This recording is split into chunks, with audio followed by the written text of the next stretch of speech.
Okan Evet, Acar eşleşmeler geliyor Antalya. şu anda Mustafa Bayram ikaz etti. İlk eşleşmeler İsmail Balaban, Mustafa Doğan Özkaya eşleşmesi. Ünal Orhan Karaman, Okulu, Mustafa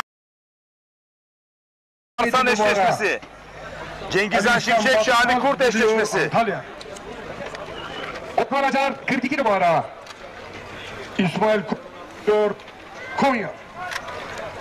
Ali İhsan 46 numara. Turan Balaban geliyor Antalya.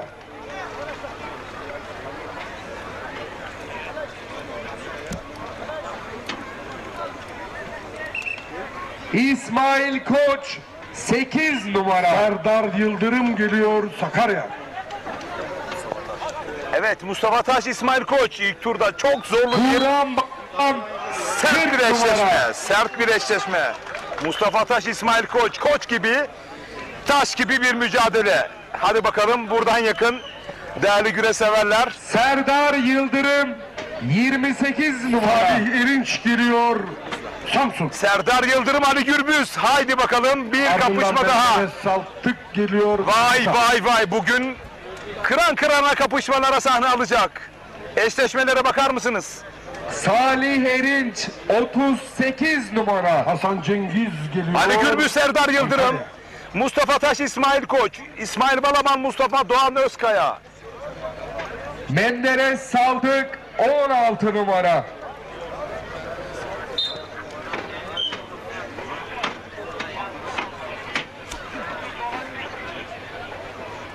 Enes Doğan geliyor Antalya. Hasan Cengiz 14 numara. Osman Kan geliyor Antalya. Enes Doğan 48 numara.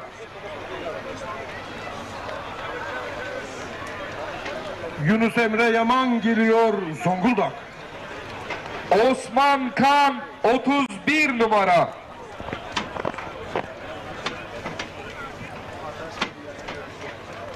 Ali Altun geliyor Antalya.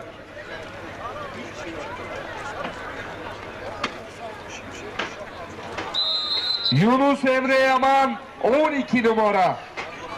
İskenderun'dan Hakan Çoban iyi yayınlar diliyor. İran'dan gelen Karamürsel. Ali Ataş'e Altun Mehmet 2 Biçen'le numara. birlikte izliyormuş. Yiğitlerimize Allah derman versin dileklerinde bulunuyor. Hüseyin Demir İskenderun'dan geliyor Antalya. Hakan Çoban. Ardından Değerli İbrahim ateşimiz Mehmet Çoban Biçer'e de geliyor Antalya. Ataspor'umuza Gökhan göstermiş olduğu Arıcı, bilgilerden dolayı teşekkür 4 ediyoruz. numara.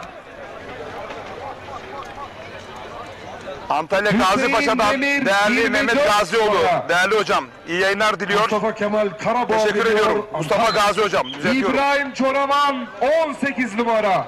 Özellikle Alanya, Gazipaşa, Lamos, Karakucak güreşleri muazzam güreşler olurdu. Muazzam. Osman Hem Özgül yağlı geliyor güreş yapan baş Kocaeli. pehlivanlarımız Ali Gürbüz, İsmail Balaban, Orhan Okulu, Osman Aynur, Ardından Serhat Ramazan Gökmen hem de Gülcan Karakucak'ın geliyor üst düzey Antalya. baş pehlivanları. Mustafa Kemal Son Karabağ yapılan 26 organizasyonları numara. biz yayınlamıştık.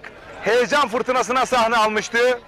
Lamos, Karakucak güreşleri inşallah önümüzdeki yıl tekrar Osman kaldığı yerden Özgül, devam edecek. 4 numara. Sanırım mesaj alınmıştır. Salih Dorun geliyor Antalya. Ardından Serhat Balcı geliyor Samsun. Ramazan Bircan 22 numara.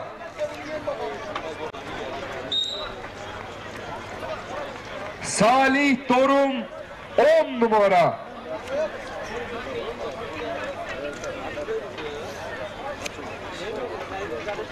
Serhat Balcı 36 numara.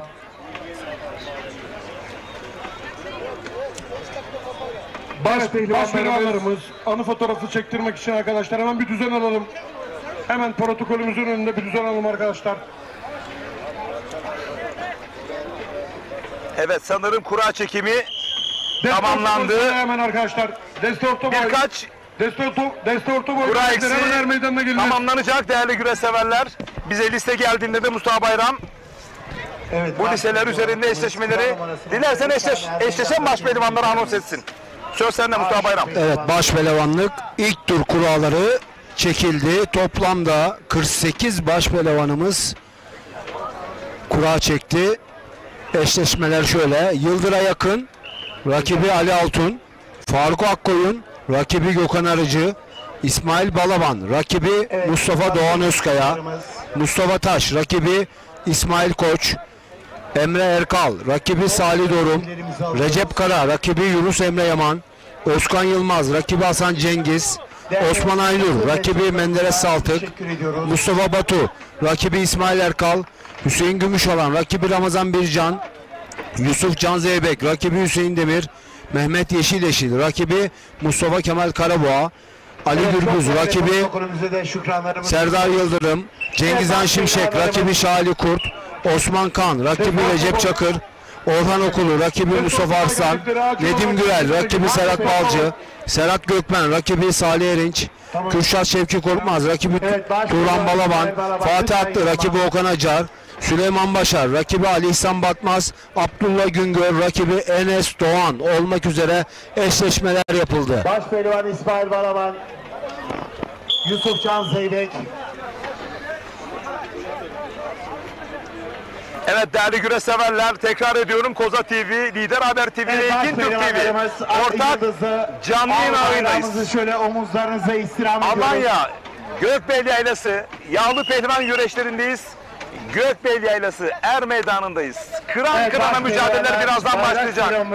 Ve bayrak seremonisi için sizleri baş başa bırakıyoruz. Biz bugün bu Haydi Er bakalım, Meydanı'nda yaylaların güreşi izleyen, Gökbel Er Meydanı'nda bu güreşleri şu anda yapıyoruz. evimde güreşleri izleyen, aziz şehitlerimize, bayrak töreninde tüm güreş severlerimizi ayağa kalkarak hep birlikte bugün bu güzel Er atmosferi, Meydanı'nda bu güreşleri yapıyorsak bunu anını yaşayalım. Şöyle tüylerimiz diken diken olsun. 253 bin şehidimize borçluyuz.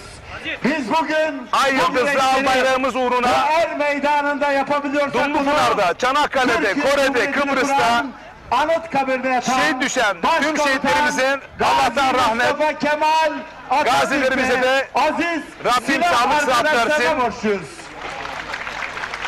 Evet, şimdi söz Cazgır Emin Ger, Ne güzel Sebahattin Erdoğan dur yolcu. Bilmeden ve pehlivanlarımızın bu toprak, bu eşsiz görsel şölevinde sizleri baş başa bırakıyoruz. değil de kulak ver bu sessiz yığın. Bir vatan kalbinin attığı yerdir.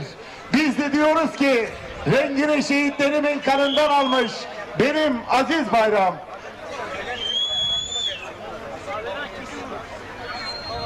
Sen gönlerden inmeyeceksin. Senin gölgende doğduk, senin gölgende öleceğiz. Senin destanını okuduk, senin destanını yazacağız. Seni yere indirmeye çalışanların oyununu bozacağız. Ezan sesleri dinmeyecek. Şanlı bayrak inmeyecek. Vatan bölünmeyecek. Dünya bunu mahvedebilecek. Evet, Thomas'tır.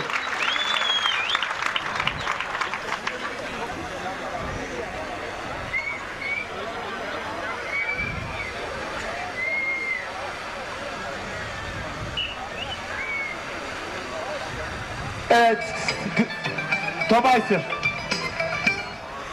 Evet, güreşlerimizin takip komite başkanı Saliha Mayda, Antalya Belediye Başkanımız Yarbaş Sayın Çandıran'dan Erdem sevgiler Babaçıçar, demiş. Türkiye Cumhuriyeti Ali Baş Gürbüz'e de Pehlivanı başarılar Yusuf dileklerinde Can bulunuyorum Zeybek'e, demiş. Türkiye Cumhuriyeti Baş Pehlivan ikincisi İsmail Balaban. Ara ara yorumlarınıza yer vereceğim değerli güreş severler. Mustafa Cumhuriyet Bayram'da halkıyla ve bu yine doğrultuda mesajların varsa Cihanç yer kızımız verebiliriz. Azime Coşkun'a Cumhuriyet altını ile ödüllendirdiler. Kadir Bu Bozkurt, güzel Hatay'dan iyi tabloyu yayınlar demiş coşkuyla Hülya Bayram. alkışlıyoruz. Atasporumuza sahip çıkan, destekleyen Alanya Belediye Başkanımız Adem Nuri Murat İlker. Yücel ve kurmaylarına teşekkür ve şükranlarımızı sunuyoruz. Sağ olsunlar, var olsunlar.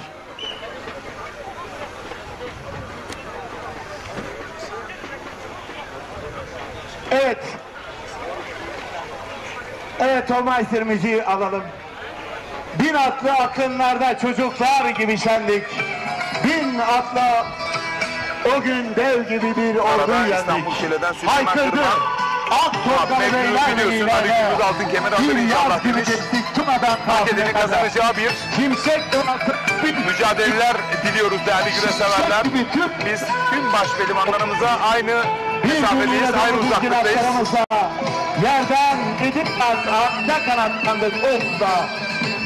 Ve bugün açmış gözümüzde. Evet. O kızıl hatıra tüter. Bayrak töreni şimdi ekranlarda. Donmaster müziği al. Hayır abi müziği almayalım. Bir dakika. Abi şu...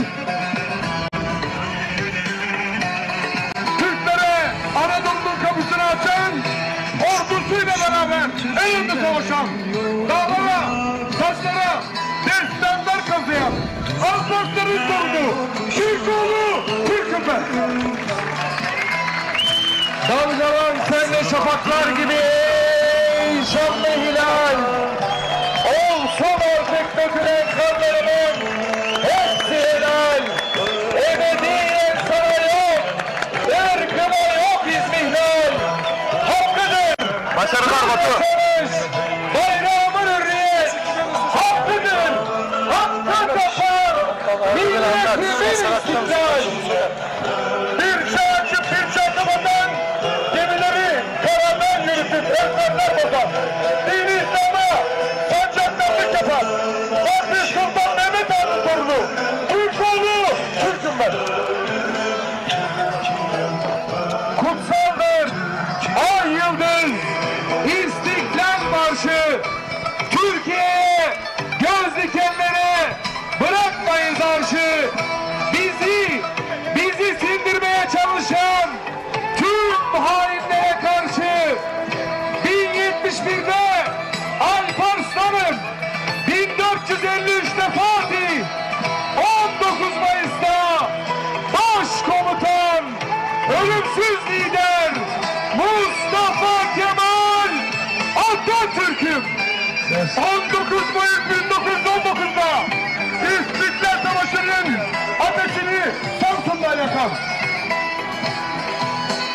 İzmir'de düşmanı denize atan, Türkiye Cumhuriyeti'ni kurup Mehmet Teker Kocaeli Karacalı'dan iyi yayınlar pehlivanlarımıza başarılar demiş. Türkoğlu, Türk'üm ben.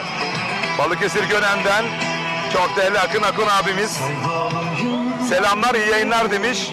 Bu arada Demirci Ümit'i göremiyorum. Ona da kucak dolu sevgiler değerli dostuma. Çile çekmiş hep ninen,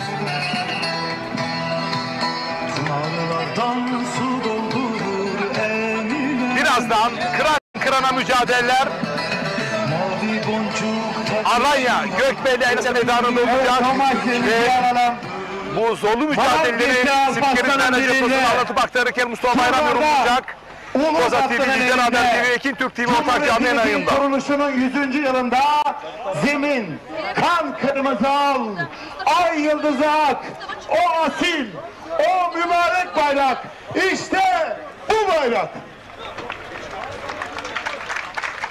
Destanlar kazıldı zalime karşı, zalimin ahı kapladı arşı, uğruna yazıldı İstiklal Marşı, zemin, kan kırmızı al, ay yıldızı ak, o asil, o mübarek bayrak, işte bu bayrak. Evet, ay yıldızı al bayrağımıza kanlarıyla rengine veren tüm şehitlerimize beraber bir mani okuyacağız. Ölü demeyin onlara sakın.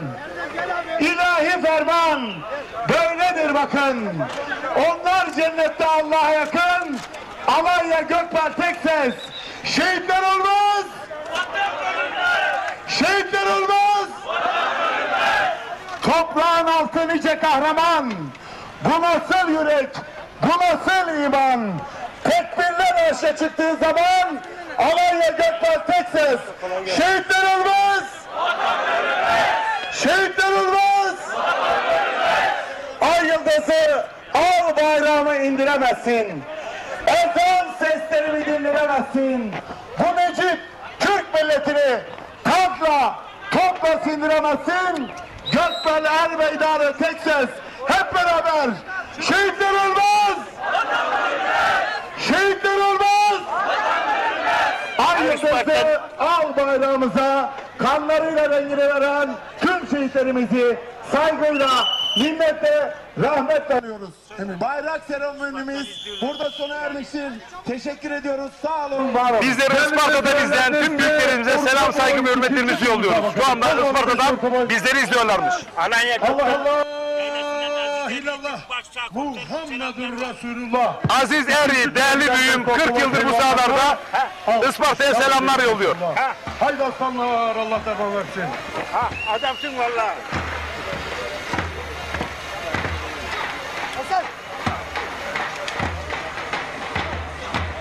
Evet değerli güreşseverler, yine er meydanımızı Manavgat'ta 5 yıldızlı oteller zinciri sahibi. Hadi aynı gündüz zamanda ekranlarda değerli güreşseverler. Manavgat yağlı pehlivan güreşleri altın kemerle güreş ağamız Sayın Hasan Özden. Şu anda er meydanımıza teşrif etmişlerdir. Kendilerine değerli ağamız Sayın Eray Erdem adına bana yine Alanya Belediye Başkanımız Sayın Adem Murat Yücel adına hoş geldiniz diyoruz. Sağ olsunlar, var olsunlar. Baş pehlivanlarımız kura numarasına göre Yıldıray Akın, Ali Altun'la Faruk Akkoyun, Osman Özgün, İsmail Balaban, Mustafa Doğan Özkaya, Mustafa Taş, İsmail Koç, Emre Erkal, Salih Dorun, Recep Kara, Yunus Emre Yaman, Özkan Yılmaz, Hasan Cengiz, Osman Aynur, Menderes Saltık, Ünal Karaman, İbrahim Çoraman, Mustafa Batu, İsmail Erkal, Hüseyin Gümüşalan, Ramazan Bircan, Yusufcan Zeybek, Hüseyin Demir, Mehmet Yeşil, Mustafa Kemal Karaboğa, Ali Gürbüz, Serdar Yıldırım, Cengizhan Şimşek, Şali Kurt, Osman Kan, Recep Çakır, Orhan Okulu, Mustafa Aslan, Nedim Gürel, Serhat Balcı, Serhat Gökmen, Salih Erinç, Kürşat Şevki Korkmaz, Turan Balaban, Fatih Attı, Okan Acar, Durmuş Altın, Gökhan Arıcı, Süleyman Başar, Ali İhsan Batmaz, Mustafa Doğan Özkaya ekranlarda değerli güreşseverler. Bu arada Köksal Bayrak, Yalova Altınova'dan sana yayınlar. Birazdan ilk tur mücadelesi çıkacak olan tüm pehlivanlara başarı dileklerinde bulunuyor. Sakatlanmamaları her şeyden önemli demiş. Hepsini seviyoruz çünkü demiş. Sana da kolaylıklar diliyorum Mustafa Bayrak. Ben de selam gönderiyorum kendisine. Hürriyet Tüfekçi Köyceğiz'den iyi yayınlar diliyor.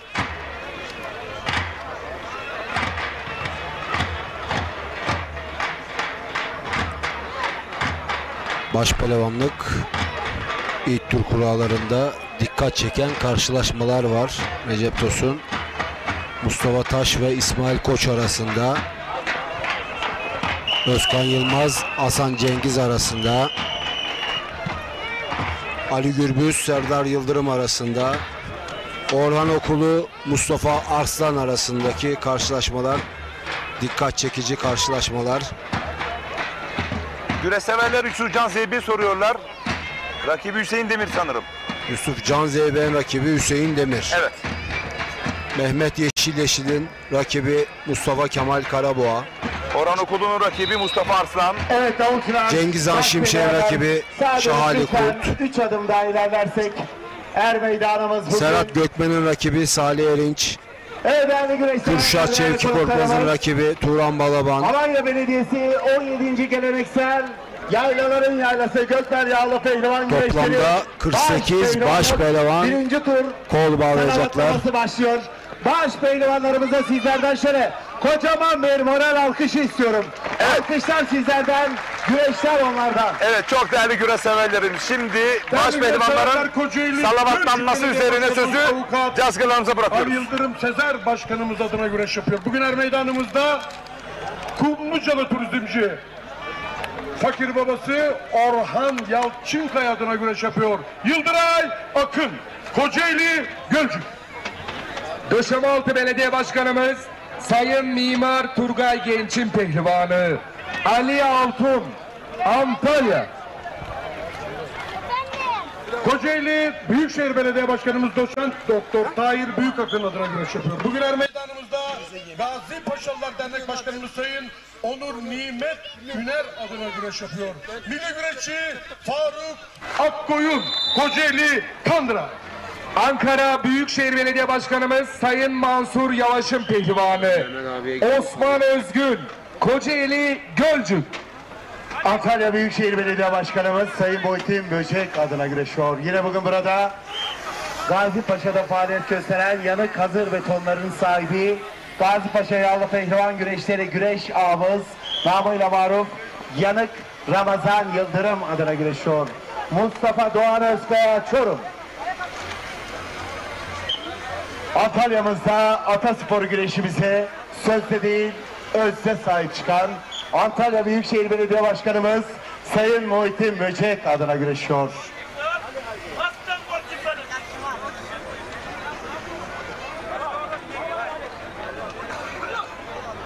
2020-2022 yılı Kısa Şalvar Dünya Şampiyonu, 2013-2017 yılları tarihi Kırkpınar Baş Pehlivanı, 2022-2023 yılları tarihi Kırkpınar Baş Pehlivan finalisti. Yine bugün burada Antalya Gazi Paşa'da faaliyet gösteren yanık hazır betonların sahibi, aynı zamanda Gazi Paşa Yağlı Pehlivan Güreşleri güreş ağımız Sayın Ramazan Yıldırım adına güreşiyor. İsmail Balaban, Antalya Elmalı Akçay. Kemer'de faaliyet gösteren Serdaroğlu Otomotivleri Yönetim Kurulu Başkanı Sayın Tuncer Tosun adına güreş yapıyor. Yine bugün Sütçüler'de faaliyet gösteren iş adamı Kuzey Oto sahibi Sayın Muammer Asar adına güreş yapıyor. Emre Erkal, Antalya Kemer. Antalya'da faaliyet gösteren MCM Özparlar Spor Kulübü Başkanı Sayın Mehmet Özparlar adına güreş yapıyor. Salih Dorum, Antalya Korkuteli. Kocaeli Büyükşehir Belediye Başkanımız Doçent Doktor Sayın Tahir Büyükakın adına güreşiyor.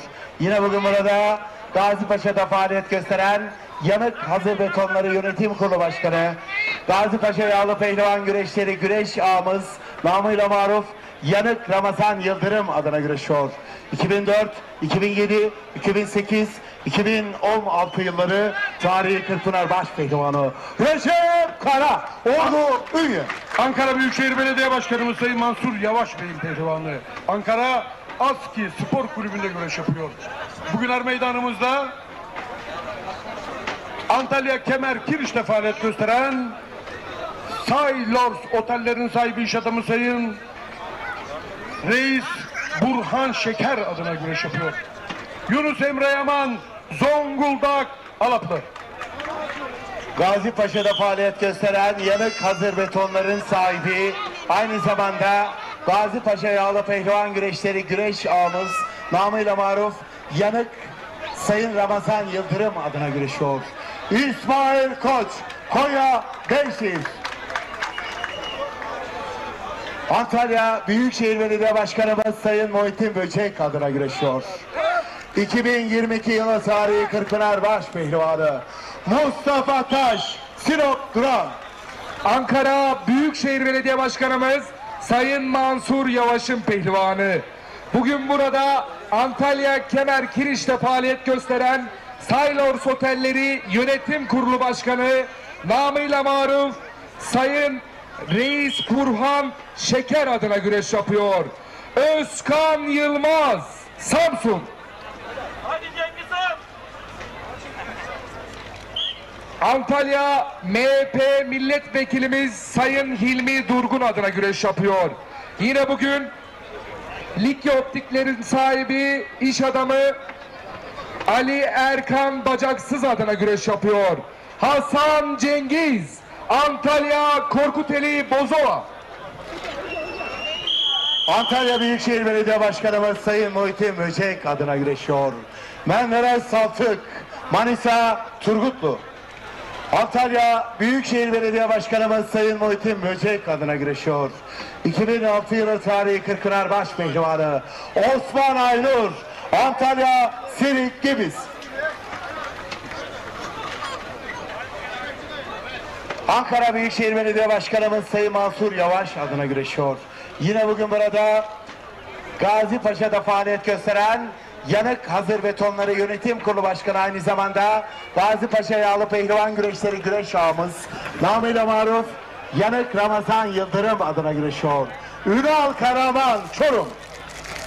Maşallah Antalya bugün Büyükşehir Belediye Yanık Ramazan, Başkanımız Sayın Aşur Muhittin Böceğin adına pehlivanı bayağı baş pehlivan var. İbrahim Çoraman, Antalya Elmalı. Sakarya Akyazı Belediye Başkanı Sayın Bilal Soykan adına güreş yapıyor.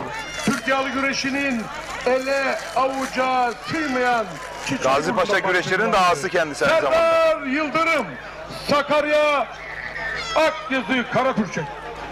Antalya Döşemealtı Belediye Başkanımız Mimar Sayın Turgay Genç adına güreşiyor.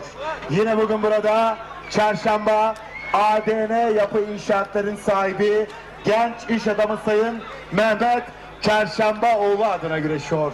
2011, 2012, 2019, 2021 yılları tarihi Kırkpınar baş pehlivanı.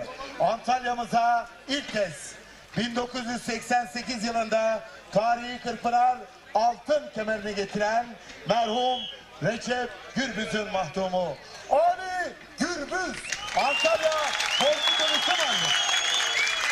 Antalya Muratpaşa Belediye Başkanımız Avukat Sayın Ümit Uysal'ın pehlivanı. Bugün burada Karayolları Genel Müdürümüz Sayın Ahmet Gülşen adına güreş yapıyor. Ramazan Bircan, Antalya Kumluca. Kocaeli Büyükşehir Belediye Başkanımız Doçent Doktor Sayın Tahir Büyükakın adına güreşiyor. Yine bugün burada Gazi Paşa'da faaliyet gösteren Yanık Hazır Betonların sahibi Gazi Paşa Yağlı Pehlivan Güreşleri güreş ağamız namıyla maruf Yanık Ramazan Yıldırım adına güreşiyor. 2023 yılı tarihi Kırkpınar baş pehlivan üçüncüsü Hüseyin Gümüşalan, Kocaeli Karamürsel. Antalya Büyükşehir Belediye Başkanımız Sayın Muhittin Böceğin pehlivanı. Yine bugün burada Kayaoğlu Otomotiv Emlak Limited şirketlerinin sahibi iş adamı Sayın Mevlüt Kaya adına güreş yapıyor. Şahali Kurt, Antalya. Antalya Büyükşehir Belediye Başkanımız Sayın Muhittin Böcek adına güreşiyor. Yine bugün burada Gazi Paşa'da faaliyet gösteren Yanık Hazır Betonları sahibi Gazi Paşa Yağlı Pehlivan Güreşleri güreş ağamız namıyla maruf Yanık Ramazan Yıldırım adına güreşiyor. Cengizhan Şimşek, Antalya Ferit Deniz.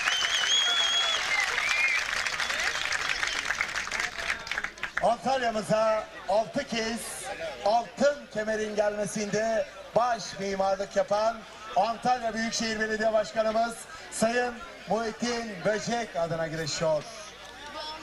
Cumhuriyetimizin kuruluşunun 100. yıl baş pehlivanı. Türkiye Cumhuriyeti baş pehlivanı Yusuf Can Zeybek, Antalya. Antalya Serik Belediye Başkanımız Sayın Enver Aputkan'ın pehlivanı.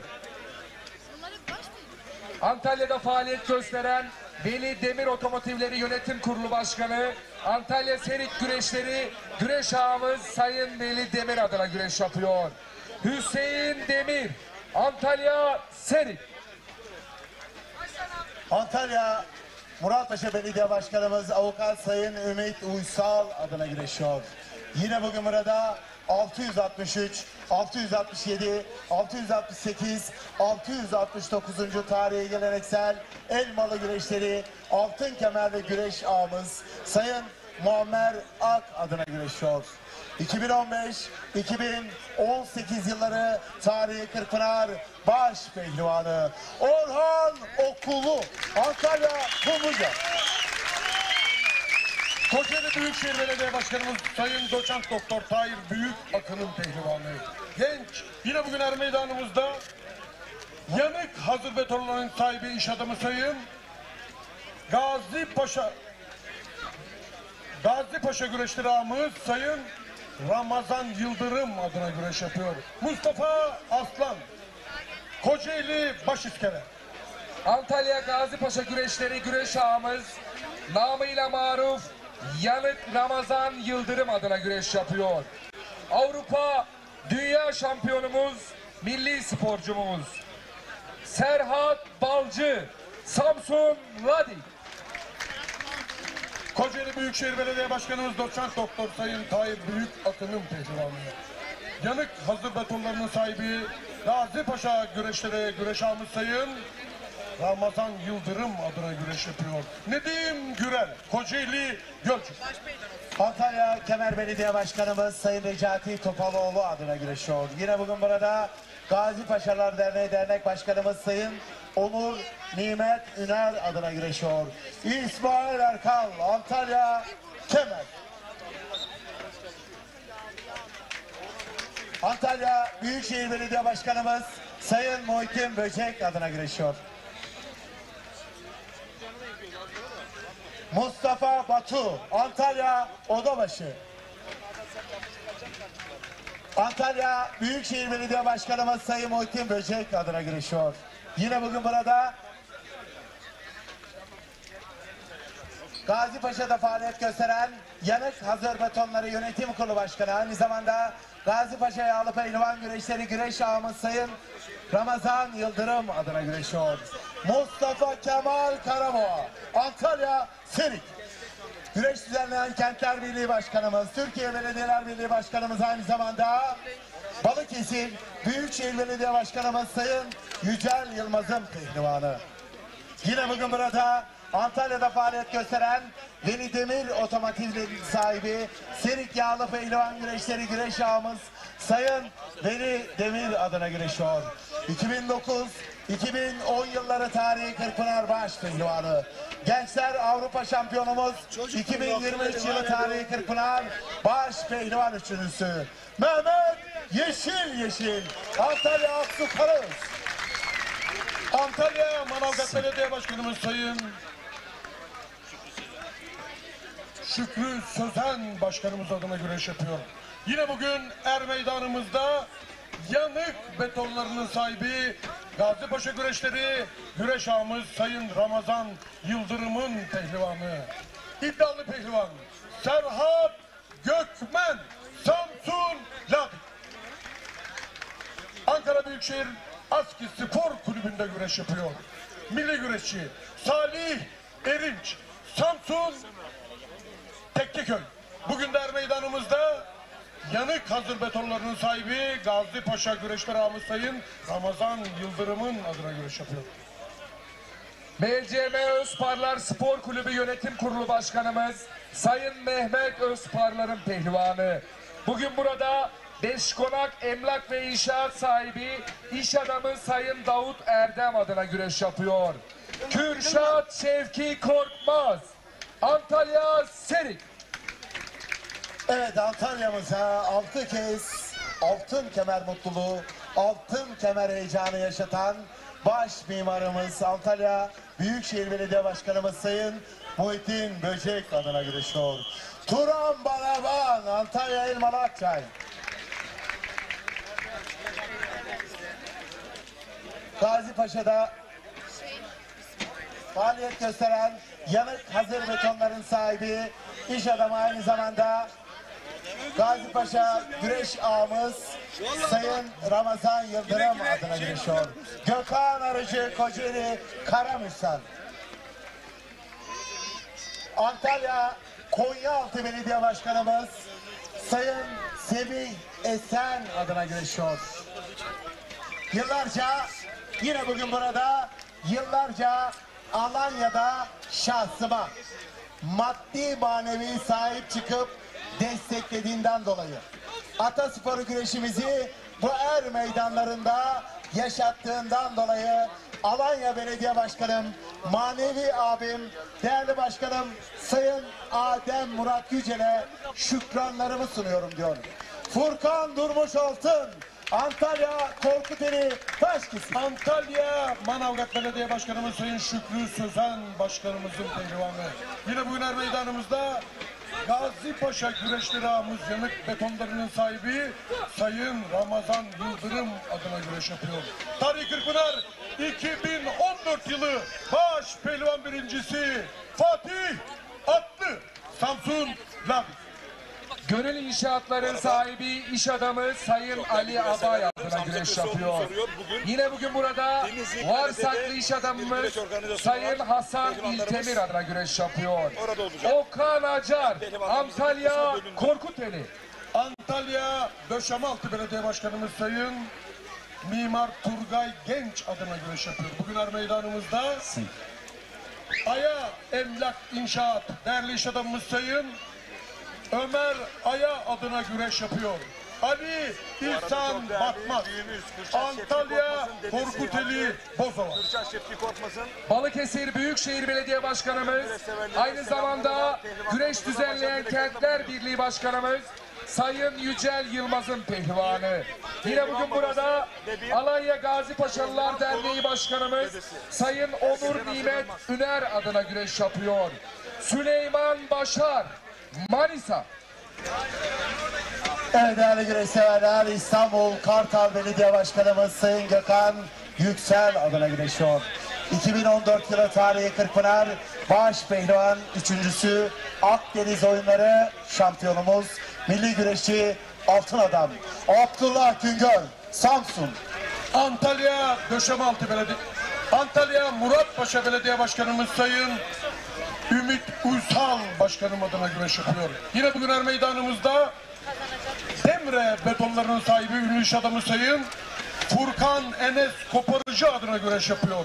Tarih Kırkpınar 662. Tarih Kırkpınar güreşlerinin baş altı birincisi Türk yerli güreşinin parlayan yıldızı Enes Doğan. Antalya Elmalı Yuva. Antalya Serik Belediye Başkanımız Sayın Enver Aputkan'ın pehlivanı. Bugün burada Antalya'da faaliyet gösteren Veli Demir Otomotivleri Yönetim Kurulu Başkanı, Antalya Serik Yağlı Pehlivan Güreşleri güreş ağamız Sayın Veli Demir adına güreş yapıyor. 2023 yılı tarihi Kırkpınar başaltı ikincisi. Er meydanlarının çiçeği burnunda baş pehlivanı Osman Kan, Antalya Serik. MCM Özparlar Spor Kulübü Yönetim Kurulu Başkanımız Sayın Mehmet Özparlar'ın pehlivanı. Recep Çakır, Antalya Korkuteli İmraor Köyü.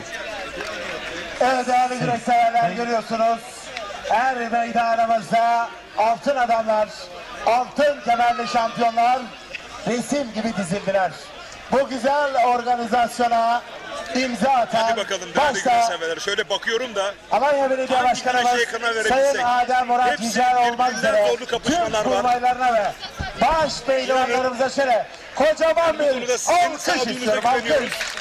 birbirinden önemli kapışmalar var. İsmail Allah Allah. Doğan Özkaya. İllallah. Muhammedur Resulullah. Bakıyoruz. Baş pehlivanlarımıza birinci turda. Dualarla. Alkışlarla diyelim maşallah. Ali Gürbüz Serdar Yıldırım kapışması var. Allah devam etsin. Mustafa Aslan kapışması var. Yani var da var. Büyük orta pehlivanları. Rejimize Allah kolaylık versin. Buğra çekmek üzere. Öyle değil mi Mustafa Bayram? Evet Recep Tosun bugün gerçekten kıran kırana güreşler var. İsmail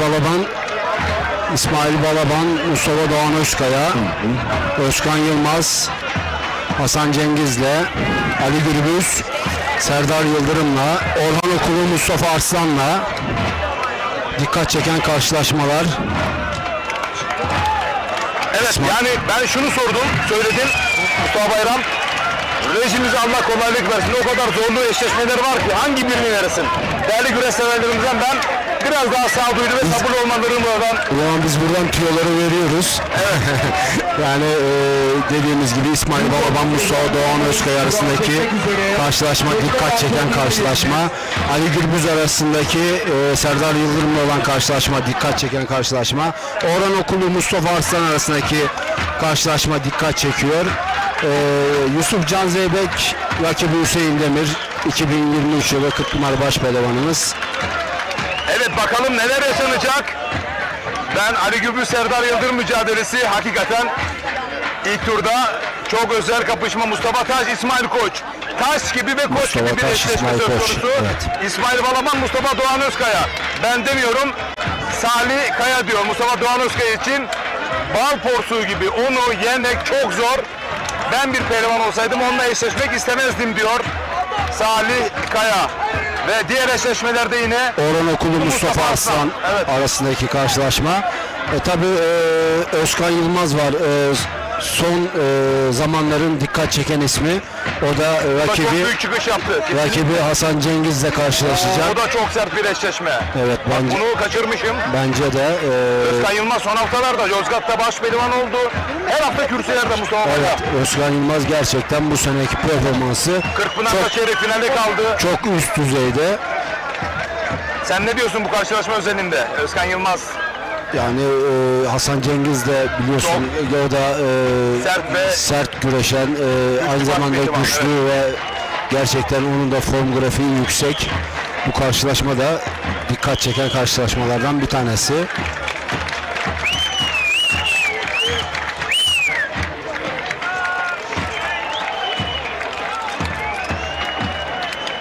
Evet değerli güreş severler, arkanıza yaslanın ve bugünkü kıran kırana mücadelelerin tadını ve keyfini çıkartın. Koza TV, Ekin Türk TV ve Lider Haber TV ortak canlı yayındayız. Bu doğrultuda Koza TV Yönetim Kurulu Başkanı Sayın Ahmet Yılmaz, Lider Haber TV Genel Yayın Yönetmeni Sabri Çağlar, Ekin Türk TV Genel Yayın Yönetmeni Emrah Bey, Atasporumuz güreş adına birlikteliğiniz dolu dizgin devam edecek diyor. Türkiye'nin her neresinde yapılan bir güreş organizasyonu varsa hafta sonu ekranlar başınızda olun. Güreşe hizmet etmeye devam edeceğiz diyor. Bu arada Adana'da Koza TV rejide Mustafa Aşık, Antalya'da Lider Haber'de rejide çok değerli Enis kardeşim Enes İspir ve Ekin Türk TV'de de Emrah kardeşim, siz değerli güreş severlerimize bu yayınları ulaştırma noktasında gün boyu çaba sarf ediyorlar. Yerlerinden bir saniye bile kalkmıyorlar. Çok zor. Rejide bulunmak çok zor. Biz sadece gördüğümüzü anlatıp aktarıyoruz. Bu arada Adem Karada Çayır'a geldi ve Recep Karabaş'ta olmak üzere tüm takım arkadaşlarına başında bulunmak üzere Çayır'daki yerini aldı. Ali Gürbüz, Serdar Yıldırım mücadelesi başladı. Spikeriz ben Recep Tosun anlatıp aktaracak. Mustafa Bayram değerli yorumlarıyla katkı sağlayacak. Heyecan fırtınası başladı Mustafa Bayram. Ne diyorsun? Evet, heyecan fırtınası dediğin gibi başladı. Çok güzel, kıran kırana güreşler izleyeceğiz inşallah. Gözümüz Ali Gürbüz, Serdar Yıldırım, İsmail Koç, Mustafa Taş, İsmail Balaban, Mustafa Doğan Özkaya, Mustafa Arslan, Orhan Okulu karşılaşmasında pür dikkat. Kadraj dışında kalsalar dahi onları da takip edeceğiz. Bu arada Ali Gürbüz uzak kadrajda bir anda birbirinden değerli konuklarımız akın gelmeye devam ediyorlar. sağ üst kadrajda. Evet değerli güreş severler.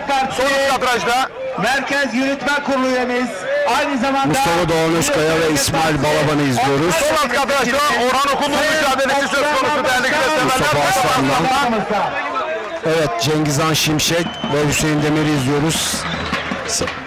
yine Yusuf Can Zeybek. Yusuf Can Zeybek ve Hüseyin Demir, özür diliyorum. 662. tarihi Kırkpınar'a gelerek orada pehlivanlarımızın yaşadığı zorluklara Bu arada sağ alt kadrajda pehlivanlar birbirine karıştılar. Kiminde Gazi Meclisi'nde tarihi Kırkpınar'da bir kez baş pehlivan olan pehlivanımızın devlet sporcusu olması için kanun teklifinde bulundu.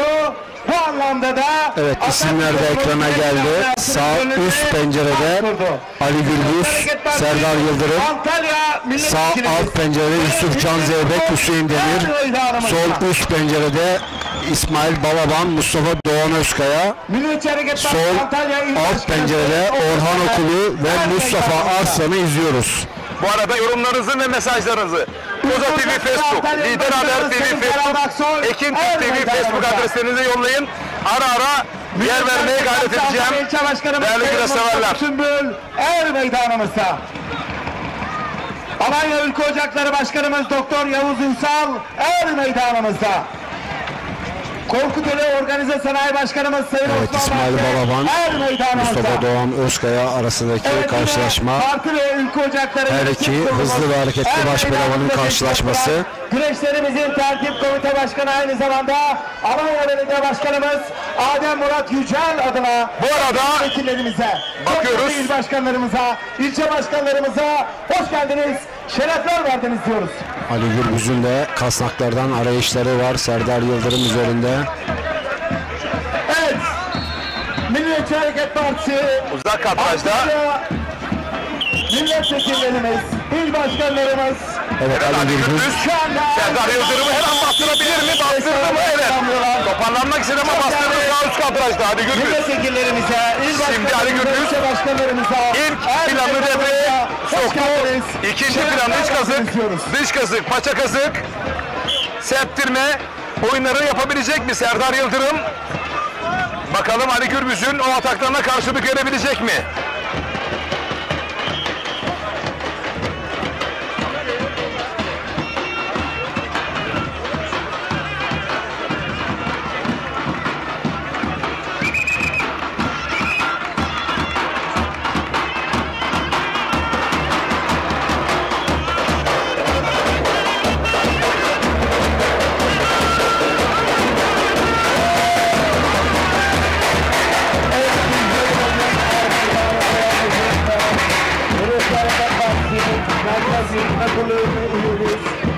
Antalya Aksu'dan İsmet Kara iyi yayınlar diliyor. Bu arada Ali Gürbüz her an açabilirdi rakibi Serdar Yıldırım'ı. ilçe başkanlarımız, Şu anda kapandı sağ üst kadrajda. ilçe başkanımız Sayın Adem Murat Yücel, siz değerli güreş severleri, Bakalım siz değerli oradan kurtulabilecek mi? Alkışlarımız Serdar Yıldırım sol alt kadar kadrajda da Orhan Okulu Mustafa Hasan mücadelesi devam ediyor. Sarmakale'den Ali Gürbüz Evet sağ Sarmakale'de üst şu kadrajda an Sarmakkale'de Ali Gürbüz sağdan sarma. Bakıyoruz iç paçayı yakaladı. Ali Gürbüz'ün klasik oyunları. klasik ve Affetmiyor değerli güreş severler, affetmiyor. kepçeleyerek galip geldi. Serdar Yıldırım elini öpmek istediği ustasının en genç baş pehlivanlardan biri Osman Kan'la birlikte. Serdar Yıldırım çok zorlu bir kura çekti ilk turda. Önemli değil Serdar Yıldırım. Yolun açık olsun. Ali Gürbüz yoluna devam edecek.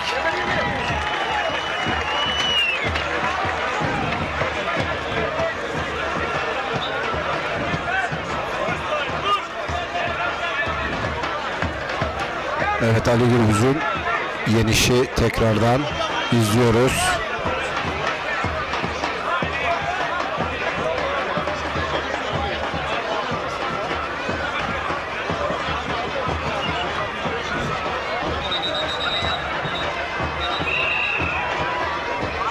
Ayağıyla kepçeleyerek yeniş anını izledik.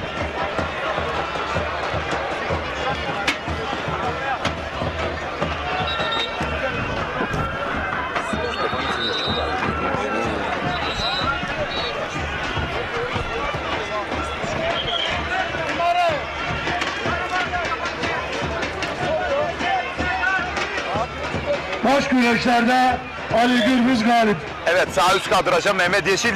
Baş güreşlerde Rakibi Durmuş galip. Fatih Çakıroğlu sağ üst kadrajda. Mehmet Yeşil'in rakibi. Ben bakıyoruz. Mustafa Kemal Karaboğa, düzeltiyorum. Mustafa Kemal Karaboğa. Evet şu anda ekranlara geldi. 4'te ekranda biraz uzak kaldığı için göremedim. Özür diliyorum değerli güreş severlerden. Mustafa Kemal Karaboğa, Mehmet Yeşil kapışması. Orhan Okulu'nun atakları söz konusu. Mustafa Arslan şu ana kadar bütün ataklarını savuşturdu.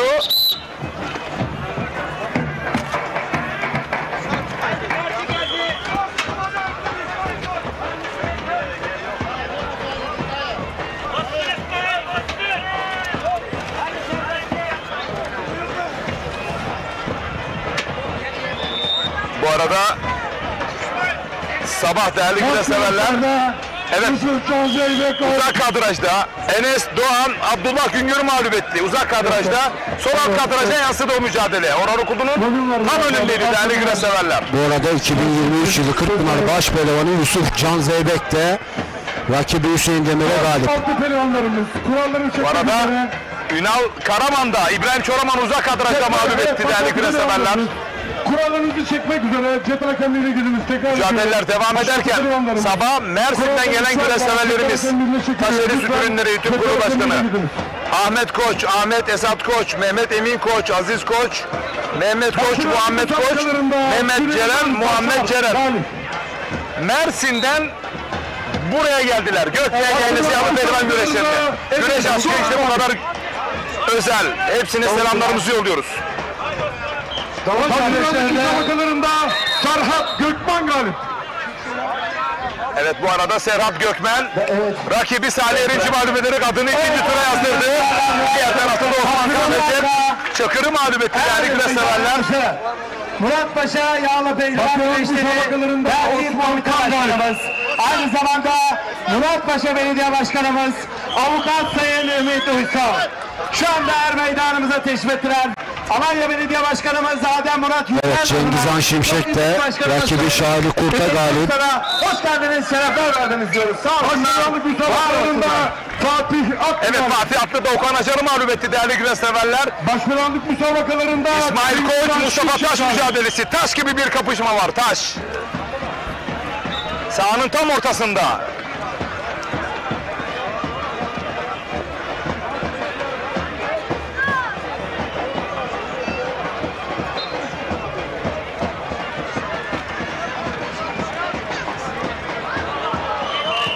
Evet bu arada İsmail Balaban Mustafa Doğan Özkaya'ya galip.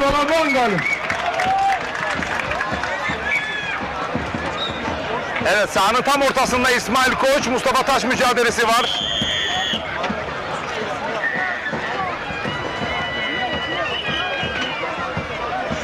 Mehmet Yeşil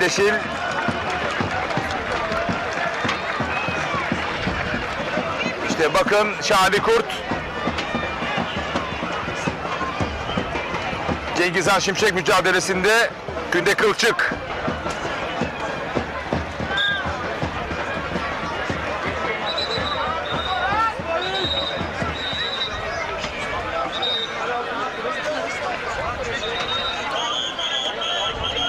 Recep Karasa alt kadrajda. Yunus Emre Yaman'la yapıyor. Yeni Çiçekburnu'nda baş pehlivanımız. Sahanın tam ortasında İsmail Koç Mustafa Taş mücadelesi var. Bu arada Mehmet Yeşil Mustafa Kemal Karaboy'a mağlup ederek adını ikinci tura yazdırdı değerli güreş severler. Aynur galip.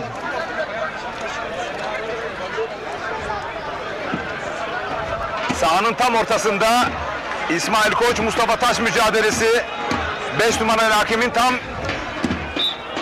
yanında.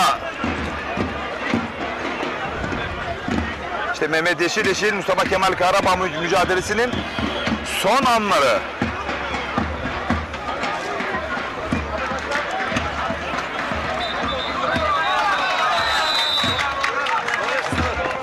Başkanlık müsabakalarında Orhan Okulu galip. Nasılsınız?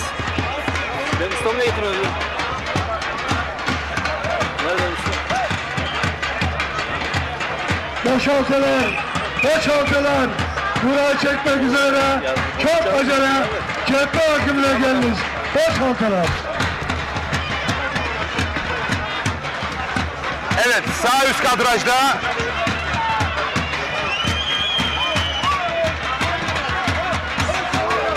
Orhan Okulu Mustafa Hasan mücadelesinin son anları bakın.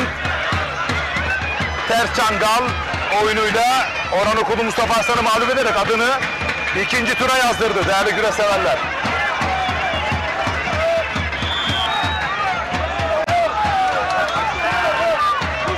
Sahanın tam ortasında İsmail Koç Mustafa Taş mücadelesi var. Israrla lütfen rica ediyorum değerli yönetmenim.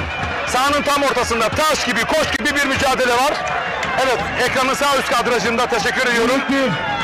Melik 2, Teşvik'in Sağ alt kadrajda Recep Kara, sol alt kadrajda Er Meydanı.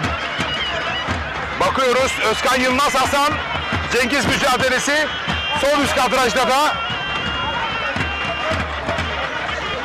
Mustafa Batu ve İsmail Erkal'ı görüyoruz. sol üst kadrajda Hüseyin Gümüşhan'la Ramazan Bircan mücadelesi. Sol üst kadrajda. Evet, bu arada kadraj dışında Faruk Akkoyun Osman Özgün'e galip. Başpınarlık müsabakalarında Faruk Akkoyun galip. Değerli güreş severler, tekrar ediyorum. Burası Antalya, Alanya Gökbel Yaylası Er Meydanı. Teşvik'tir. Koza TV, Ekin Türk TV ve Lider Haber TV ortak canlı yayın öğeler birlikteyiz. Çok acele Er Meydanı. Bu arada uzak kadrajdan Mustafa Batu, İsmail Erkal mücadelesi de söz konusu. Sol alt kadrajda yansıyor o mücadele. Arada bir sol alt kadraja giriyorlar şu anda.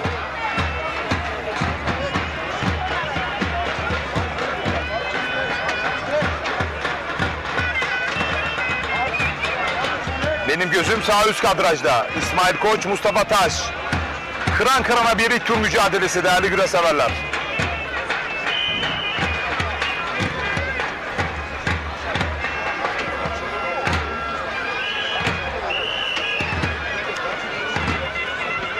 Antalya Aksu'dan Kemal Bulut iyi yayınlar diliyor. Kürşat Korkmaz galip. Evet, Kürşat Korkmaz. Turan Balaban'a galip.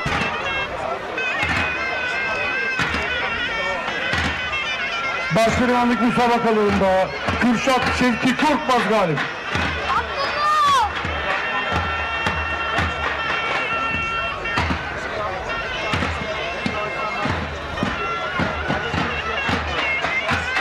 Yıldıray Akın mücadelesi de sanırım sona erdi ama kim galip geldi?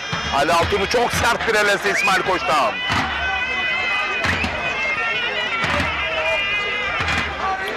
Şu ana kadar galip gelen isimleri Hemen değerli söyleyeyim. yorumcu Mustafa Bayram sizlere çok hızlı bir şekilde anons edecek. Sol üst kadrajda Ramazan Bircan Hüseyin Gümüşalan'ı paça kazık oyununda. Oradan dikkat et Ramazan Bircan. Ters bir oyuna gelme. Evet, söz sende Mustafa Bayram. Evet, ikinci tura kalan baş pehlivanlarımız Faruk Akkoyun, Ünal Kahraman, Yusuf Can Zeybek, Mehmet Yeşil, Ali Gürbüz, Cengizhan Şimşek, Osman Kan, Orhan Okulu, Serhat Gökmen, Kürşat Şevki Korkmaz, Fatih Atlı, Furkan Durmuş Altun ve Enes Doğan. İkinci tura ismini yazdıran baş Hüseyin pehlivanlarımız. Gümüşalan sol üst kadrajda Ramazan Bircan'la heyecan yüksek bir kapışma. Tecrübeli baş pehlivan, bu yıl son yılı. Evet. Öyle biliyorum Mustafa Yok, Bayram. daha benim bildiğim kadarıyla 2-3 yılı daha var diye Ramazan biliyorum. Evet, Bircan'ın, öyle mi? evet. 78'li doğumluların bu sene son seneleri Ali Rıza Kaya olmak üzere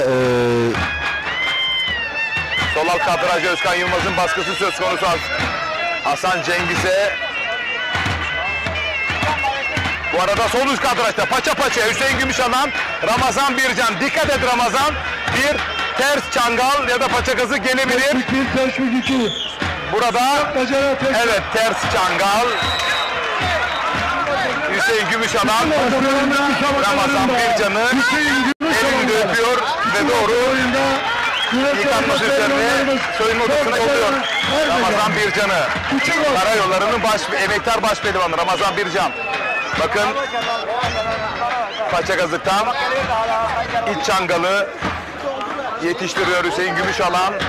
Türkiye Abi Güreş'in Koca Yusuf lakaplı baş pehlivanı. Kocaeli Büyükşehir Belediyesi baş pehlivanı aynı zamanda. Küçük orta, küçük boy pehlivanlarımız Nedim çok Gürel. acele Er Meydan'daki Güreş yerlerinizi mücadelesi almış. Küçük rakibi orta. Serhat Balcı. Serhat Balcı değerli güreş severler. Sol üst kadraja geldi. Sağ üst kadrajda İsmail Koç, Mustafa Taş. Taş gibi, koş gibi bir mücadele. Sağ alt kadrajda Recep Karayunus, Emre Yaman. Sol alt kadrajda da Özkan Yılmaz, Hasan Cengiz mücadelesi.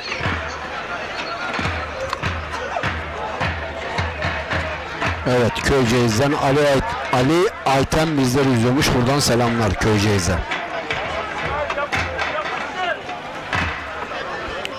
Hacı, Serhat Balcı, Nedim Gürel karşılaşması sol üst pencerede.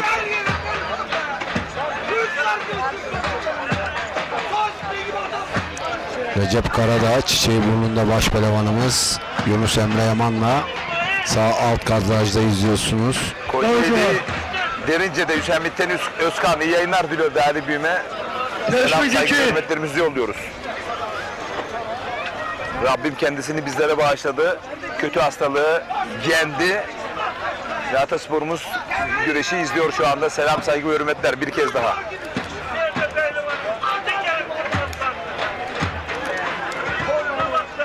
Minik 1, minik 2, teşvik 1, teşvik 2.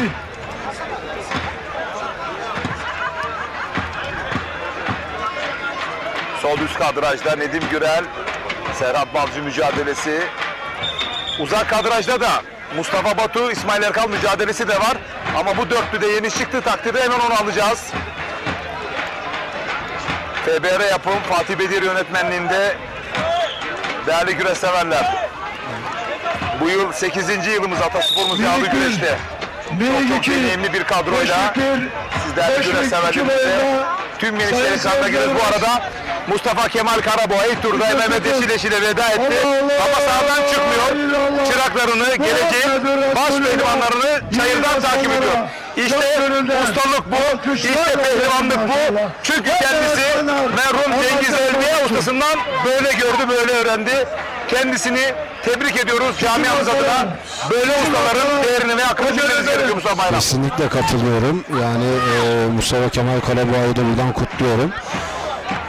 Ve özellikle alt boylardan başa kadar çıraklarını burada takip ediyor. üst düzey baş pehlivanlık yaptı. Kırkpınar'da da birçok boylarda dereceleri var ama hiçbir güç zeylenmesi yaşanmadı. Çok acele ermedi. Oğlum düdüğü duydunuz da bırak.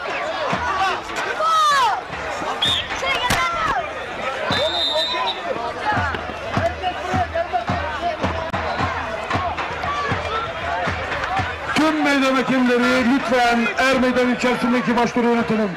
Meydan hakemlerimiz, meydan hakemlerimizin tamamı er meydan içerisindeki müsabakaları yönetelim.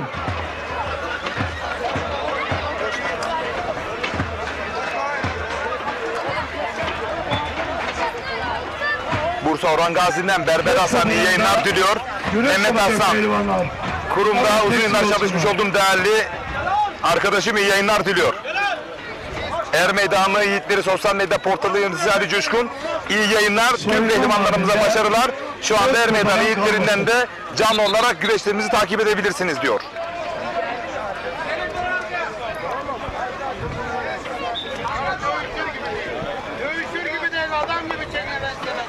Evet, bu arada Nedim Gürel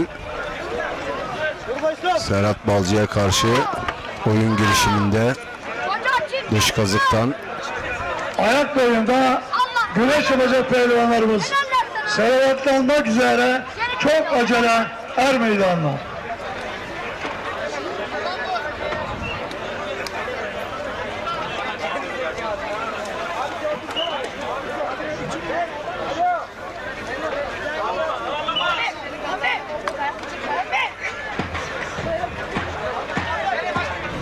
Evet, İsmail Koç ve Mustafa Taş arasındaki karşılaşma. Sağ üst pencerede İsmail Koç'un güreşi devam etmesi noktasında hakemler serzenişleri var. Güreş yapacak pehlivanlarımız acele edelim. Evet, görüyorsunuz. Ayak boyu pehlivanları selavatlanmak üzere. Nedim Gürel dış kazıktan, bakalım bir kas kanadı gelebilir mi Nedim Gürel'den? Veya keçi dikmesi oyunu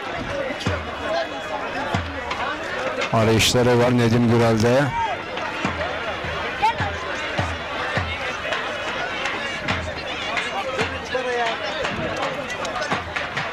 Ateş! Ateş! Sarma ulan! Aynı alacaksın orada bırak.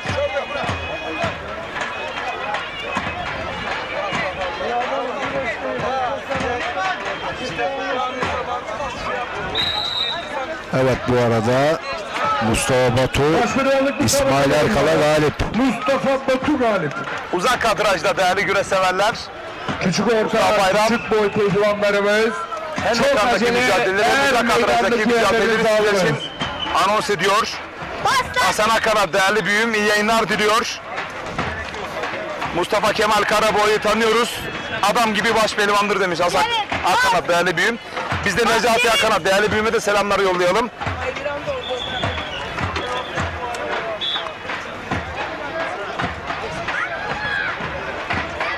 Sağlık görevlilerimiz çok acele er meydanına müdahale edelim. Sağlıkçılar.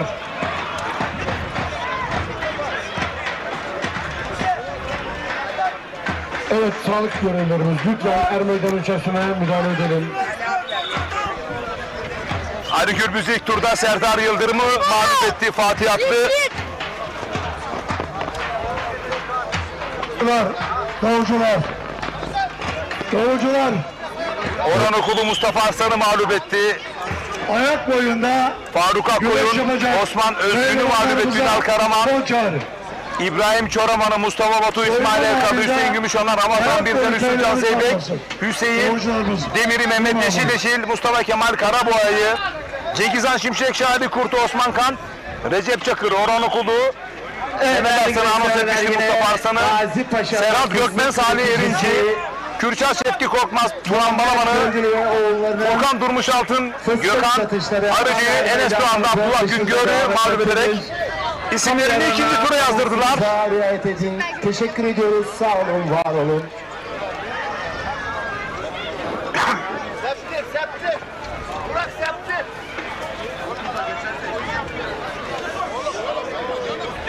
Çayır'da 4 çift kaldı değerli güreş severler. 4 çift mücadelesi de an itibariyle Koza TV, Ekin Türk TV ve Lider TV ekranlarında.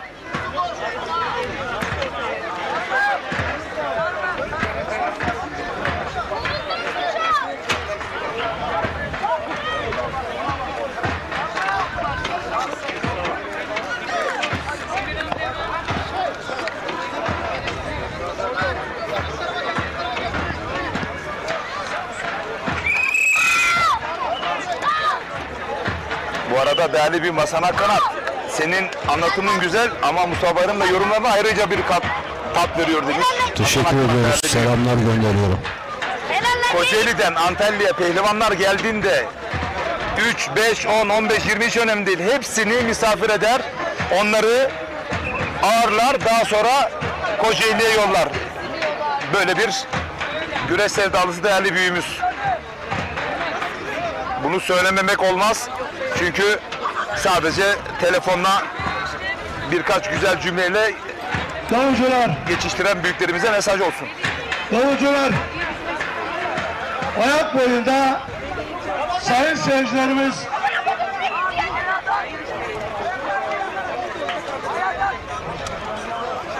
toz koparan ve ayak boyunda ikinci tur. Ahmet Kapısız mesaj yollamış.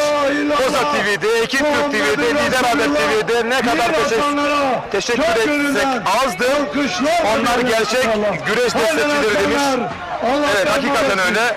Aslında birçok içerik bugün için yayınlanabilir.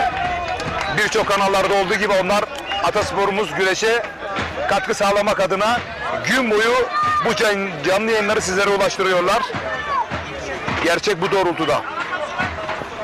Ayak boyunda Metin Batu.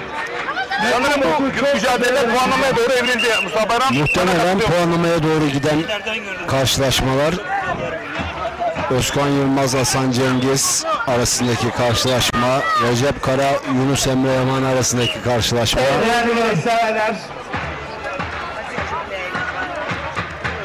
Hemen bu 4 çift özelinde öngörülerin var mı Mustafa Bayram? Olan 17. geleneksel Şöyle, Belediyesi Hasan Cengiz ve Özkan Yılmaz arasındaki karşılaşma gerçekten çok karışık geçebilecek bir karşılaşma. Bu anlamada ne olabilir? Bir öngörüm var mı? Bu anlamada ne olabilir?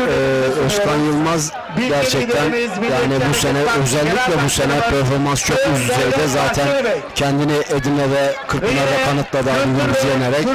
Ben bir adım önde görüyorum Özkan Yılmaz'ı. Bakalım bu paçaları uzanabilecek mi?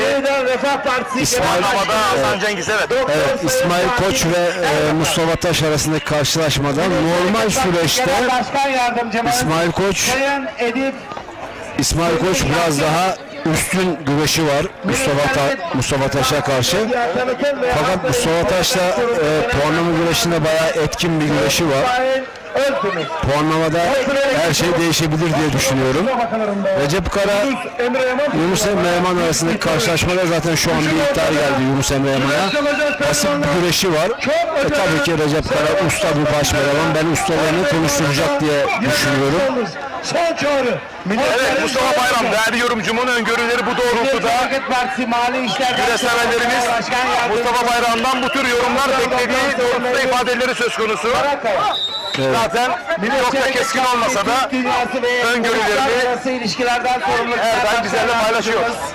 Profesör Doktor Sayın Kamil Baş güreşlerinin puanlama saati geldi. Evet, işte puanlama anonsu geldi değerli güreş severler. Evet, yağ, su ve bez molasından hemen sonra puanlama süreci başlayacak.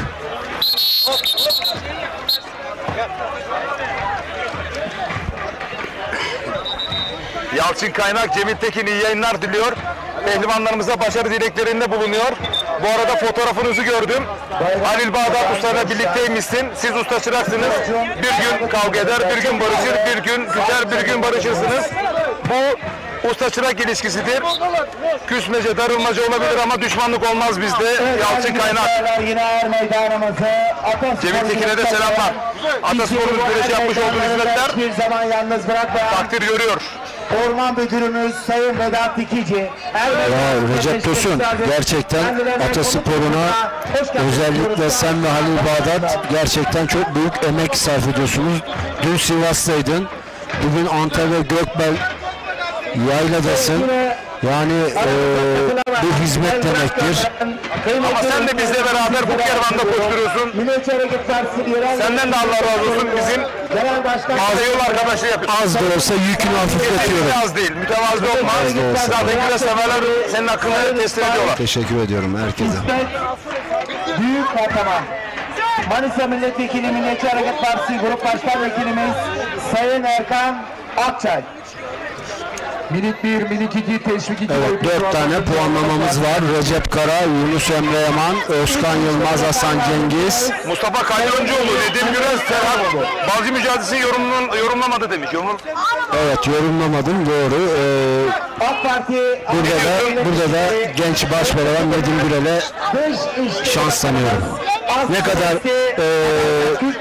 Serhat Balcı'nın minder kariyeri olsa dahi ben yani Nedim'in daha etkin olacağını düşünüyorum. Evet, puanlama mücadelesi bu arada başladı. Nedim Gürel, Serhat Balcı mücadelesi. Ankara ve İstanbul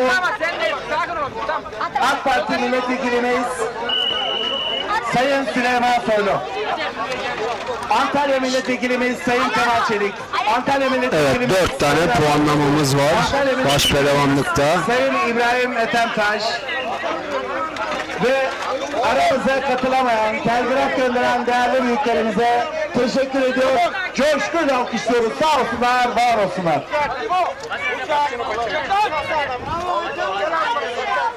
Gel oğlum. Haydi. Gel buraya. Evet, yine güreşte Çanakkale Şam'dan Adem Damar, İskenderun'dan Hakan Çoban bizleri izlemiş, selamlar. Sağlık ekibimize, Alanya Belediyesi sağlık ekibimize de teşekkür ediyoruz. Sağ olsunlar, var olsunlar.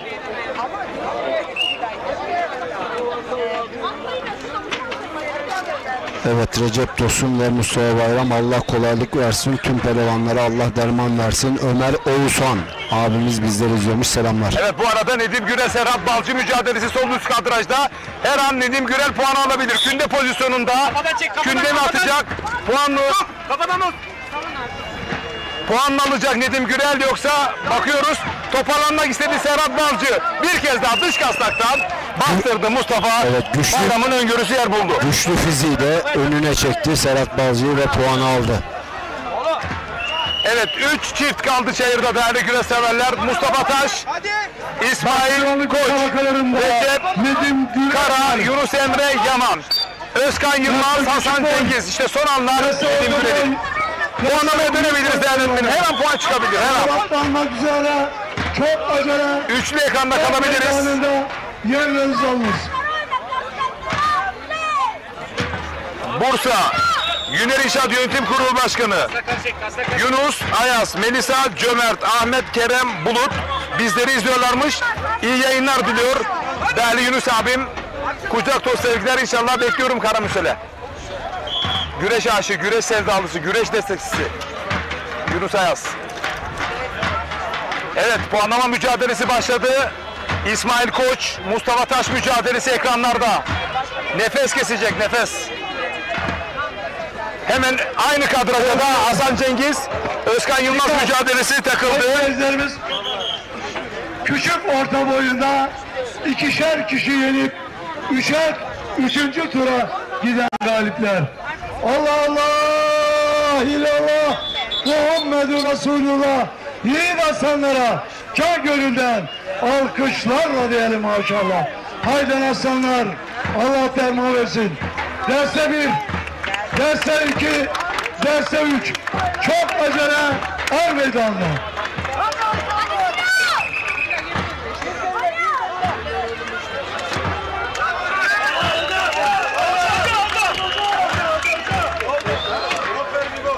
Evet değerli güreş severler.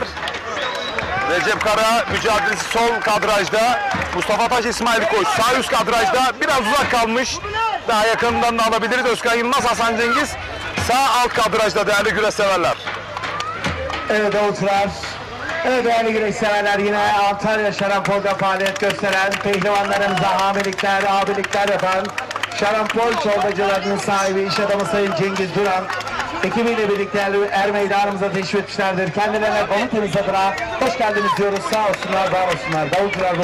Alt boylarında turları salınmakta değerli güreş severler. Saha biraz daha kalabalıklaştı. Çok acele er meydanında yerlerinizi alınız. Pehlivanlar tek konusu. Antalya Döşemaltı Yörük İnşaat Yönetim Kurulu Başkanı Sayın Ali Aydın iyi yayınlar diliyor. Tüm pehlivanlarınıza başarılar demiş. Hem Koza TV'ye hem Ekin Türk TV hem de Lider Haber TV'ye tüm çalışanlarına kolaylıklar demiş. Başkanlık birinci tur müsabakalarında Hasan Cengiz ve Özkan Yılmaz pehlivanlar arasında geçen müsabakada her iki pehlivana da birer ihtar verilmiştir Arzum'un. Her iki baş pehlivana da birer ihtar söz konusu. Değerli güreş severler. Sağ alt kadrajdaki mücadele de aynı, sol kadrajdaki mücadele de aynı değerli yönetmenim.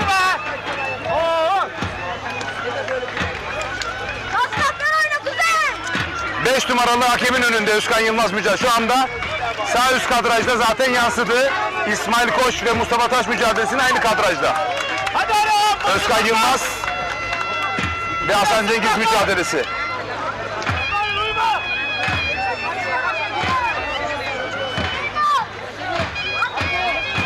Sağ alt kadraja 5 numaralı hakemin önünde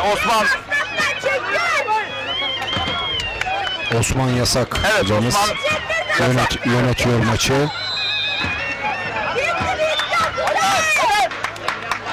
Sağ alt kadrajda da Recep Kara mücadelesi var. Sol kadrajda da değerli yönetmenim. Lütfen sağ alt kadraja Özkan Yılmaz mücadelesini koyabiliriz. Bakın 5 numaralı hakem sağ üst kadrajda. İsmail Koç, Mustafa Taş mücadelesinin aynı kadrajda. Evet. Oradan izleyin değerli güreş severlerim. Aynı kadrajda iki çift mücadele, puanlama mücadelesi var.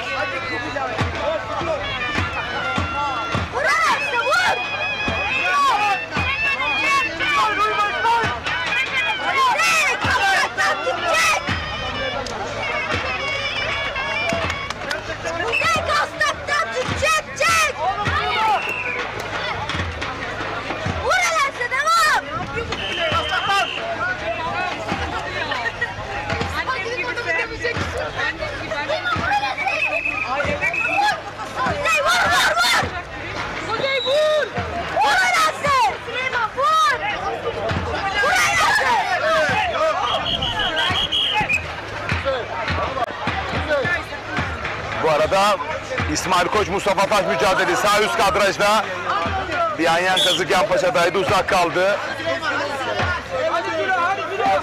Evet, Recep Kara, Yunus Emre Yaman mücadelesi ekranlarda. Güreş severler görüyorsunuz. İsmail Koç, Mustafa Taş mücadelesi ekranlarda. Güreşler var. Bahçelere bir gül lazım. Güllere bülbül lazım. Gökmen Er Meydanı'nda kıran kırana güreş yapan koç yiğitlere kocaman alkış lazım. İsmail Koç ve Mustafa Taş arasındaki karşılaşma hareketlendi.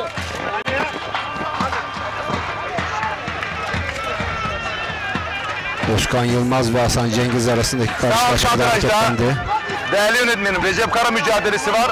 Sol kadrajda da aynı mücadele var.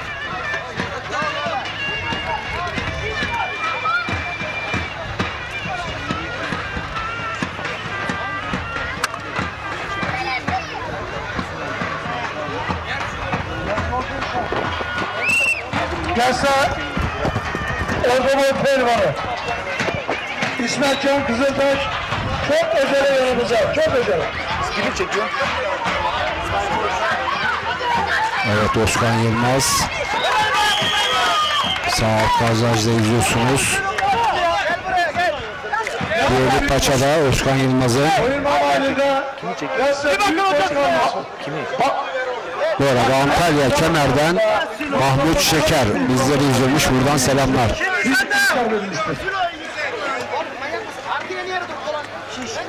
Evet, Hasan Cengiz de hareketlendi. Evet değerli güreş severler, Atasporu yağlı güreşimizin olmazsa Özkan Yılmaz ve Hasan Cengiz arasındaki karşılaşma hareketlendi. başlayacaktır. Ağırlık Evet, tek daldı. Bastırabilecek mi? Girdi. Bir puan çıkar Mustafa Bayram. O bölgede de bel noktasında çok etkin Hasan Cengiz ama evet, Özkan Yılmaz. genç isim Özkan Yılmaz galip geldi Hasan Cengiz'e karşı. Aceleyle bu tarafa başkanlık müsabakalarında Yeniden alabilirsek. Yılmaz galip. Toz koparan boyu pehlivanlarının puanlaması. Güzel bir mücadele izledik. Özkan Yılmaz ve Hasan Cengiz arasında. Evet, bu arada koltuk altından puan alışını izledik Özkan Yılmaz'ın. Bakın işte burada beline girdi. Toparlanmak istedi Hasan Cengiz. Oradan İşte tam küçüldü. burada kasnak ve paçadan bir anda sağ koltuk altından buradan muazzam bir geçiş gösterdi Özkan Yılmaz. İşte bakın burada artık yapabilecek çok bir şey kalmamış. Recep Kara, Yunus Emre Yaman, İsmail Koç, Mustafa Taş mücadelesi. Bu arada Türkiye Gençler Güreşler Federasyonu Yönetim Kurulu üyemiz Sayın Bilal Öz iyi yayınlar diyor. Türk'üm güreşi nerede? Recep Tosun, Mustafa Bayram ve Ali Bağdat orada. Bu kıymetli gayretleriniz, emekleriniz için hasreten sizlere teşekkür ediyorum. Kol bağlayan pehlivanlarımıza başarılar diliyor.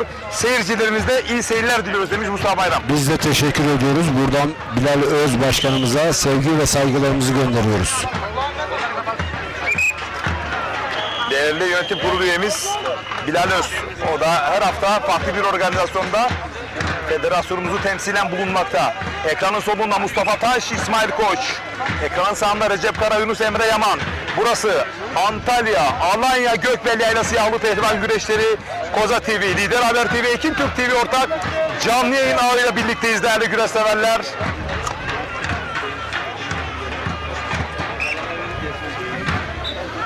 Tek daldı Mustafa Taş. Dış kastan uzanmak istiyor. İsmail Koç uzak kaldı. Büyük boy pehlivanları çok acele Er Meydanı'na.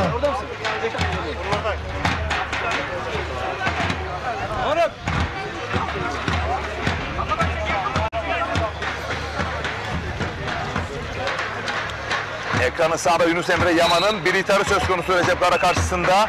Mustafa Taş, İsmail Koç mücadelesinde bir ihtar söz konusu mu? Bence çok hareketliydi. Herhangi bir ihtar yok galiba. Evet, normal süreçte de ihtar almadılar. Puanlama sürecinde de herhangi bir ihtar gelmedi. Her iki baş pehlivandan da karşılıklı ataklar oluyor.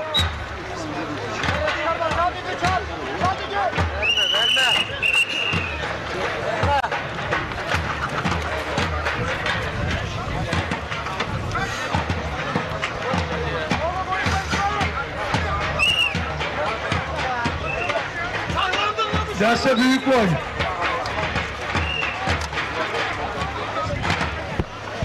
Soyunma halinde. Evet, Recep Kara'dan bir tırpan girişimi oldu fakat sonuca ulaşamadı. Büyük boy. Evet, davulcular bir 30 saniye cazgır arkadaşlar. Evet değerli güreşseverler, görüyorsunuz Gökbel Er Meydanı'nda kıran kırana güreşler var. Bu güreşleri tertip ve komiteden... güreşlerinde emin bir dakika. Orada Recep Kara beline girdi Yunus Emre Yaman'ı. Yunus Emre Yaman Sırt aşağı yendi. Puan değil. Sırt aşağı yendi değerli güreşseverler. Bir anda beline girdi Recep Kara Yunus Emre Yaman'ın. Devam et abi. Oradan ayağını da taktı. Yağlı güreş tabiri. Gıcırı bükme yaptı değerli güreşseverler. Ayağını da taktı.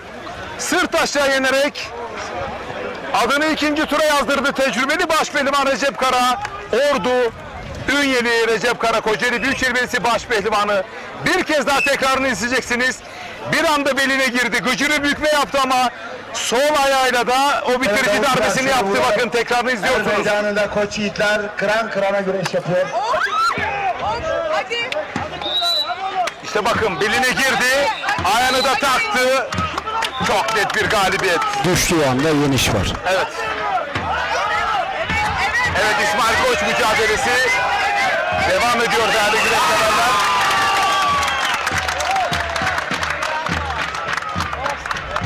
Mustafa Taş, İsmail Koç mücadelesi. Tek bir mücadele kaldı çayırda.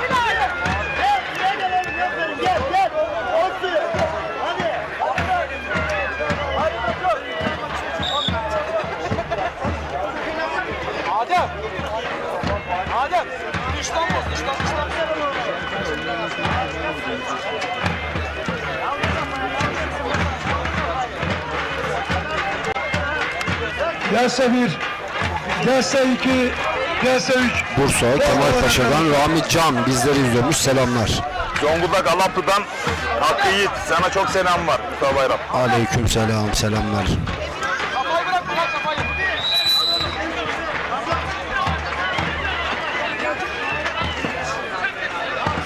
Gelse 1, gelse 2, gelse 3'te sayın seyircilerimiz 3. tur. Allah Allah illallah Muhammedur Resulullah yiğit aslanlara can gönülden alkışlarla diyelim maşallah. Haydi aslanlar Allah derman versin. Küçük orta büyük boy pehlivanları selavatlanmak üzere çok acele Er Meydanı'nda yerleriniz alınız.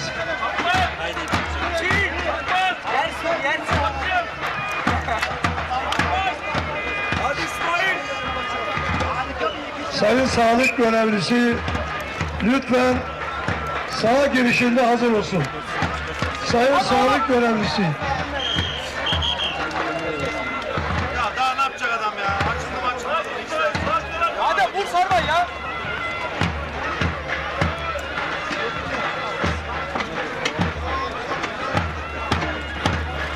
Al oğlum paçayı.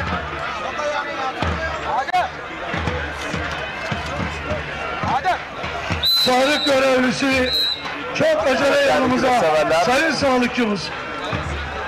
Alanya Gökbel Yaylası Er Meydanı'nda baş pehlivanlıkta tek bir çift kaldı. Puanlama mücadelesini izliyorsunuz. İsmail Koç ve Mustafa Taş.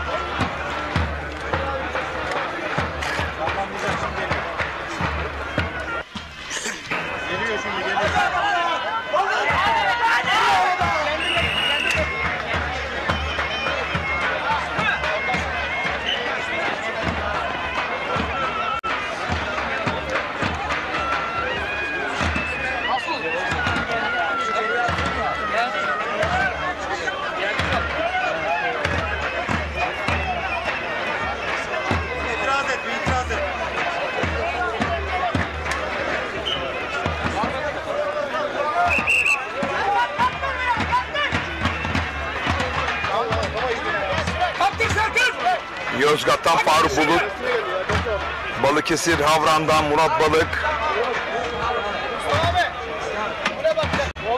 Ömer Vidin iyi yayınlar diliyor. Aydın Söke'nin tek baş pehlivanı değerli Büyük Mehmet Keçi Atak iyi yayınlar diliyor. Hasan Basri Koçak. İsmet Topacan çok acele meydanına.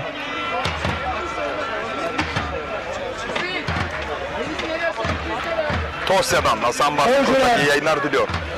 Muğla Dalaman'dan eski pehlivan Bayram Aydın iyi yayınlar diliyor. Fatih Üstündağ çok acele sahaya. Evet, bu arada ilk turlar nihayet erdi. Bir çift kaldı ama ikinci turda kaç pehlivan güreşecek, kaç pehlivan tur atlayacak? Şimdi söz Mustafa Bayram'da bu bilgileri aldı ve sizleri bilgilendirecek. Evet Recep Tosun, ilk turda 48 baş pehlivanımız kol bağladı ve güreştiler. İkinci turda toplam 24 baş pehlivanımız tekrar kol bağlayıp güreş yapacaklar. Ve üçüncü tura 12 kişi kalacaklar. Burada da tur atlayıp 8'e bırakmayı planlıyor. Yani 12'de tur atlatılacak. Evet. Çok doğru bir karar, yerinde bir karar. Küçük orta, büyük boyda sayın seyircilerimiz ikinci tur. Allah Allah! İllallah! Ahmet Zeki Acar, Cengiz Han Şimşek ne yaptı? Galip geldi ilk turda. Galip Kurt'u mağlup etti. Alkışlarla diyelim maşallah. Haydi aslanlar. Allah'tan muhabbeti. Fatma Ağgil Adana'dan Büyük ortalar. iyi yayınlar demiş. Büyük ortalar. Çok acele. Er meydanına. Yakup Ergün Koza TV'ye, Lider Haber'e ve Ekip Türk TV'ye teşekkürler demiş. İzmir'den.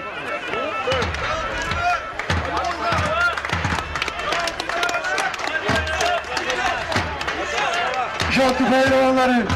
Boşaltılar. İsmail Koç kasnakları güçlü yakaladı oradan. Çok acele er meydanına. Boşaltılar. Çangal denildi, uzak kaldı. Mustafa Taş, İsmail Koç mücadelesi adeta kilitlendi. Paçaya uzanmak istiyor, paçasını kurtardı İsmail Koç.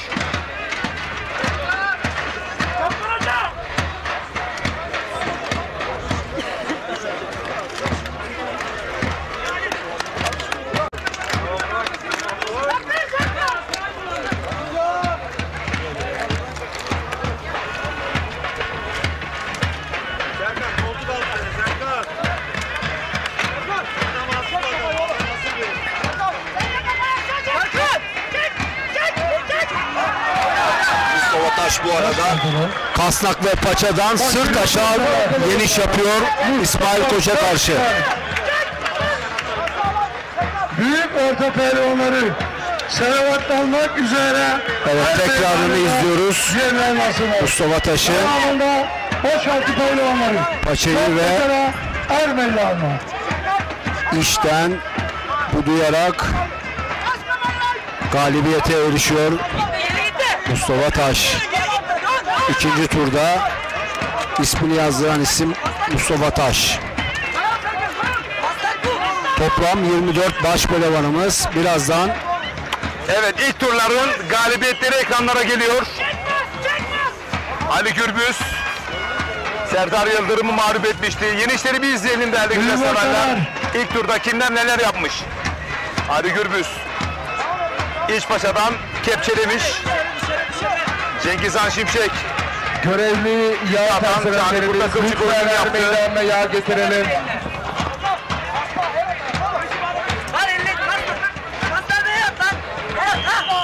Büyük ortalar selavatlanmak üzere er meydanına son oluştu.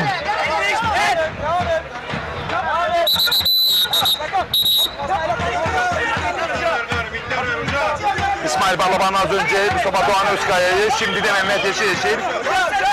Mustafa Kemal Karaboğa'yı yendiği o son anlar ekranlara geliyor.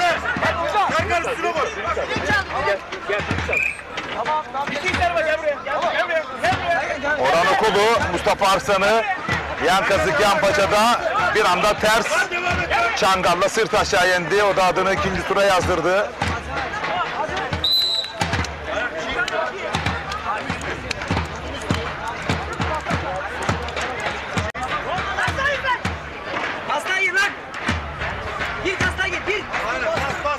Hüseyin Gümüşalan'ın Ramazan Bircan'ı yendiği o son anlar ekranlarda.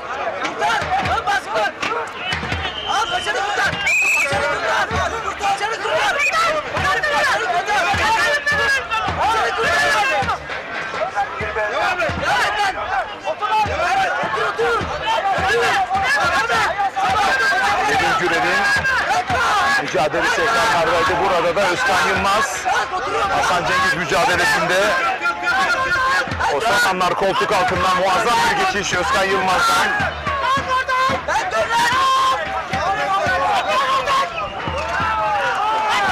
Küçük orta, küçük boy programlarının puanlama saati gelmiştir.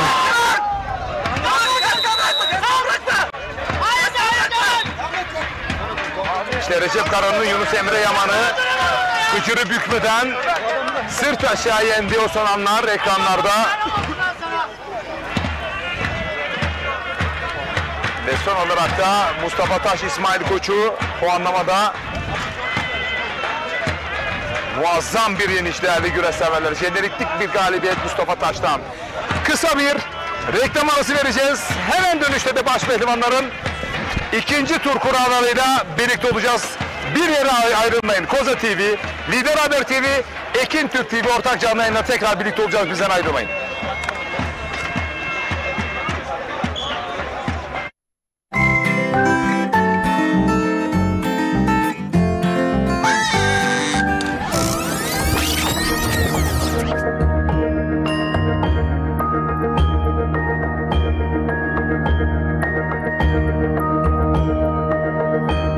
Tarihi eserler ve mekanlar tüm vatandaşlarımızın sahibi olduğu ortak değerlerdir.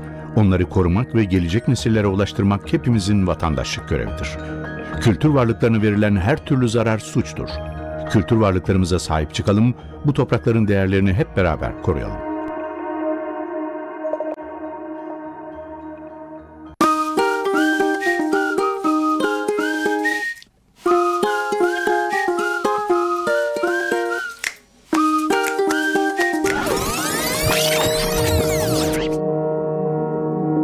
Tarihi eserler ve mekanlar tüm vatandaşlarımızın sahibi olduğu ortak değerlerdir. Onları korumak ve gelecek nesillere ulaştırmak hepimizin vatandaşlık görevidir. Kültür varlıklarına verilen her türlü zarar suçtur. Kültür varlıklarımıza sahip çıkalım, bu toprakların değerlerini hep beraber koruyalım.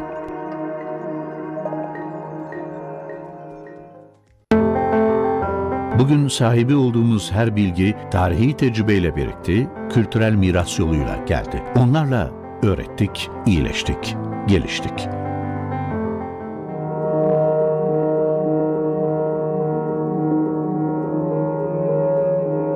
Kültürel mirasımıza vurulan her darbe, hayallerimize, bilime ve geleceğimize vuruluyor. Tahrip edilen, yıkılan, çalınan her kültür varlığı, geçmişimizden bir parçanın sonsuza kadar yok olması demektir. Kültür varlığı kaçakçılığı hırsızlıktır. Kültür varlıklarımıza sahip çıkalım, bu toprakların değerlerini hep beraber koruyalım. Serebral palsi, bebeklik ve çocukluk döneminde en sık rastlanan fiziksel engellilik durumudur. Ülkemizde her yıl 6.000'den fazla çocuk serebral palsi tanısı alıyor. Serebral palsi onların hayata aktif katılmalarını zorlaştırsa da özel eğitim ve rehabilitasyon sayesinde birçok şeyi başarabilirler. Yürüyebiliriz, yutabiliriz, konuşabiliyoruz. Erken teşhis ve doğru tedavi sayesinde daha neler yapabilirler. Yeter ki desteğinizle, zamanında, ihtiyaçları olduğu sürece özel eğitim ve rehabilitasyon alabilsinler.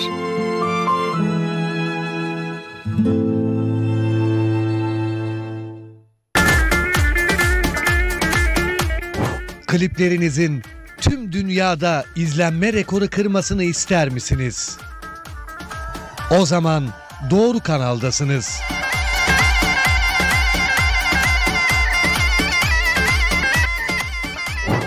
Bilgi almak için 0212 485 3901 0212 485 3901. Beni eller gibi görme, sen benimsin, ben senin. Gel seni benden ayırma, gel seni benden ayırma. Sen benimsin, ben senim. Radyo 2. Sarı saçlarına deli gönlümü bağlamışım, çözülmüyor mihriban, mihriban. Radyo 2. Erisin dağların karı, geçti ömrümün baharı. Ecel kapım çalmadan, durma gel ömrümün varı. Radyo 2. Sinemdedir benim derdim dağlarım. Ben yaramı gizli sarar bağlarım. Ben gündüzler güler gece ve ağlarım. Benim neler çektiğimi kim bilir. Radyo 2. Türkiye Cumhuriyeti Kültür ve Turizm Bakanlığı'na bağlı 350'den fazla müze ve öğren yerine artık sadece müze kartla giriliyor. Müze kartla ülkemizdeki müzeleri ve öğren yerlerini bir yıl boyunca doyasıya gezebilirsiniz. Üstelik müze kart şimdi milli saraylarda da geçerli. Kimlik kartınızda kolayca sahip olabileceğiniz müze kartınızı hemen alın, Türkiye'nin tarihi ve kültürel hazinelerini keşfe çıkın. Tam bir yıl boyunca geçerli olan müze kart sadece 60 lira.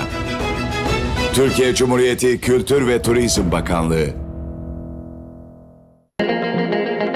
Tam bağımsız Türkiye vazgeçer mi senden? Dilerle san aşkımızdan, yitik sevdamız. Teknofestler göreceğiz, milyon milyon geleceğiz. Gençlerle omuz omuza zaferlere ereceğiz. Göklerde kızıl elma, Anadolu sularda tok çıktı yollara. Şimdi de sende sıra. Cumhuriyetimizin 100. yılında 2,5 milyondan fazla ziyaretçisiyle İstanbul'da rekorlar kıran Teknofest 30 Ağustos'ta başkentimiz Ankara'da, 27 Eylül'de İzmir'de. Geliyor işte tam bağımsız Türkiye.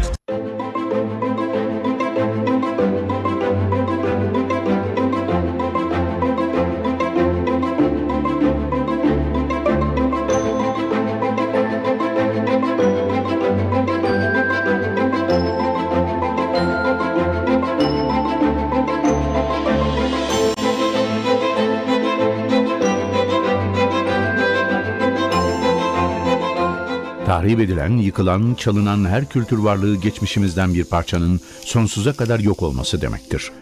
Kültür varlıklarına verilen her türlü zarar suçtur. Kültür varlıklarımıza sahip çıkalım, bu toprakların değerlerini hep beraber koruyalım. Beni eller gibi görme, sen benimsin, ben senin. Gel seni benden ayırma, gel seni benden ayırma. Sen benimsin, ben senim. Radyo 2. Sarı saçlarına deli gönlümü bağlamışım, çözülmüyor mihriban, mihriban. Radyo 2. Erisin dağların karı, geçti ömrümün baharı. Ecel kapım çalmadan, durma gel ömrümün varı. Radyo 2. Sinemdedir benim derdim dağlarım. Ben yaramı gizli sarar bağlarım. Ben gündüzler güler gece ve ağlarım. Benim neler çektiğimi kim bilir. Radyo 2.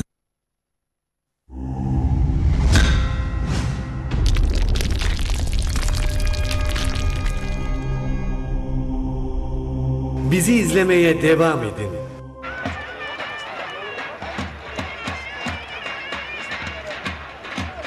Evet değerli güreş severler, burası Alanya Gökbel Yaylası Er Meydanı.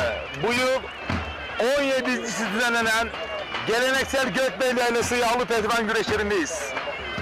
Alanya Belediye Başkanımız Sayın Adem Murat Yücel himayelerine tertip ediliyor. Ve baş pehlivanlar takriben 4 dakika sonra ikinci tur kuralları çekmek üzere çayıra davet edilecekler. Koza TV, Ekin Türk TV ve Lider Haber TV ortak canlı yayın ağıyla bir kez daha karşınızdayız. Değerli güreş severler, saygıdeğer konuklar, Alanya küçük orta, büyük orta ve başaltı boyu mücadeleleri çayırda, daha doğrusu başaltı boyu pehlivanlar şu anda Antalya Belediye Başkanımız Sayın Enver Atutkan'ın pehlivanı. Bugün burada Yenice İnşaatların sahibi iş adamı Sayın Kenan Karabulut adına güreş yapıyor. Cemali Küçük Güçlü Antalya Serik. Başaltı boyu Büyükşehir ikinci Belediye tur Başkanımız Doçent Doktor Sayın Tahir eşleşmesi yapıldı ve salınıyor. Bugün burada Zonguldak Alaplı'dan Hüseyin Uğuz hocam bizleri izliyormuş, buradan çok selamlar. Orada Yaraşlı güreşinin tarihi belli olan güreşlerden soruyor Mustafa Bayram. Evet, Zonguldak Yaraşlı güreşleri inşallah Eylül ayı içerisinde gerçekleşecek. Buradan tüm Zonguldaklı güreş severlere duyurulur. Mustafa Okulu Antalya Kumluca.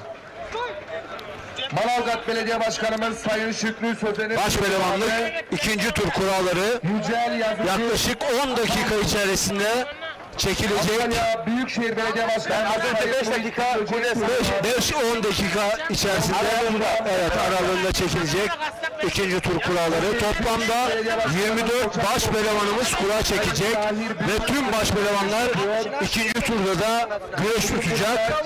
Üçüncü turda 12 baş pehlivanımız kalacak. 8 baş pehlivan güreş yapıp 4 baş pehlivanımız tur atlayacak. Antalya Muratpaşa Belediye Başkanımız Avukat Ümit Uysal adına güreş yapıyor. Hasan Güzeller Antalya Kumluca. Antalya Büyükşehir Belediye Başkanımız Sayın Muhittin Böcek adına güreş yapıyor. İyi yayınlar diliyorum. Dağbeli'nde Hilmi ve Bülent Bey'le birlikte izliyoruz.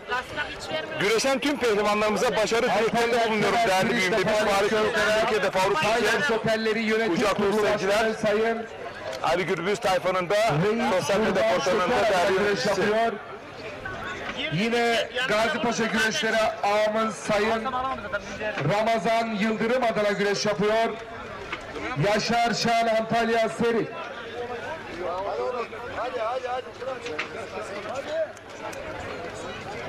Antalya Serik Belediye Başkanımız Sayın Enver Atutkan'ın pehlivanı. Bugün burada Antalya Aksu Altıntaş'ta faaliyet gösteren pehlivan emlakların sahibi eski pehlivan Sayın Tahir Borucu adına güreş yapıyor. Hasan Borucu Antalya Aksu. Antalya Büyükşehir Belediye Başkanımız Sayın Muhittin Böcek'in pehlivanı. Yine bugün burada Kaşlı iş adamı Sayın İbrahim Gölgeci adına güreş yapıyor. Sinan Kaya Antalya Demre. Duşamaltı Belediye Başkanımız Mimar Turgay Genç adına güreş yapıyor. Onur Susuz Antalya Duraller. Manavgat Belediye Başkanımız Sayın Şükrü Sözen adına güreş yapıyor. Kemal Şahin Samsun. MCM Özparlar Spor Kulübü Yönetim Kurulu Başkanımız Sayın Mehmet Özparlar'ın pehlivanı. Tufan Güzel Antalya Kumluca. Antalyalı iş adamı pehlivan geri dönüşümlerinin sahibi. Aynı zamanda Muratpaşa Yağlı Pehlivan Güreşleri güreş ağamız Sayın Ahmet Akbaş'ın pehlivanı Mevlüt Köken Antalya. Gölcük Belediye Başkanımız Sayın Ali Yıldırım Sezer adına güreş yapıyor. Yunus Emre Akman Gölcük. Demre eski dönem belediye başkanımız Sayın Süleyman Topçu adına güreş yapıyor. Davut Cansev Antalya Demre. Antalya Kemer Belediye Başkanımız Sayın Necati Topaloğlu adına güreş yapıyor. Gürkan Balcı Antalya Kemer. Evet şu anda da görüyorsunuz kadrajda baş pehlivanları ikinci tur kuralları güreş yapıyor. Fanuslar hazırlanıyor. Güncel Akşit Antalya Kumluca. Karamürsel Belediye Başkanımız Sayın İsmail Yıldırım adına güreş yapıyor. Mert Altın, Pehlivanlar Diyarı Karamürsel. Gölcük Belediye Başkanımız Sayın Ali Yıldırım Sezer adına güreş yapıyor. Bugün burada Gazi Paşalı iş adamı Önder Otomotivleri Yönetim Kurulu Başkanı Sayın Önder Üner adına güreş yapıyor. Kazım Sam, Gölcük Hamidiye.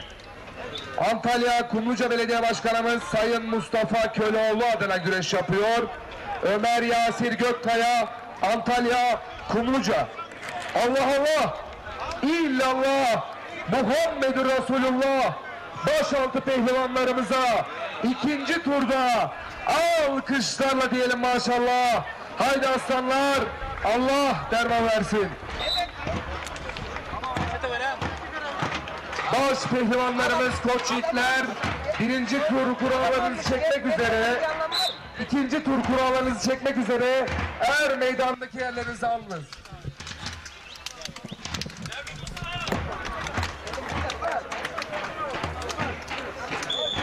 Evet, baş pehlivanlarımız ikinci tur kurallarınızı çekmek üzere her meydandaki yerlerinizi alınız. Evet, baş pehlivanlar ikinci tur kuralları çekmek üzere anons edildi. Canlı yayın kabinimize bu er meydanlarında yıllardır hizmet eden değerli eğitimci hocam Fatih Tadı, hoş geldin hocam. Hoş bulduk hocam, merhabalar, iyi yayınlar. Sağ olasın, teşekkür ediyorum. Er meydanı Gökbel'desin. Evet. Duyguları nelerdir? Daha sonra devam edeceğiz sorularla. Baş pehlivanlarımız. Öncelikle tüm seyircilerimize, izleyicilerimize mutlu hafta sonları diliyorum. Her meydandaki yerlerinizi alınız. Sayın Başkanımız Adem Murat Yücel Bey himayelerinde yapılan Gökbel Yağlı Pehlivan güreşlerinde gayet kalabalık, muhteşem bir seyirci. Hava da çok güzel, bunaltıcı değil. Gökbel Yaylası'na gelmeyen, burayı görmeyen tüm izleyicilerimize, tüm dinleyicilerimize herkesi buraya davet ediyoruz. Harika bir yer. Çok güzel bir atmosferi var. Kıran kırana müsabakalar devam ediyor zaten hep beraber. Yoğun bir ilgi var.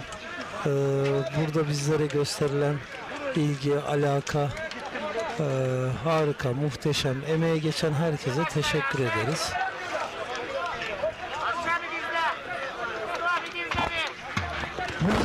Bu arada sizlere gene selamlar getirdim. İç Anadolu'dan, Antep'ten Mehmet Tahmazoğlu Başkanımızın, Mehmet Tutal Başkanımızın. Evet, teşekkür ediyoruz. Özellikle Konya'da, o bölgede güreşin canlanması noktasında çok büyük bir özveride bulunuyorsun. Seydişehir'de de muazzam bir organizasyona imza attın. Önümüzdeki yıl neler bekliyor bizi? Önümüzdeki İç Anadolu'da tabi Selçuklu medeniyetinin doğuş, Mevlana şehrimiz, Mevlana Hazretlerinin sözleriyle Osman Aynur 4 numara birlikte çok güzel İç Anadolu'da büyük organizasyonlarımız var. Çok güzel organizasyonlarımız olacak. Sayenizde yağlı güreş izleyici kitlemiz arttı. Samimiyetle söyleyeyim. Ama yani, organizasyonların da çok değerli toplu yapılması da izlenimini de yükseltiyor. Bu doğrultuda Sayın Federasyon Başkanı İbrahim Türkiş'in katkılarından da bahsedelim. Evet. Sayın Başkanım şöyle söyleyeyim. Yani bu işe değerli tüm benliğini koyarak özellikle lig güreşleri için işte olur mu olmaz mı aralarından çıkarak hayır ben bu işi yapacağım ve yapacağız hep beraber başaracağız diyerek muhteşem organizasyonlara imza atıyor. Sayın Başkanım yağlı güreşe çok farklı bir ivme kazandırdı ve bu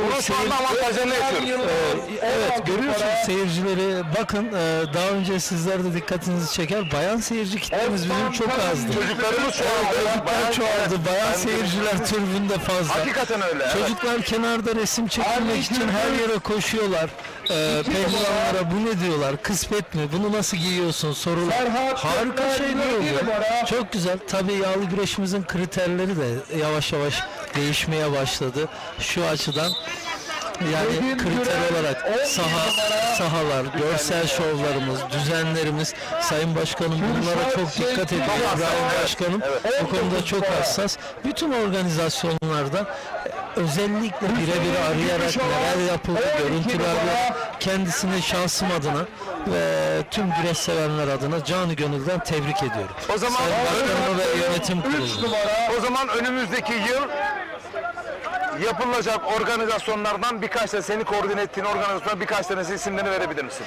Daha tarihleri netleşmedi ama. Tabii tarihleri netleşmedi. Erken zaten sabit olan organizasyonlarımız var biliyorsunuz.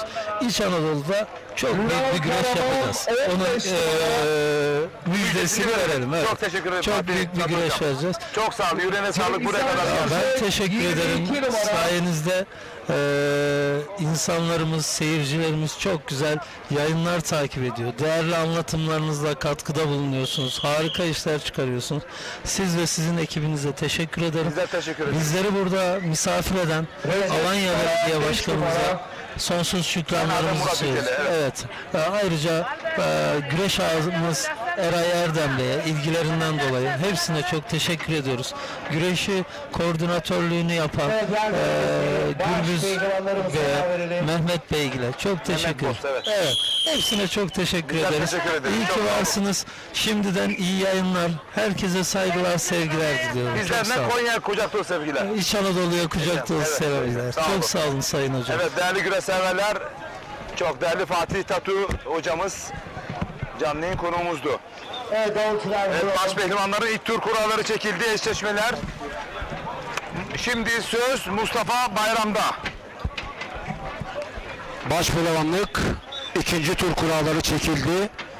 Yıldıra yakın rakibi Ali Gürbüz, Faruk Akkoyun rakibi Osman Aynur, Recep Kara rakibi Mustafa Taş, Serhat Gökmen rakibi Furkan Durmuş Altun, Süleyman Başar rakibi İsmail Balaban, Nedim Gürel rakibi Hüseyin Gümüşalan, Fatih Aklı rakibi Mustafa Batu, Ünal Kahraman rakibi Özkan Yılmaz, Orhan Okulu rakibi Emre Erkal, Kürşat Şevki Korkmaz rakibi Enes Doğan. Müthiş bir mücadele. Evet, gerçekten çok dikkat çeken bir karşılaşma. Cengizhan Şimşek. Yusuf Can Zeybek, Cengizhan Şimşek, Osman Kan, Mehmet Yeşil.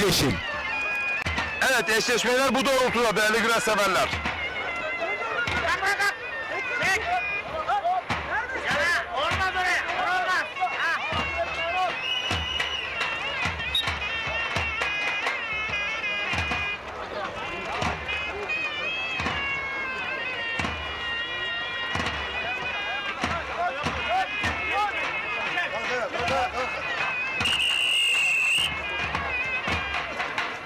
Değerli güreşseverler, başpehlivanlık ikinci tur kuralları şu şekildedir.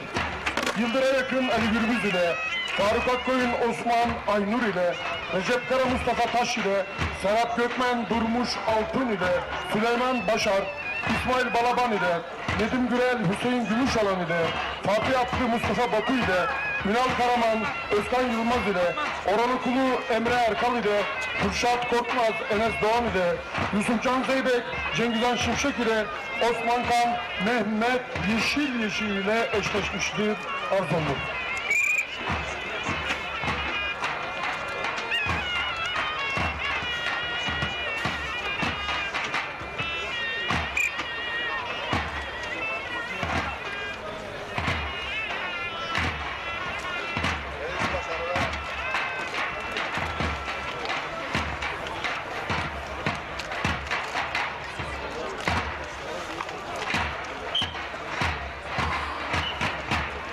Evet, baş pehlivanlarımız kural numarasına göre lütfen her meydandaki yerinizi alınız.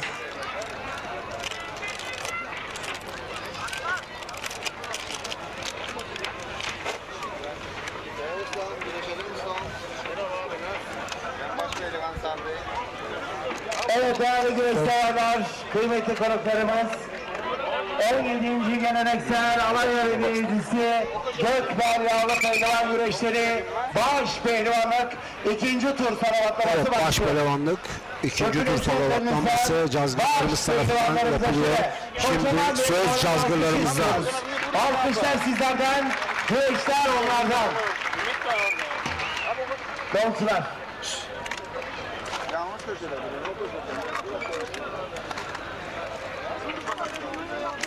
Değerli güreşseverler, Kocaeli Büyükşehir Belediye Başkanımız, değerli güreşseverler, Kocaeli Gölcük Belediye Başkanımız Avukat Ali Yıldırım Sezer adına güreş yapıyor. Bugün er meydanımızda Kumlucalı ünlü turizmci Orhan Yalçınkaya adına bugün er meydanımızda güreş yapıyor. Yıldıray Akın, Kocaeli Gölcük. Evet, Antalya Döşemaltı Belediye Başkanımız Mimar Sayın Turgay Genç adına güreşiyor.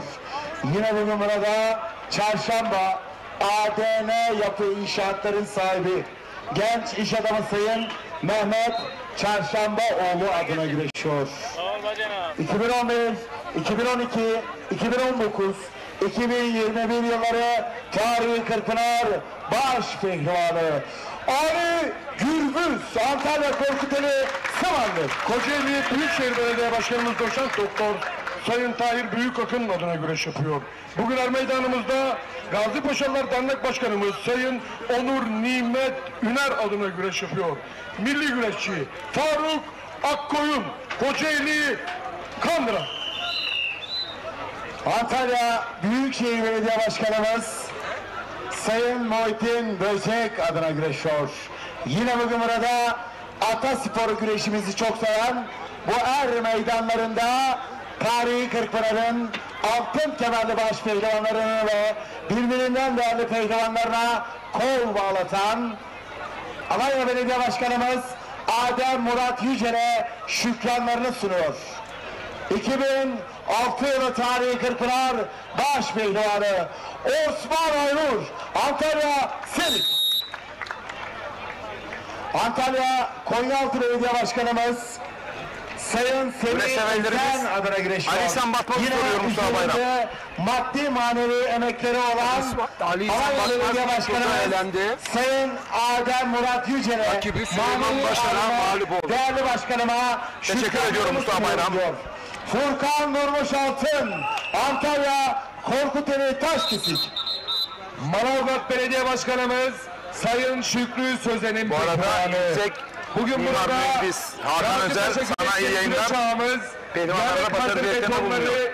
Yönetim Kurulu Başkanı Jeoloji mühendisimiz Yanık Ramazan Yıldırım adına görüş yapıyor. Serhat Gökmen, Samsun. Kocaeli Büyükşehir Belediye Başkanımız Sayın Doçent Doktor Tahir Büyükakın Başkanımızın pehlivanı. Bugün er meydanımızda Gazi Paşa güreşleri ağası, yanık betonların sahibi Sayın Ramazan Yıldırım adına güreş yapıyor. Nedim Gürel, Kocaeli Gölcük.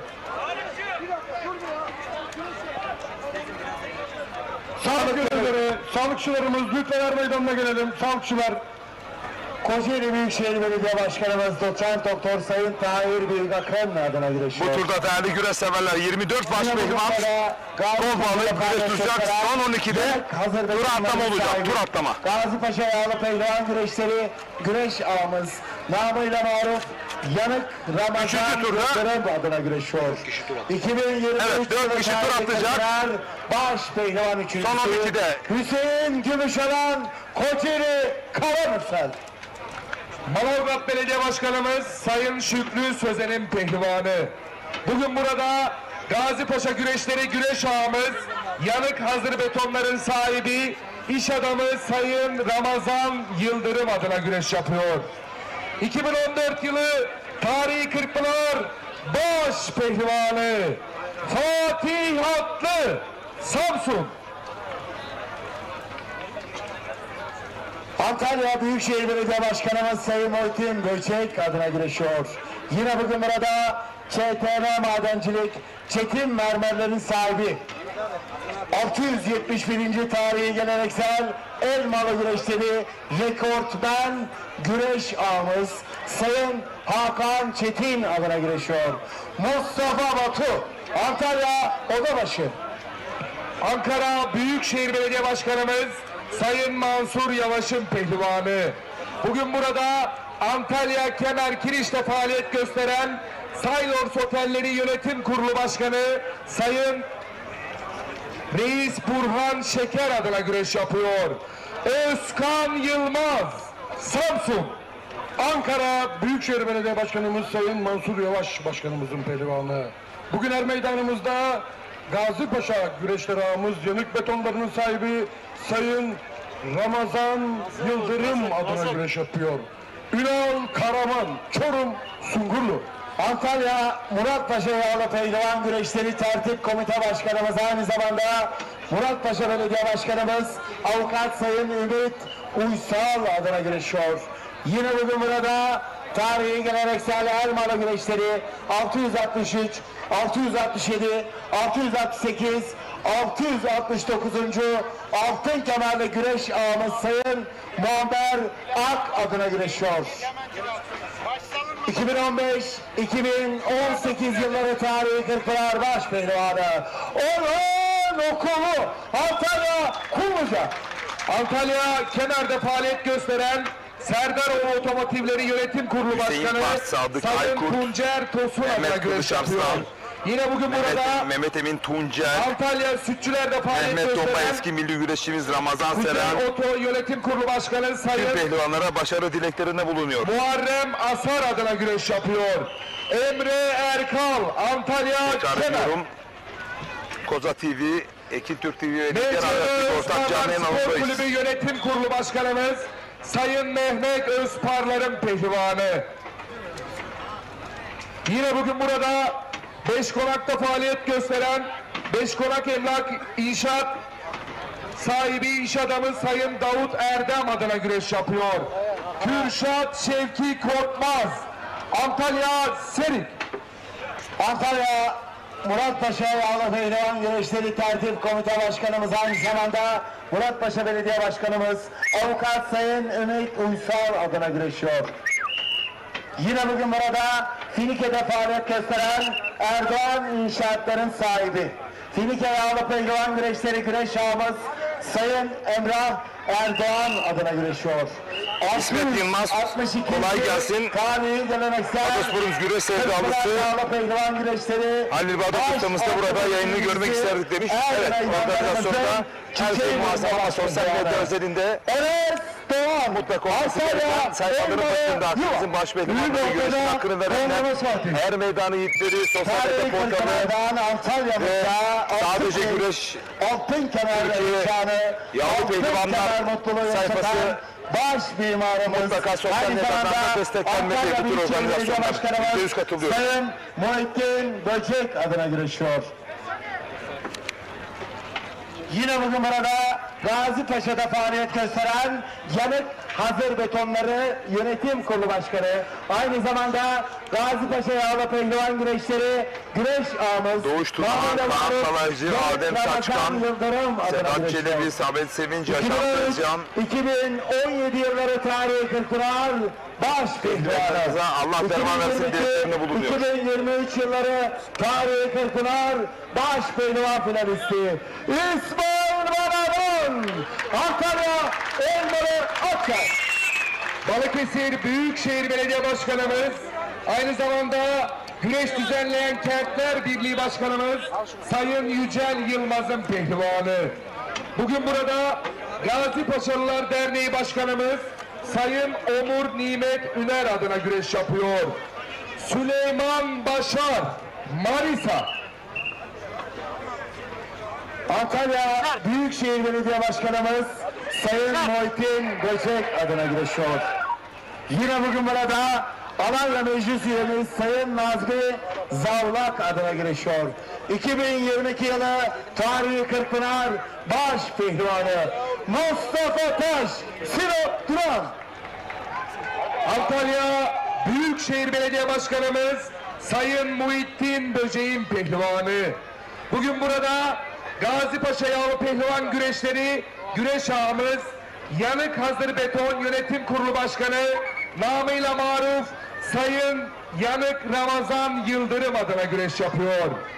Cengizhan Şimşek, Antalya Serik.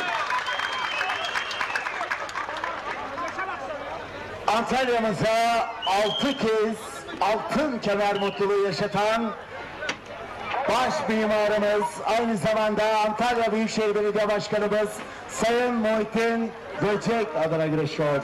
Yine bugün burada Antalya'da faaliyet gösteren ikinci el araba alım satımda Veli Demir Otomotiv, Veli Demir Filoları Yönetim Kurulu Başkanı, aynı zamanda Antalya Serik Yağlı Pehlivan Güreşleri güreş ağamız Sayın Veli Demir adına güreşiyor.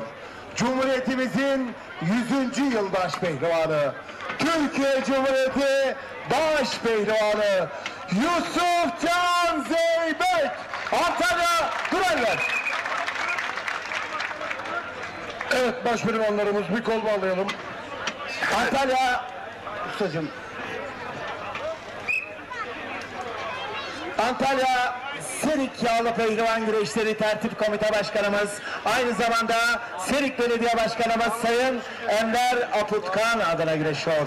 Yine bugün burada Veli Demir Otomotiv, Veli Demir Filoları Yönetim Kurulu Başkanı, Antalya Serik Yağlı Pehlivan Güreşleri güreş ağamız Sayın Veli Demir adına güreşiyor. 662. Tarihi Geleneksel Kırkpınar Güreşleri baş altı ikincisi er meydanlarımızın Çiçeğiburnu'nda baş pehlivanı Osman Kan, Antalya Serik. Güreş düzenleyen Kentler Birliği Başkanımız, Türkiye Belediyeler Birliği Başkanımız, aynı zamanda Balıkesir Büyükşehir Belediye Başkanımız Sayın Yücel Yılmaz'ın pehlivanı. Yine bugün burada Antalya'da faaliyet gösteren Veli Demir Otomotiv, Veli Demir Filoları Yönetim Kurulu Başkanı, Antalya Serik Yağlı Pehlivan Güreşleri güreş ağamız Sayın Veli Demir adına güreşiyor.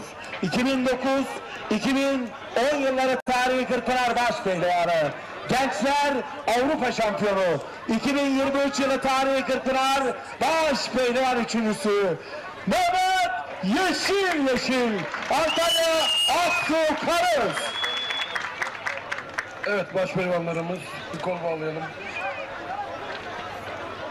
Pehlivan! Dünyaya geldiniz! Her biriniz Hazreti Hamza'dır üstadınız biriniz! Dünyaya geldiniz! Ayrı ayrı anadan, kiminiz Rumeli'nden, kiminiz Anadolu'dan, güreş yapanlara yardım eder Hazreti Yaradan. Ben çekiliyorum aradan, sizlere gayret, kuvvet versin, yeri, göğü yaradan. Allah Allah, ilallah, Muhammedur Resulullah, yiğit aslanlara dualarla, alkışlarla diyelim maşallah. Haydi aslanlar, Allah derman versin. Evet değerli güreş severler, baş pehlivanlar özelinde bugün ikinci kez Allah Allah nidaları yükseldi. Alanya Gökbel Yaylası Er Meydanı'nda birbirinden önemli kapışmalara sahne alacak ikinci turda Mustafa Bayram o özel kapışmaları sizlere anons edecek. Evet, ikinci tur kuralları çekildi ve gerçekten hop oturup hop kalkacağımız bir ikinci tur yaşayacağız. Yıldıra yakın, rakibi Ali Gürbüz, Faruk Akkoyun, rakibi Osman Aynur, Recep Kara, rakibi Mustafa Taş, Serhat Gökmen, rakibi Furkan Durmuş Altun, Süleyman Başer, rakibi İsmail Balaban, Nedim Gürel, rakibi Hüseyin Gümüşoğlan, Fatih Atlı, rakibi Mustafa Batu, Ünal Kahraman, rakibi Özkan Yılmaz, Orhan Okulu, rakibi Emre Erkal, Kürşat, Şevki Korkmaz, rakibi Enes Soğan, Yusuf Can Zeybek, rakibi Cengizhan Şimşek, Osman Kan, rakibi Mehmet Yeşil. Dikkat çeken, öne çıkan karşılaşmalarımız var. İkinci turda sert geçecek bir karşılaşma Faruk Akkoyun ve Osman Aynur arasında. Serhat Gökmen ve Furkan Durmuş Altun arasında geçecek karşılaşmalar dikkat çekiyor. Kürşat Korkmaz ve Enes Doğan arasındaki karşılaşma dikkat çekiyor. Yine Yusuf Can Zeybek, Cengizhan Şimşek karşılaşması dikkat çeken karşılaşmalardan. Fatih Atlı ve Mustafa Batu arasındaki karşılaşmada dikkat çekiyor. Yani demin dediğimiz gibi hop oturup hop kalkacağız. İkinci tur gerçekten mükemmel güreşler izleyeceğiz. Şimdiden iyi seyirler. Evet, bakalım kimler adını son 12'ye yazdıracak değerli güreş severler. Tüm baş pehlivanlar güreş tutacak bu turda. Son 12'de 4 baş pehlivan tur atlayacak. Çeyrek finale bırakılacak. Yani ilk 8'e bırakılacak değerli güreş severler.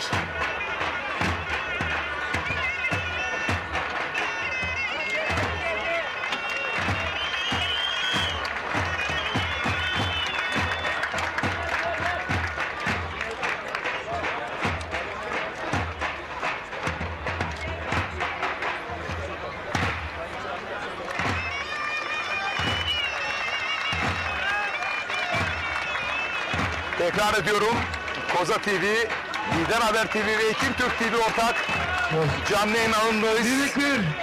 Değerli güreş severler. İsmail Zurnacı, Ahmet Göksen, Erdal Nalbantoğlu, Altay Pirge, Resul Yılmaz, Erbil Yavuz, Hasan Tofur, Osman Emre Onay, Zekai Özgez, Türkiye'nin dört bir yanından gelen mesajların söz konusu. Ara ara yer vermeye çalışacağız. Değerli güreş severler.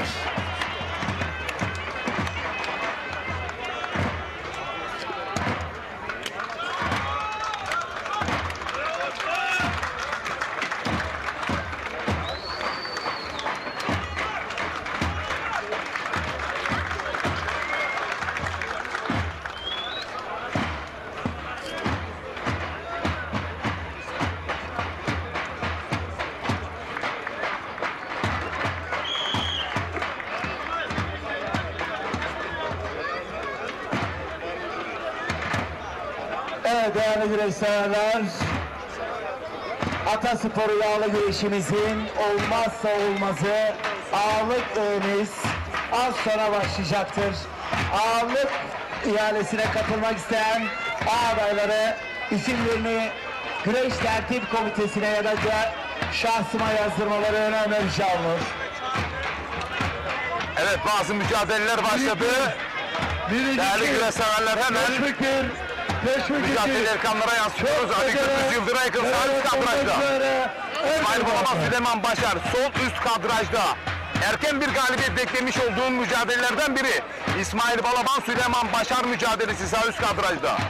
Orhan Okulu Emre Erkal sol alt kadrajda. Yusufcan Zeybek, Cengiz Han Şimşek bu turun en zorlu kapışması sağ alt kadrajda da. Siz değerli güreş severlerimiz için.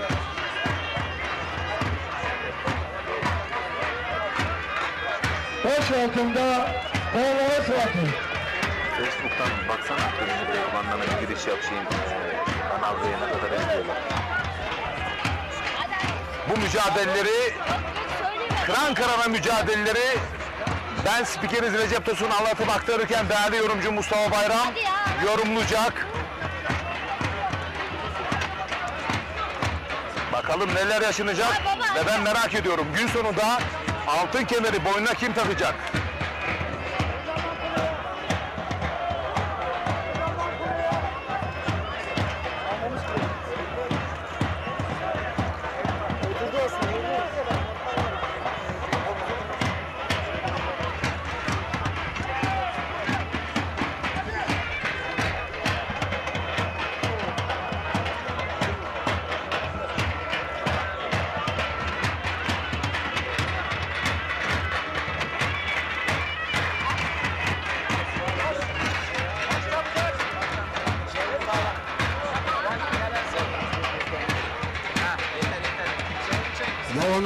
Yalova, Altınova, Hersek, Yağlı Pehlivan güreşleri ağamız Erkan Uysal bizleri izliyormuş.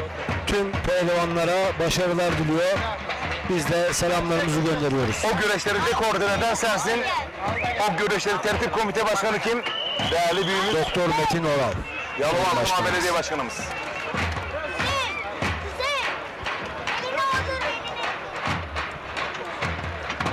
Bu arada Osman Aynur, Faruk Akkoyun çok sert kapışıyor uzak kadrajda. Onu da ekranlara getireceğiz. Değerli güreş severler. Kocaeli Derince'den Celalettin Sarıaslan abimiz bizleri izliyormuş. çok selamlar gönderiyor.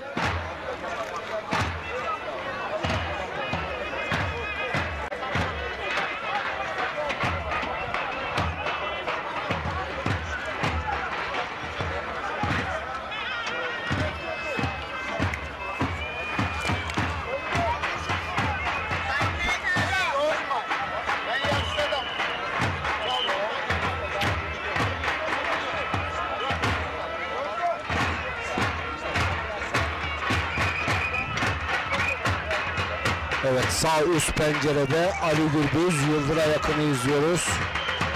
Sağ alt pencerede Yusuf Can Zeybek, Cengizhan Şimşek. Sol üst pencerede İsmail Balaban, Süleyman Başar. Ve sol alt pencerede Orhan Okulu, Emre Erkal. Karşılaşmalarını izliyoruz. Bursa Dürdane Köyü'nden Halil Doğru iyi yayınlar diliyor. Değerli Bülme, kucak dolu sevgiler yolluyorum. Hüseyin Özer, Mustafa Aksoy, Mehmet Tilki, Karpuzcu Hüdayi, Mehmet Akif Ocakçı, Hacı Kadir Çakmak, Hüseyin Pursak pehlivanlarımıza başarı dileklerinde bulunuyorlar değerli güreş severler. Türkiye'nin hangi ilinde, ilçesinde, köyündeyseniz, Avrupa'nın hangi ülkesindeyseniz bizlere mesaj yollayın. Koza TV, Ekin Türk TV, Lider Haber TV ortak canlı yayın ağında yorumlarınıza yer vereceğiz değerli güreş severler.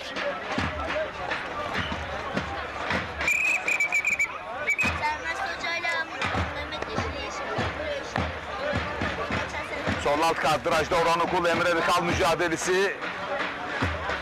Değerli güreş severler. Sağ üst kadrajda Ali Gürbüz, Yıldır'a yakın mücadelesi.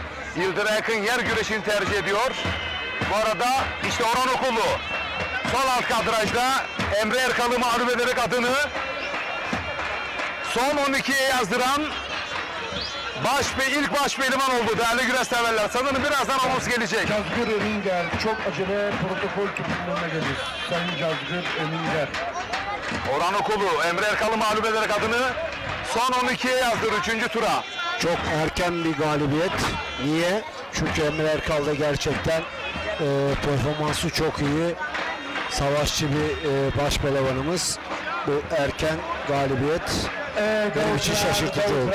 Evet değerli güreş severler, olmazsa olmazımız Ataspor yağlı güreşimizin baş öğelerinden ağırlık ihalemiz az sonra başlayacaktır. 18. geleneksel Alanya Belediyesi Gökbel Yağlı Pehlivan Güreşleri ağırlık ihalesine katılmak isteyen adaylarımız Gürbüz çift sarmada güreş tertip komitelerine arayış içerisinde yazdırmaları önemli rica ediyorum. Yıldır'a yakını Sırtaş'a geldik arzusunda Orhan Okul adını son 12'ye yazdıran ilk baş pehlivan oldu.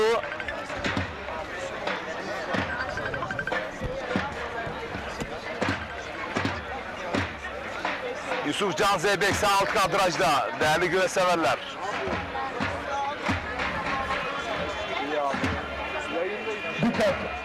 Rakibi Cengizhan Şimşek sağ alt kadrajda çok zorlu bir eşleşme. Bu arada alt boyda da kadraja çok güzel bir suplex geldi. Güreşecek pehlivanlarımız acil olarak er meydanına geliyoruz. Mehmet Yeşil Osman Kan sol alt kadrajda.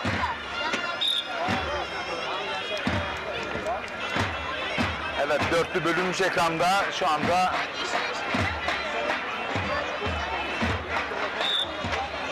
Can Zeybek'in paça ve kasnak güreşi söz konusu Cengizhan Şimşek'e karşı. Büyük orta pehlivanları kura çekmek üzere çok acele cetvel hakimine gelmiş. Büyük ortalar.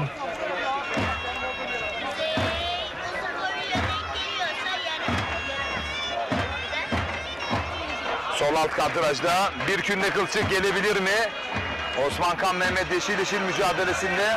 Bu arada Ali Gürbüz paça kazıktan havalandırdı. Yükleniyor. İçi buldu. Toparlanmak istiyor. Yıldır'a yakın toparlandı. Yer güreşini çok iyi becerebilen bir baş pehlivan Yıldır'a yakın Kocaeli. Gölcük Belediyesi baş pehlivanı. Sol alt kadrajda kılçıkta Osman Kan. Yan kazıktan yükleniyor Mehmet Yeşil. Uzak kadrajda Nedim Gürer Hüseyin Gümüşalan'ı mağlup etti değerli güreş severler. Ekran kadrajında görmüyorsunuz. Biz uzak kadrajda bunun anonsunu da yapmış olalım. Değerli güreş severler. Bu arada şöyle bir bilgilendirme verelim güreş severlere. 16 Ağustos'ta Gölcük Belediyesi Baş Pehlivanı Yıldıray Akın'ın düğünü var. Tüm güreş severleri düğününe davet ediyor Yıldıray Akın. Başpehlivanlık güreşlerinde Nedim Gürel galip. Değerli belediye başkanımız. Bu arada Ali Gürbüz kapaklandı Yıldıray Akın'a çift sarmada. Belediye başkanı bayram sonuç çıkarma. Demin dediğin gibi Yıldıray Akın yer güreşinde çok iyi derken evet. Osman Kan, Mehmet Yeşileşiler dış çangalla galip. Osman Kan galip. Baş pehlivanlık güreşi. Yeni baş pehlivan Çiçeğiburnu'nda baş pehlivan ustası Mehmet Yeşileşiler galip. Fatih Aklı'dan Mustafa Batı'ya galip. Şükrü Sözen başkanımızın pehlivanı. Yine Ay Otomotivlerinin sahibi Sayın Burak Ay'ın adına güreş yapıyor. Bir kez daha tekrarını izliyorsunuz. Büyük ortalar Oğuzhan Dere. Adem Osman Kan'ın iç çangalla galip geldi. Büyük orta pehlivanları kura çekmek üzere. Bu arada tam önümüzde Kürşat Şevki Korkmaz ve Enes Doğan kapışması tam önümüzde değerli güreş severler. Antalya Çelik Belediye Başkanımız Sayın Ali Gürbüz mücadelesi hayatı devam ediyor. Ünal Karaman Özkan Yılmaz mücadelesi sahanın tam ortasında. Muhammed Berat. Kıran kırana mücadeleler var. Bir künde kılçık. Evet Özkan Yılmaz Ünal Karaman'ı uzak kadrajda künde kılçık oyunuyla mağlup ederek adını son 12'ye yazdıran baş pehlivan oldu. Orhan Okulu, Nedim Gürel, Osman Kan ve Özkan Yılmaz son 12'de değerli güreş severler. Harun Zür adına. Sol üst kadrajda Enes Doğan, Kürşat Şevki Korkmaz. Hayır İsmail Balabanlı bakıyoruz. Evet. Kumluca'da faaliyet gösteren Yavuz. Sağ alt kadrajda bir künde kılçık. Yusuf Can Zeybek, Cengiz Han Şimşek mücadelesinde Yusuf Can Zeybek kılçık oyunuyla adını son 12'ye yazdıran baş pehlivan oldu. Cengiz Han Şimşek üçüncü turda saf dışı bıraktı değerli güreş severler. Antalya Cengizler'de Güreş Eğitim Merkezi'nin pehlivanı. Antalya. Bir kez daha tekrarını izliyorsunuz. Künde risk aldı. Künde atmak isterken kılçık oyunuyla karşılık verdi. Yusuf Can Zeybek. Bu arada kadraj dışında Furkan Durmuş Altun, Serhat Gökmen'e galip. Antalya Korkuteli Meciköy. Baş pehlivanlık güreşlerinde Furkan Durmuş Altun galip. Süleyman Efe Kara. Bakın aynı kadrajda Serhat Gökmen, Furkan Durmuş Altın mücadelesi. Paça kazıktan dış çangallamış, ters çangallamış daha doğrusu. İşte bakın, sağ ayağını rakibinin dışından vurduğunda bu dış çangal. Evet, ters çangal, düzeltiyorum, ters çangal. Ters çangalla Furkan Durmuş Altın son 12'de. Antalya İsmail Balaban, Uçar Süleyman Başar mücadelesi. Süleyman Başar bu dakikaya kadar İsmail Balaban'ın bütün ataklarını savuşturdu. Sol üst kadrajda. Teşvik bir boyu. Sağ üst kadrajda Ali Gürbüz mücadelesi. Sağ alt kadrajda Enes Doğan Kürşat Şevki Korkmaz mücadelesi. Ekranın sol alt kadrajına da tam önümde Faruk Akkoyun Osman Aynur mücadelesini alabiliriz. Tam benim önümde değerli öğretmenim. Tam benim önümde. Ramazan Öztürk. Çayırda 4 çift kaldı. İsmail Balaban her an bir ters çangal gelebilir. İsmail Balaban mı? Süleyman Başar mı? Sol üst kadrajda. Her an bir yeni çıkabilir değerli güreş severler. Bir ters çangal. Bakıyoruz gerdanlamayla da tamamladı İsmail Balaban. Adını son 12'ye yazdırdı değerli güreş severler. Süleyman Başar'ı mağlup ederek. Bakın burada paça paçaya geldiler. Burada ilk çangal vurdu İsmail Balaban. Bakın ters çangal değil. Bakın bu ilk çangal. Çok net bir ilk çangalla açık düşürmüştü ama oradan gerdanlamayla tamamladı. İsmail Balaban. Çayırda 3 çift baş pehlivan kaldı. Ali Gürbüz, Yıldıray Akın, Enes Doğan, Kürşat Şevki Korkmaz. Faruk Akkoyun, Osman Aynur kapışması değerli güreş severler. baş altında teşvik ediyor pehlivanlar. Çok finalde kura çekmek üzere cetvel hakemliğinde hazır olsunlar.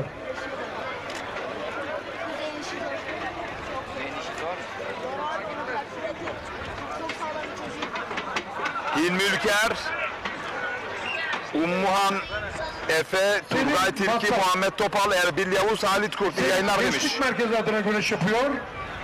Ali Gürbüz bir kez daha sonuca gitmek için şah kündesi arıyor değerli güreş severler. Şah kündesinde şu anda 39 bir şah kündesi arayışı içerisinde bütün ağırlık merkezini dağıttı. Yıldır'a yakın. Arda Yaraş, evet. Antalya Kumluca Ticaret Odası İlçe Müdürümüz Sayın Menderes Oktay adına güreş yapıyor. Aynı zamanda Kumluca Belediye Başkanımız Sayın Mustafa Köleoğlu'nun pehlivanı Antalya Kumluca. Baba! Bursa'dan Hasan Kılıç bizleri izlemiş. Selamlar Hasan hocama. Evet, bu arada adını son 12'ye yazdıran 9 ismi anons edecek Mustafa Bayram. Yorgun otomotivlerin sahibi iş adamı. Sağ üst kadrajda güreş kaydı. Bakın değerli yönetmenim, kameramanımız güreşi kaydırdı. Sağ üst kadrajda Osman Aynur, Faruk Akkoyun mücadelesi. Bakıyoruz, hayır, evet.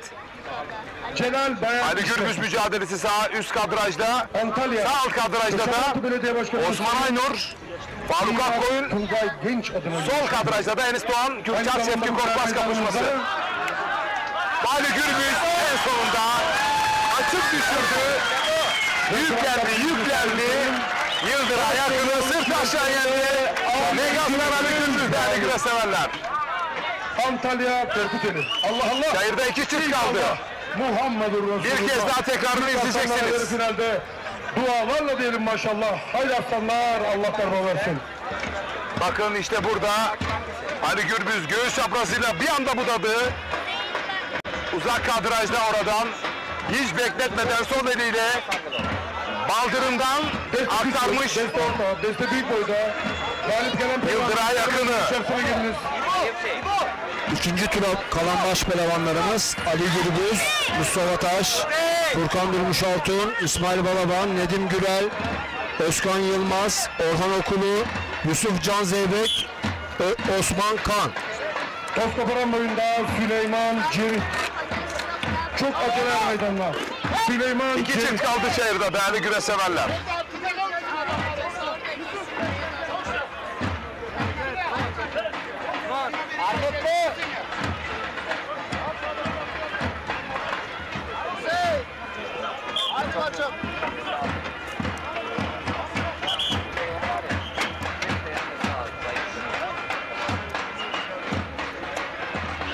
Sanırım bu mücadeleler puanlamaya doğru evrilecek. Semih Can Geleş. Çok acele bu. Semih Can Geleş. Katılıyor musun Mustafa Bayram? Evet. Bana göre de puanlamaya gidecek iki karşılaşma. Faruk Akkoyun, Osman Aynur, Enes Doğan, Kürşat Şevki Korkmaz arasındaki karşılaşmalar muhtemelen puanlamaya gidecek.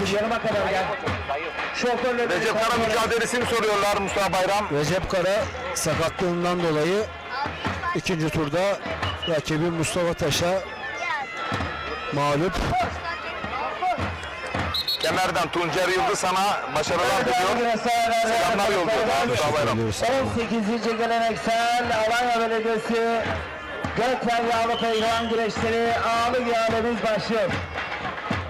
Ağırlık ihalemize katılmak üzere Alanya Ticaret ve Sanayi Odası Başkanımız, güreşlerimizin güreş ağası Sayın Eray Erdem'i her meydana davetini arz ediyorum.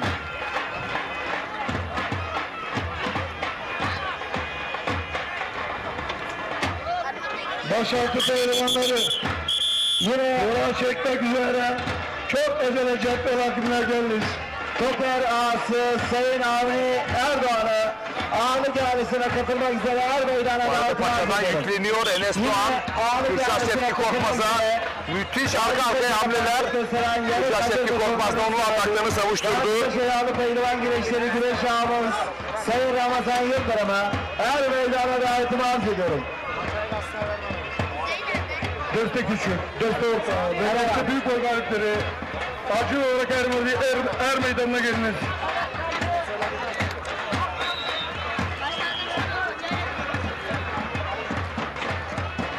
Meter.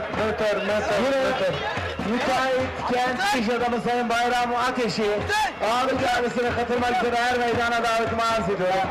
Yine Alanya Muz Seratma Tesislerinin sahibi iş adamı Sayın Hasan Uyarı. Meter. Her meydana davetimi arz ediyorum. Celal. Acele etme gel. Yine ağırlık ailesine katılmak üzere emek mobilyalarının sahibi genç iş adamı Sayın Hasan Kasımoğlu'nu her meydana davetimi arz ediyorum. Aferin oğlum. Sayın Hasan Uyar. Niye ver yapma canı? Celal kaldır. Celal sepme buradan. Celal. Değerli güreşseverler, Adamın taktiği aynı zaten. Bozkoparan boyu çeyrek final müsabakaları. Oğlum kaldır. Gerizekalı. Yapma onu. Zeki İzzet Korkmaz. Evet, Enes Doğan ve Kürşat Şevki Korkmaz arasındaki karşılaşma sanki puanlama sürecindeki bir karşılaşma gibi devam etmekte. Hareketli bir güreşleri var. Her ikisi de Osman Aynur ve Antalya Korkuteli Faruk Akkoyun arasındaki karşılaşma normal seyirde devam etmekte. Muhtemelen puanlamada çözülecek bir güreş. Uzunlar gurmelerin sahibi Sayın Hasan Uzun adına güreşiyor. Evet. Antalya Korkuteli. Sen mi bağırıyorsun burada? Buğran Topçu. Kürşat Korkmaz. Kahraman Kazan Belediye Başkanı Sayın Serhat Uzun Pehlivanı. Ankara Kahraman Kazan. Antalya Korkuteli Belediye Başkanımız Sayın Ömer Niyazi İşlet Başkanı Pehlivanı. Yine bugün el meydanımızda Korkuteli Saraçoğlu İnşaatların sahibi iş adamı Sayın Hüseyin Küçük Saraçoğlu. Zeki Alp Bulut Antalya. Evet, Kasnak ve Paça'dan Antalya Korkuteli Cinsel açabilirdi. Yine bugün el meydanımızda Şevki Korkmaz mücadelesi hakikaten çok hareketli geçiyor. Birçok sonuca gebe. Harun Zırh İki tarafı kazanabilir. Evet. Süleyman Cerit Korkuteli Küçükgöl. Balıkesir'den Ramazan Seren iyi yayınlar diliyor. Değerli dostuma kucak dolu sevgiler. İzzet Yıldız da bizleri izliyorlarmış. Kucak dolu sevgiler yolluyoruz. Osman Aynur'dan Sertel Enseler, Faruk Akkoyun'a. Ekrem Yılmaz'ın pehlivanı Antalya Korkuteli. Kaldır. Ömer Ergin. Antalya Kumluca Belediye Başkanı Sayın Mustafa Köylüoğlu'nun pehlivanı Antalya Kumluca. Bu arada eski başaltı pehlivanlarından Ayhan Suzan bizi izliyormuş. Selamlar. İbrahim Yörük. Antalya döşem altında faaliyet gösteren Demir Petrollerinin sahibi iş adamı Mehmet Demir adına güreş yapıyor.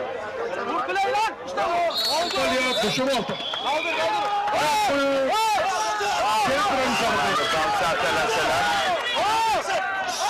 Kemal Erdekbaş. Varsak iş adamı Sayın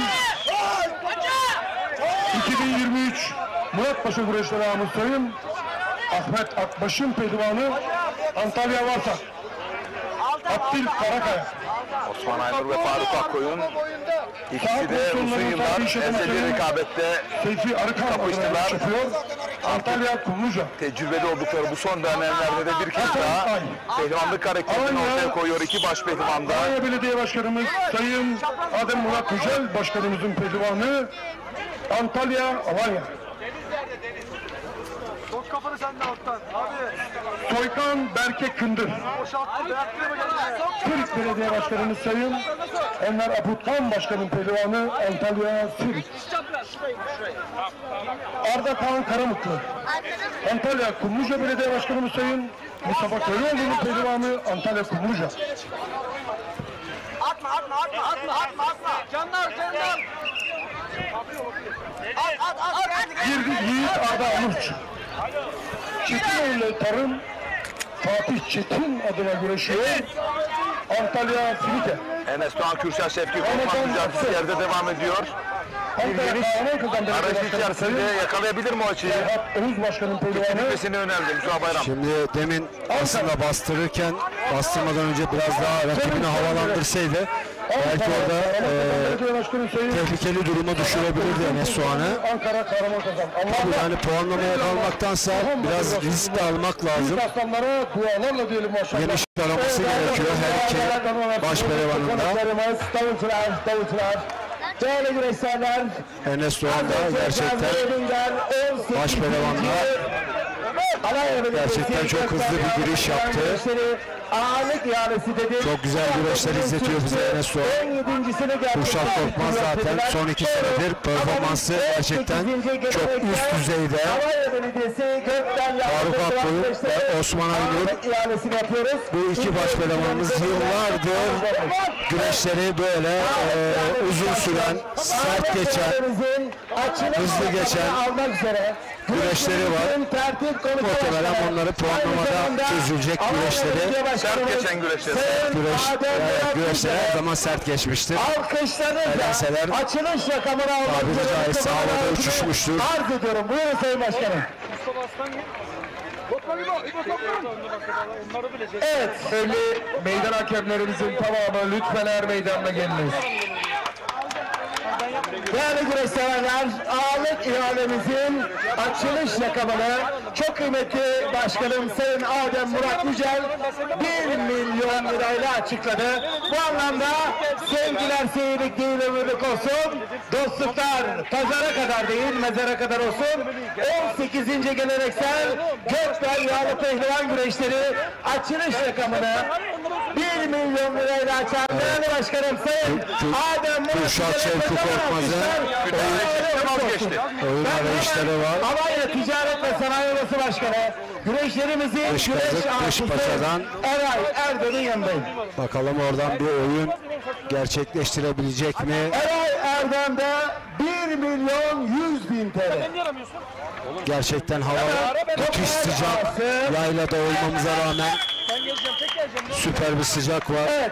Tokar ağası Sayın Avni Erdoğan'ın yanındayım. Baş pehlivanlarımız ve tüm boylarda güreşen pehlivanlarımız gerçekten zor anlar yaşıyor. Müthiş bir sıcaklığa sahip. Tokar ağamızda bakıyorum telefonumda. Avni Erdoğan'da 1 milyon 200 bin TL. Şu an Alanya Gökbel Yaylası 36 derece hazır betonlarının sahibi. Aynı zamanda Gazipaşa Yağlı Pehlivan güreşleri güreş ağamız Sayın yayla sıcağı farklı olur derler. Gerçekten farklılığını gösteriyor. Evet, Faruk Akkoyun'dan ve Osman Aynur'dan sert elenseler. Kırkpınar ayarında güreşler yapılıyor. Ağalık ihalesine oturan ağ adaylarımız bugün iddialı. Ben ağ adaylarından şunu istirham ediyorum. Kendim bizzat Alanya Belediyesi'ne eğer ağalığı alamazsam 250 bin TL teberrüde bulunacağım. Bu ağalık koltuğuna oturan ağ adaylarımdan da 250 bin TL teberrüde bulunanlarını istirham ediyorum, rica ediyorum. Muhammed Yıldız soruyor, Mustafa Taş ne yaptı? Mustafa Taş Recep Kara'yı mağlup ederek adını son 12 yazdırdı ve bugün de baş pehlivanlığın altın kemerin en büyük adayım diyor Mustafa Taş, değerli güreşseverler. Evet, yanık hazır betonlarının sahibi. Gazipaşa'da faaliyet. Evet, soruyorlar, sakatlığı var mı? Herhangi bir sakatlığı yok değerli güreşseverler. Aynı zamanda Gazipaşa Yağlı Pehlivan güreşleri güreş ağamız Ramazan Yıldırım'da 2 milyon TL, 2 milyon TL. Müteahhit iş adamı Sayın Bayram Ateş'in yanındayız. Müteahhit iş adamı Sayın Bayram Ateş'te 2 milyon 500 evet, bin meydan hakeminin Kürşat Şevki Korkmaz'a çalış yoksa seni kaldıracağım ikazları var derken kaldırdı meydan hakemimiz. 13 numaralı hakem Aksulu. Evet, bu çayırların gerçekten yani iyi derecede olan hakemlerden bir eğer tanesi. ismini öğrenebilirse, çünkü kendisi 6 Şubat'ta yaşanan Büyük Kahramanmaraş depreminde oraya güreş camiasına giden ilk neferdi. Elinde hiltiyle enkaz altından vatandaşlarımızı çıkarmak için ilk giden Aksu'dan özel olarak Aksu Belediye Başkanı Sayın Halil Çağ Şahin tarafından yollanan kafileydi. Alanya Ve şimdi çayırda adaletli düdük çalıyor. Güreşlerimizin güreş ağası Sayın Eray Erdem'in yanındayım. 3.500.000 TL, 3.500.000 TL Eray Erdem ağamda. Hemen Tokar şenlikleri ağamız Sayın Avni Erdoğan'ın yanındayım. Bu arada MCM Özparlar Spor Kulübü Başkanı Mehmet Özparlar sadece kulübün pehlivanları değil, tüm pehlivan kardeşlerime başarı dileklerinde bulunuyorum. Kazanmak her şey mübah değil, kazanmak için önemli olan çayıra çıkmak, o cesareti göstermek. Biz Atatürk'ümüz güreşin her zaman yanındayız, olmaya da devam edeceğiz diyor. MCM Özparlar Spor Kulübü Başkanı Sayın Mehmet Özparlar. Ağabey ailesi kolonların sesini bilen olsun. Gazipaşa'da faaliyet gösteren yanık hazır betonların sahibi Gazipaşa Yağlı Pehlivan Güreşleri güreş ağamız Sayın Ramazan Yıldırım'ın yanındayım. Evet, Kürşat Ramazan Korkmaz'ın Yıldırım'da 4 milyon TL, 4 milyon oyun TL. arayışı var. Burada bayağı baskı uyguladı. Tabi burada yani bu sıcakta Müteahhit iş adamı Türk Sayın bedenini, Bayram Ateş'in ağırlığını yanındayım. Enes Doğan'a veriyor. Orada zor anlar yaşıyor Enes Bayram Doğan. Ateş'te 4 milyon 100 bin TL. Ama tabii bu Yine arada Alanya çalışması da Mustafa gerekiyor. Tesisler'in sahibi Yani genç iş adamı oyunu Sayın Hasan tamamlamaya Uyar'ın yanındayım. geçmesi gerekiyor. Kürşat Korkmaz'ın. Kürşat Şevki Hasan Korkmaz. Uyar'da Dedesi 4 milyon Kürşat Şevki Korkmaz da 800 torununa ve Türk pehlivanlara başarı dileklerinde bulunuyor. Düdük çalıp mücadele ayakta mı kaldıracak? Evet, emek Gerdanlamadan dolayı. genç iş Gerdanlamadan dolayı. Kasımoğlu'nun yanındayım. İşte baş milyonlarımızın puanlama saati gelmişti. Evet. Puanlama anonsu geldi değerli güreş severler. Emek mobilyaların sahibi genç iş adamı Sayın Osman Aynur, Faruk Akkoy, 4 milyon Enes Doğan, 900 bin Kürşat TL. Şevki Korkmaz, Beraber Gerdanlamadan boynundan tutup gerisi mücadele ayağa kaldırdı. Mustafa sen de bir zar rakım olarak Zaten ilerleyen dakikalarda da ayağa kalkacak bir pozisyondu.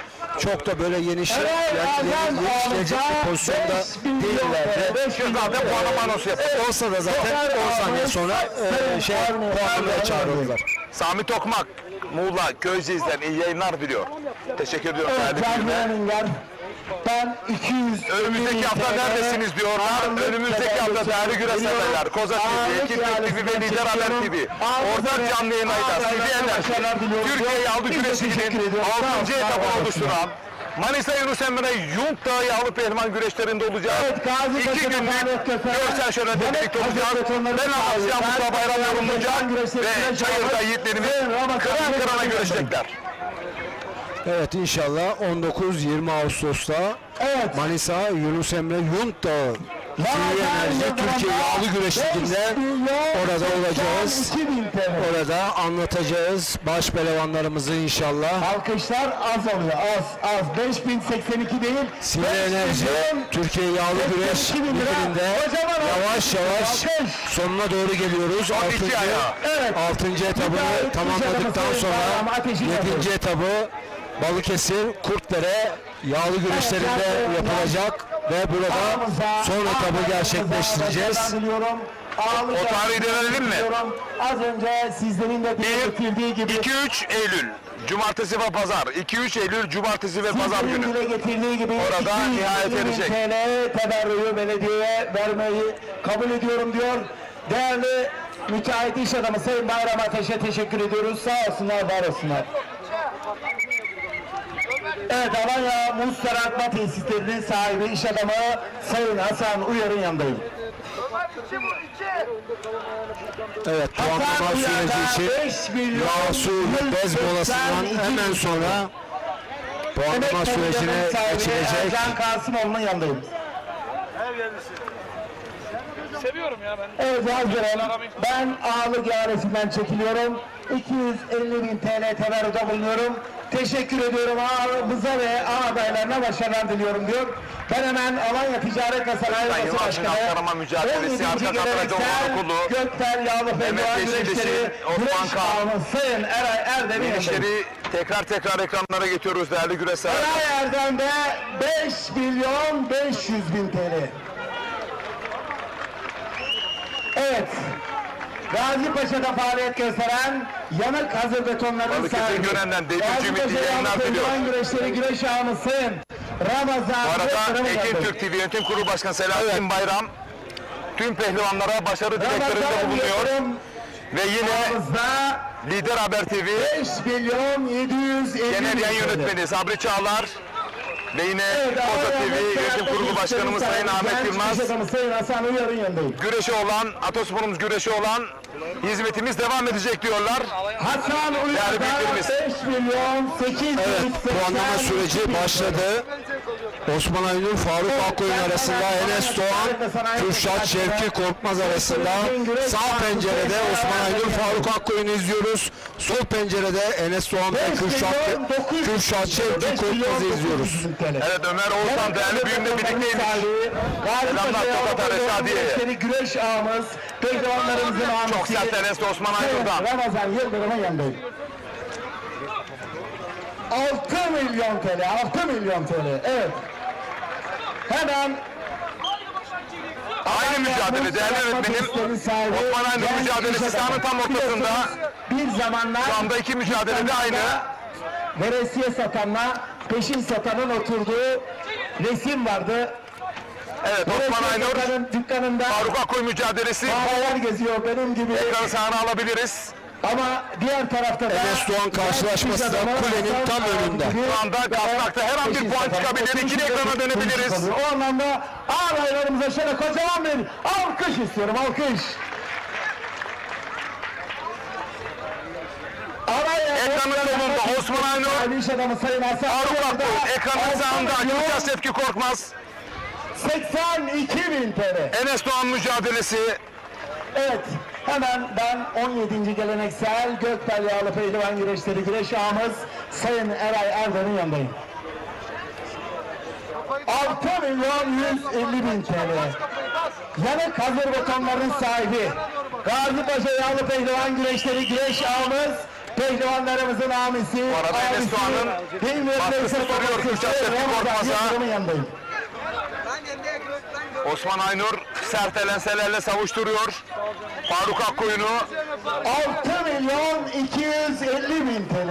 6.250.000 TL. Evet. Hasan, evet, su verelim, su.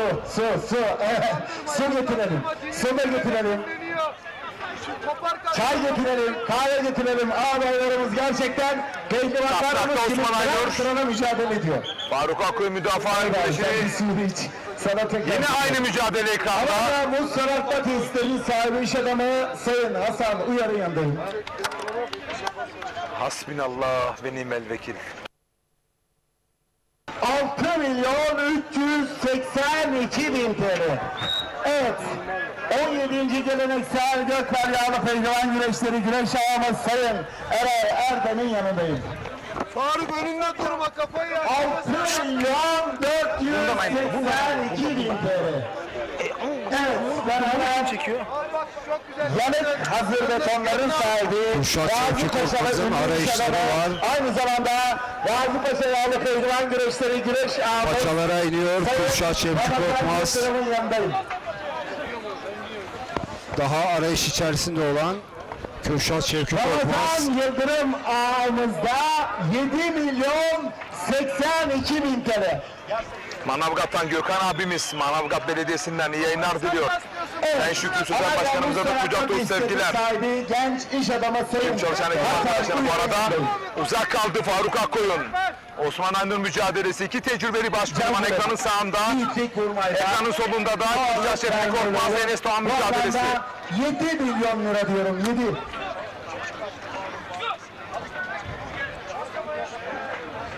Çok hareketli bir koltuk altı tek daldı. Kürşat Şevki Korkmaz sürüyor, toparlandı Enes Doğan. Güneş başımıza geçti. Müthiş bir mücadele var. Helal olsun iki genç yiğitimize de.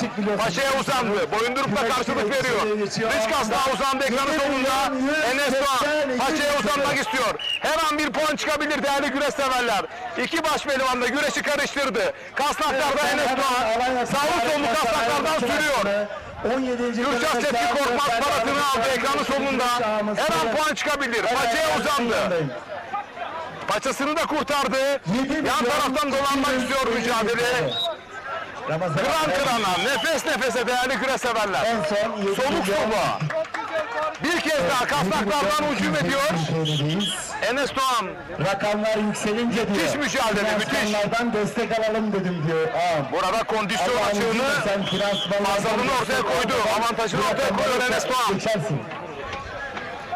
Bu kez Kürşat Çetin Korkmaz kastı aldandı. Hemen karşılık verdi Enes Doğan. Ekranın solunda değerli küre severler. Her an bir koltuk altı kalmışlar gelebilir. Paçaya uzandı. Dış kasnakta. Paçasını kurtarıyor. Enes Doğan. 7.600.000 TL. Alanya Ticaret ve Sanayi Osmanlı Spor Kulübü'nün baş pehlivanı Kürşat Çetin Korkmaz. Dış kasnakta Enes Doğan. Toparlanmak istiyor. Tek daldı. Bir kez daha oradan 700.000 TL.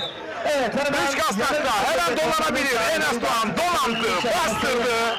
Bu zorlu kapışmada Enes Doğan kondisyon farkını ortaya koydu ve adını sonunu ikiye yazdırdığımız Mustafa Varan büyük bir heyecanla izledim. Kesinlikle seni de tebrik ediyorum. Gerçekten burada bir kondisyon savaşı oldu. Kondisyonu daha iyi olan ve aynı zamanda gerçekten çok meziyetli bir başpehlivan Enes Doğan. Çok güzel bir puanlama güreşi izledik. Bu arada Kürşat Şevki Korkmaz da eline gelen fırsatlar oldu. Değerlendiremedi, evet. Kürşat Şevki Korkmaz'ı da Enes Doğan'ı da bize bu güzel karşılaşmayı izlettikleri için teşekkür ediyoruz. Ben bir güreş şansı olsaydım bir sene de özel ödül verirdim. Çok güzel, çok güzel. Harika güreş yaptılar. Şimdi 11 isim belli oldu. 12. isim Faruk Akkoyun mu? Yoksa Osman Aynur mu değerli güreş severler? Alanya şalvarıyla geldim. Ceplerimin ikisi de sıka basa parayla dolu diyor. 8 milyon diyor. 8 milyon. Evet.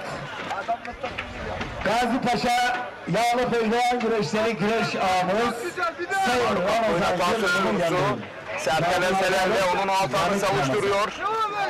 Enes Doğan'ı bir kez daha tebrik ediyoruz. Emin adımlarla baş pehlivanlıkta yıldızı parlıyor Enes Doğan. Hakikaten Mustafa Taş da onun hakkını veriyor. Yani rekabette her şey kazanmak değil, birbirlerini övmeleri, takdir etmeleri çok önemli. 500.000 TL, 500.000 TL. Bu fotoğrafı görmek bizim için de çok önemli. Eminim sizler için de önemli. Değerli güreş severler, yeni yıldızlar, yeni soluklar, yeni yiğitlerimiz güreşe ancak renk katar ve güreşe omuzlarlar. 582.000 TL. Alanya Ticaret ve Sanayi Odası Başkanı ağamız Eray Erdem'in yanındayım. 8.682.000 TL. Gazi Paşalı ünlü iş adamı Yanık Batı ve konuların sahibi Balıklı Yağlı Pehlivan Güreşleri güreş ağamız Sayın Ramazan Yıldırım'ın yanındayım.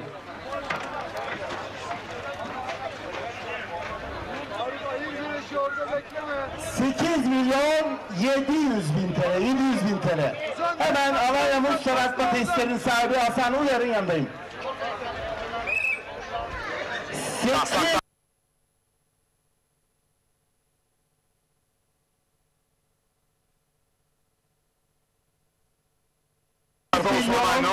882.000 TL diyor.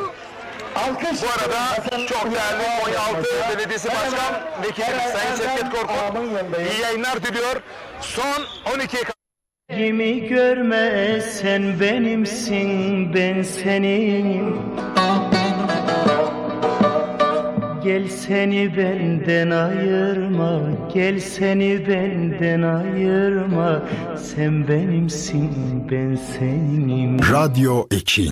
Sarı saçlarına deli gönlümü bağlamışım çözülmüyor mihriban, mihriban. Radyo Ekin. Erisin dağların karı, geçti ömrümün baharı. Ecel kapım çalmadan durma gel ömrümün varı. Radyo Ekin. Sinemdedir benim derdim dağlarım. Ben yaramı gizli sarar bağlarım.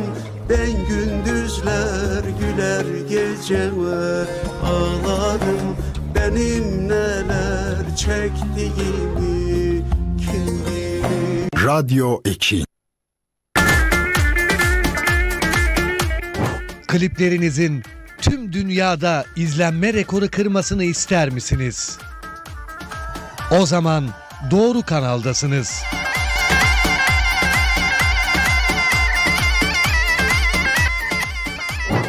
Bilgi almak için 0212 485 3901 0212 485 3901.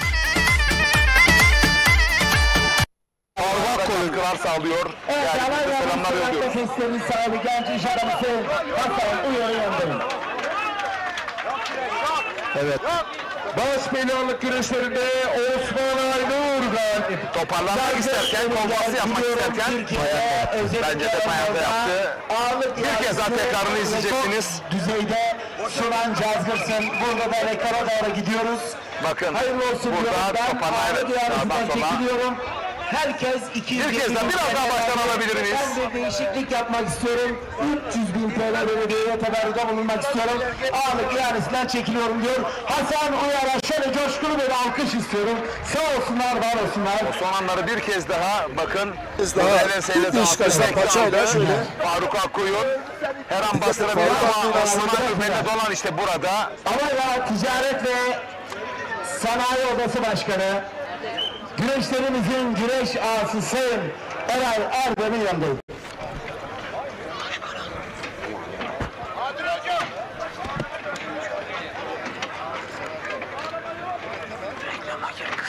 Benim kafam yandı valla.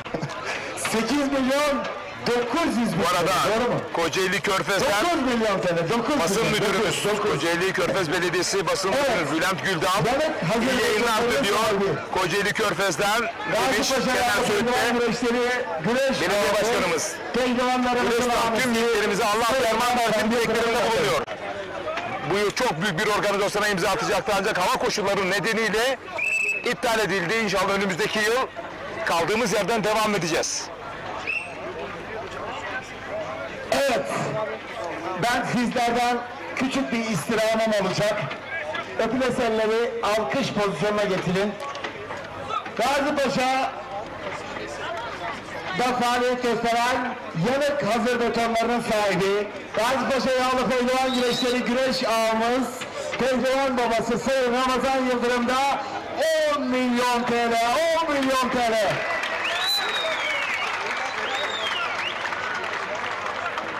Evet, henüz son sözler söylenmedi. Alanya Ticaret ve Sanayi Odası Başkanımız, aynı zamanda 17. geleneksel... Evet değerli güreş severler, kısa bir reklam arası vereceğiz. Daha sonra Alanya Gökbel Yaylası Er Meydanı'nda baş pehlivanların son 12 kurallarıyla tekrar birlikte olacağız. Koza TV, Türk TV ve Lider Haber TV ortak canlı yayında. Bizden ayrılmayın.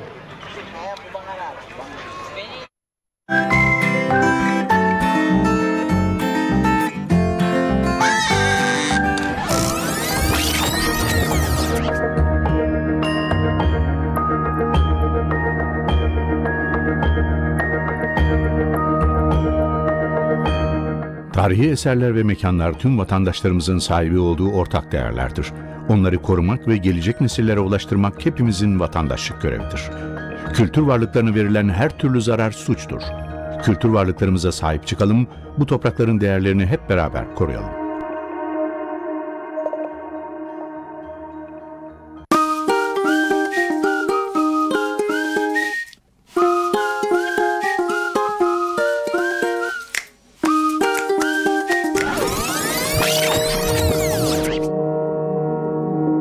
Tarihi eserler ve mekanlar tüm vatandaşlarımızın sahibi olduğu ortak değerlerdir. Onları korumak ve gelecek nesillere ulaştırmak hepimizin vatandaşlık görevidir. Kültür varlıklarına verilen her türlü zarar suçtur. Kültür varlıklarımıza sahip çıkalım, bu toprakların değerlerini hep beraber koruyalım. Serebral palsi, bebeklik ve çocukluk döneminde en sık rastlanan fiziksel engellilik durumudur. Ülkemizde her yıl 6.000'den fazla çocuk serebral palsi tanısı alıyor. Serebral palsi onların hayata aktif katılmalarını zorlaştırsa da özel eğitim ve rehabilitasyon sayesinde birçok şeyi başarabilirler. Yürüyebiliriz. Yutabiliriz. Konuşabiliyoruz. Erken teşhis ve doğru tedavi sayesinde daha neler yapabilirler. Yeter ki desteğinizle, zamanında, ihtiyaçları olduğu sürece özel eğitim ve rehabilitasyon alabilsinler.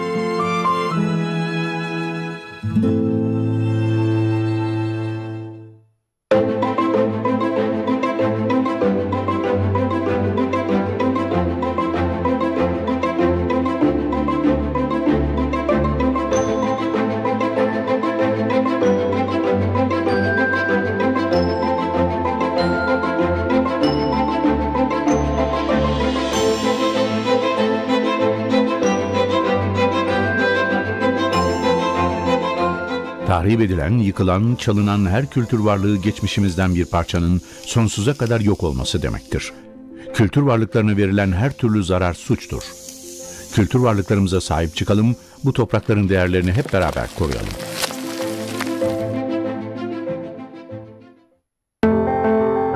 Bugün sahibi olduğumuz her bilgi tarihi tecrübeyle birikti, kültürel miras yoluyla geldi. Onlarla öğrettik, iyileştik, geliştik.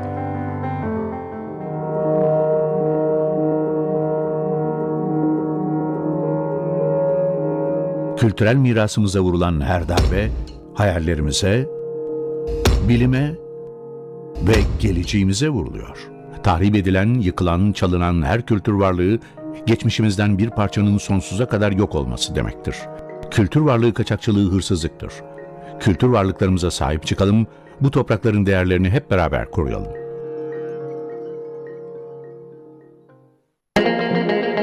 Tam bağımsız Türkiye vazgeçer mi senden? Dilerle san aşkımızdan, yitik sevdamız. Teknofestler göreceğiz, milyon geleceğiz. Gençlerle omuz omuza zaferlere ereceğiz. Göklerde kızıl elma, Anadolu sularda tok çıktı yollara. Şimdi de sende sıra. Cumhuriyetimizin 100. yılında 2,5 milyondan fazla ziyaretçisiyle İstanbul'da rekorlar kıran Teknofest 30 Ağustos'ta başkentimiz Ankara'da, 27 Eylül'de İzmir'de. Geliyor işte tam bağımsız Türkiye Cumhuriyeti Kültür ve Turizm Bakanlığı'na bağlı 350'den fazla müze ve öğren yerine artık sadece müze kartla giriliyor. Müze kartla ülkemizdeki müzeleri ve öğren yerlerini bir yıl boyunca doyasıya gezebilirsiniz. Üstelik müze kart şimdi milli saraylarda da geçerli. Kimlik kartınızla kolayca sahip olabileceğiniz müze kartınızı hemen alın, Türkiye'nin tarihi ve kültürel hazinelerini keşfe çıkın. Tam bir yıl boyunca geçerli olan müze kart sadece 60 lira. Türkiye Cumhuriyeti Kültür ve Turizm Bakanlığı.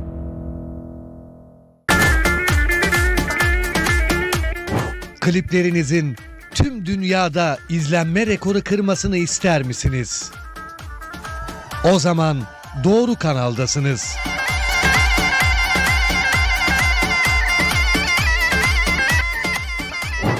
Bilgi almak için 0212 485 3901 0212 485 3901. Beni eller gibi görme, sen benimsin, ben senin. Gel seni benden ayırma, gel seni benden ayırma, sen benimsin, ben senim. Radyo 2. Sarı saçlarına deli gönlümü bağlamışım, çözülmüyor mihriban, mihriban. Radyo 2. Erisin dağların karı, geçti ömrümün baharı. Ecel kapım çalmadan, durma gel ömrümün varı. Radyo 2. Sinemdedir benim derdim, dağlarım. Ben yaramı gizli gizli sarar bağlarım. Ben gündüzler güler gece ve ağlarım. Benim neler çektiğimi kim bilir. Radyo 2. Serebral palsi, bebeklik ve çocukluk döneminde en sık rastlanan fiziksel engellilik durumudur. Ülkemizde her yıl 6.000'den fazla çocuk serebral palsi tanısı alıyor. Serebral palsi onların hayata aktif katılmalarını zorlaştırsa da özel eğitim ve rehabilitasyon sayesinde birçok şeyi başarabilirler. Yürüyebiliriz, yutabiliriz, konuşabiliyoruz. Erken teşhis ve doğru tedavi sayesinde daha neler yapabilirler. Yeter ki desteğinizle, zamanında, ihtiyaçları olduğu sürece özel eğitim ve rehabilitasyon alabilsinler.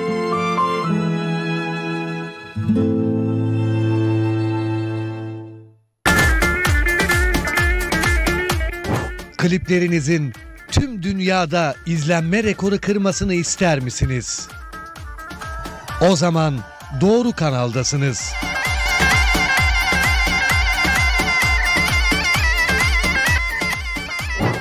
Bilgi almak için 0212 485 3901 0212 485 3901.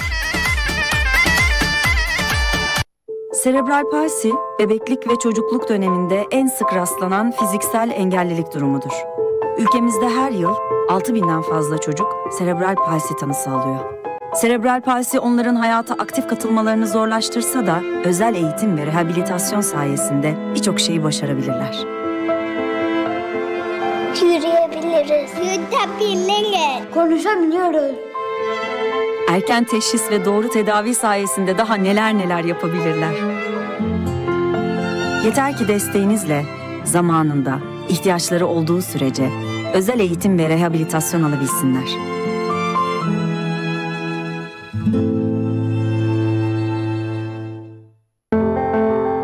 Bugün sahibi olduğumuz her bilgi tarihi tecrübeyle birikti, kültürel miras yoluyla geldi. Onlarla öğrettik, iyileştik, geliştik.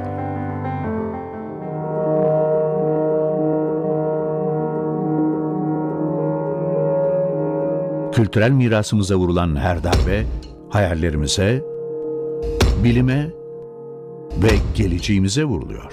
Tahrip edilen, yıkılan, çalınan her kültür varlığı, geçmişimizden bir parçanın sonsuza kadar yok olması demektir.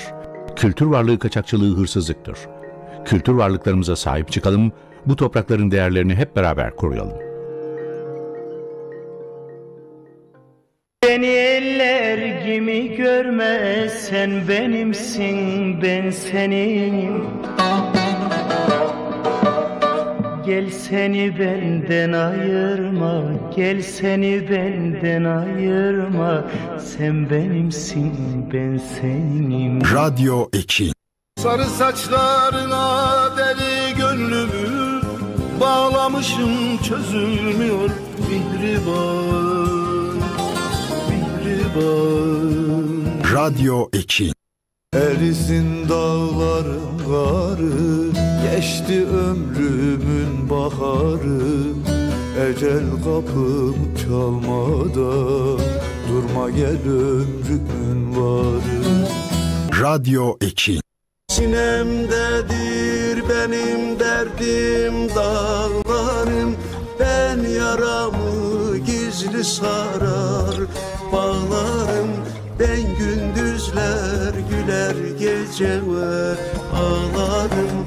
Benim neler çektiğimi kim bilir. Radyo 2.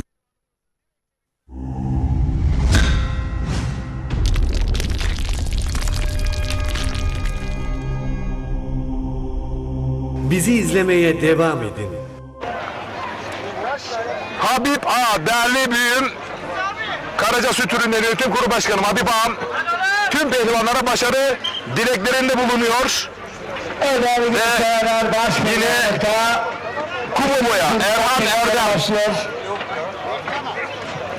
tüm pehlivanlara başarı dileklerinde bulunuyor. Kubobo'ya Yönetim Kurulu Başkanı Orçun Bey'in de buradan selamlarını iletiyoruz demiş. Kocaeli Büyükşehir Belediye Başkanı. İkizlerimle birlikte izliyoruz demiş. Selamlar Eyhan Erdem'e. Avukat Ali Yıldırım Sezer'in pehlivanı. Bugün Er Meydanımızda Önder Otomotiv'in sahibi Sayın Önder Bey adına güreş yapıyor. Kazım San Kocaeli. Evet, şu anda başaltı boyu Manavgat Belediye Başkanımız Sayın çeyrek final salavatlamasındalar. Yücel Yazıcı. Ve şu anda da ekranda baş pehlivanların İllallah Muhammedur Resulullah. Son 12 kuralları için diyelim maşallah. hazırlıklar yapıldı. Allah derman versin. Yusuf Can Zeybek 11 numara. İsmail Balaban kurası Evet, kura çekimi başladı. Notlarınızı alın değerli güreş severler. Ezan-ı Muhammed'de okunuyor. Şimdi bütün mücadeleler kalacak. Peşevde dahil bütün mücadeleler kalır. İsmail Balaban 6 numaraları kuraya çekti. Notunuzu alın değerli güreş severler.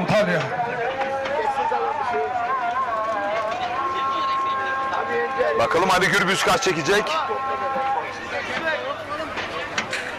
Ali Gürbüz 5 numara. 5 numara. O da tur atlayamadı.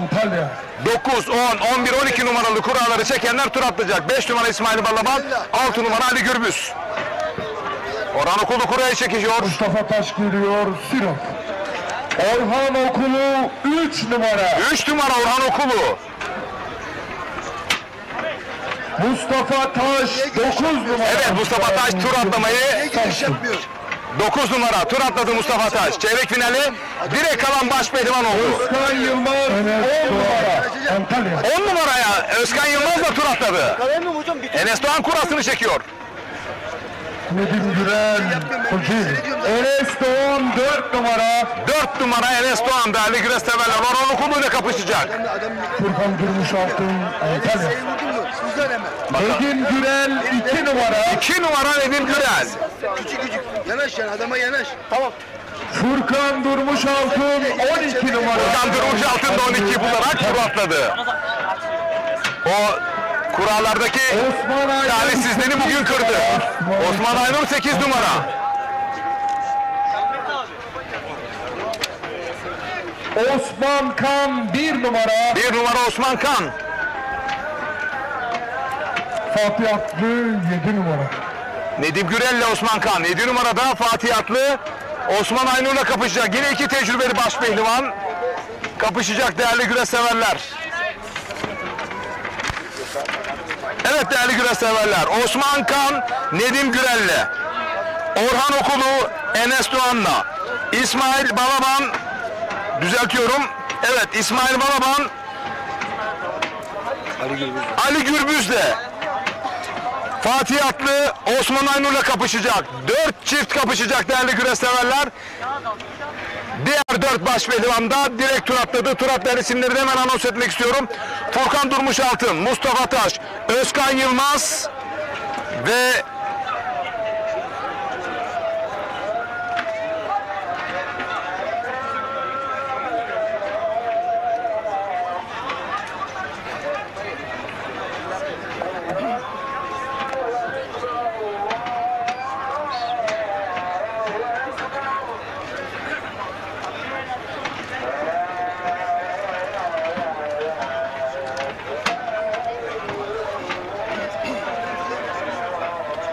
Yusuf Can Zeybek.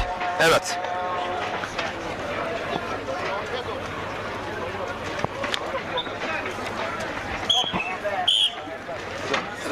Nedim Gürel ekranlarda. Yerde. 10 dakika durmaz adam. Usta 10 dakika. Sefa. Kalk dedi bana. Bir saat duracak. Beraber gel. Bir dakika. Sefa. Yapabilir miyiz diyor yanında. Sefa. Vay, hadi oğlum.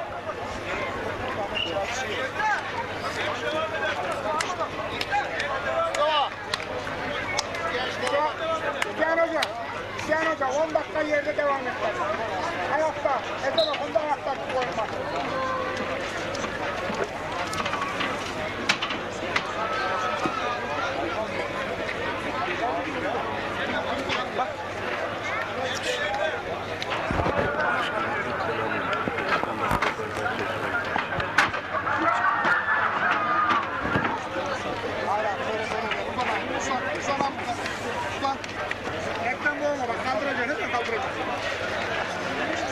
Küçük orta, büyük, büyük orta ve başaltı boyu pehlivanları şu anda çayırda kapışıyorlar.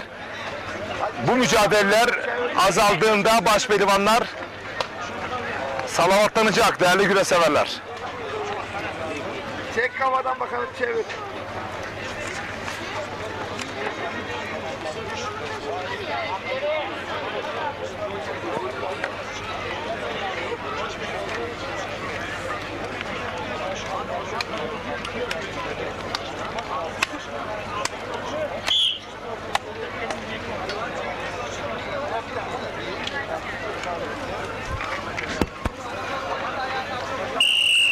Mustafa Bayram eşleşmeleri bir kez daha anons edecek. Tur atlayan isimleri ki tabii ki de.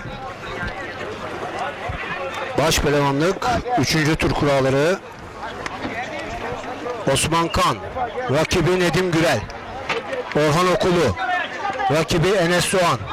Ali Gürbüz, rakibi İsmail Balaban. Fatih Atlı, rakibi Osman Aynur. Bu 4 çift güreşecek, evet. Evet, 4 çift baş pehlivanımız, toplamda 8 baş pehlivan güreş yapacak. Tur atlayan baş pehlivanlarımız ise Mustafa Taş, Özkan Yılmaz, Yusuf Can Zeybek, Furkan Durmuş Altın tur atlamıştır. Teşekkür ediyorum Mustafa Bayram. Evet değerli güreş severler. Kıran kırana mücadeleler birazdan sahne alacak. Ahmet Çetinkaya, Manisa Akhisar'dan Sunma Zeytinci Yönetim Kurulu Başkanı, Aksar Güreşi'nin altın kemerli güreş asacı Serdar Sunma ile birlikte tüm pehlivanlarımıza başarı dileklerinde bulunuyorlar.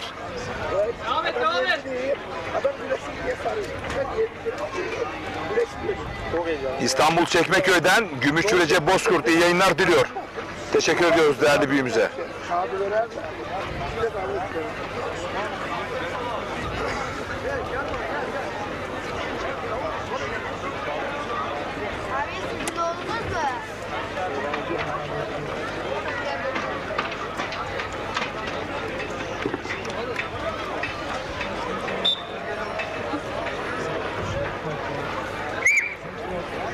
Evet değerli güreş severler, bu 4 eşleşmeler özelinde neler söyleyeceksiniz?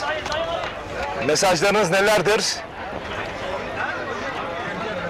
Dev bir mücadele var, özellikle Ali Gürbüz ve İsmail Balaban mücadelesi. Bu turun hiç kuşkusuz zorluk derecesi en yüksek kapışma olacak. Bakalım kazanan kim olacak? Bu arada Antalya Kemer'in efsane belediye başkanı Sayın Mustafa Gül, tüm pehlivan kardeşlerime başarı dileklerinde bulunuyorum demiş.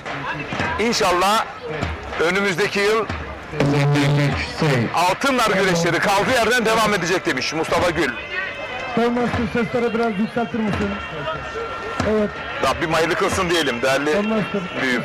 Bu arada Neşe Gül, değerli muhterem hanımefendi, eşinize de selam, saygı ve hürmetlerimizi yolluyoruz. Evet.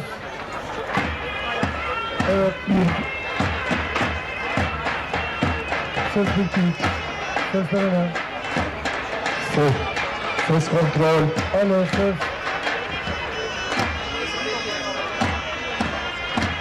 Ses. Tamam, biraz ses var orada. Biraz yükseltir misin sesini?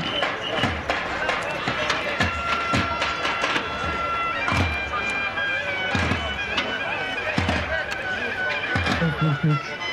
Alo ses. Hadi az daha abi. Seslerine, alo ses. Yaşa bir. Yaşa 2 boyunda.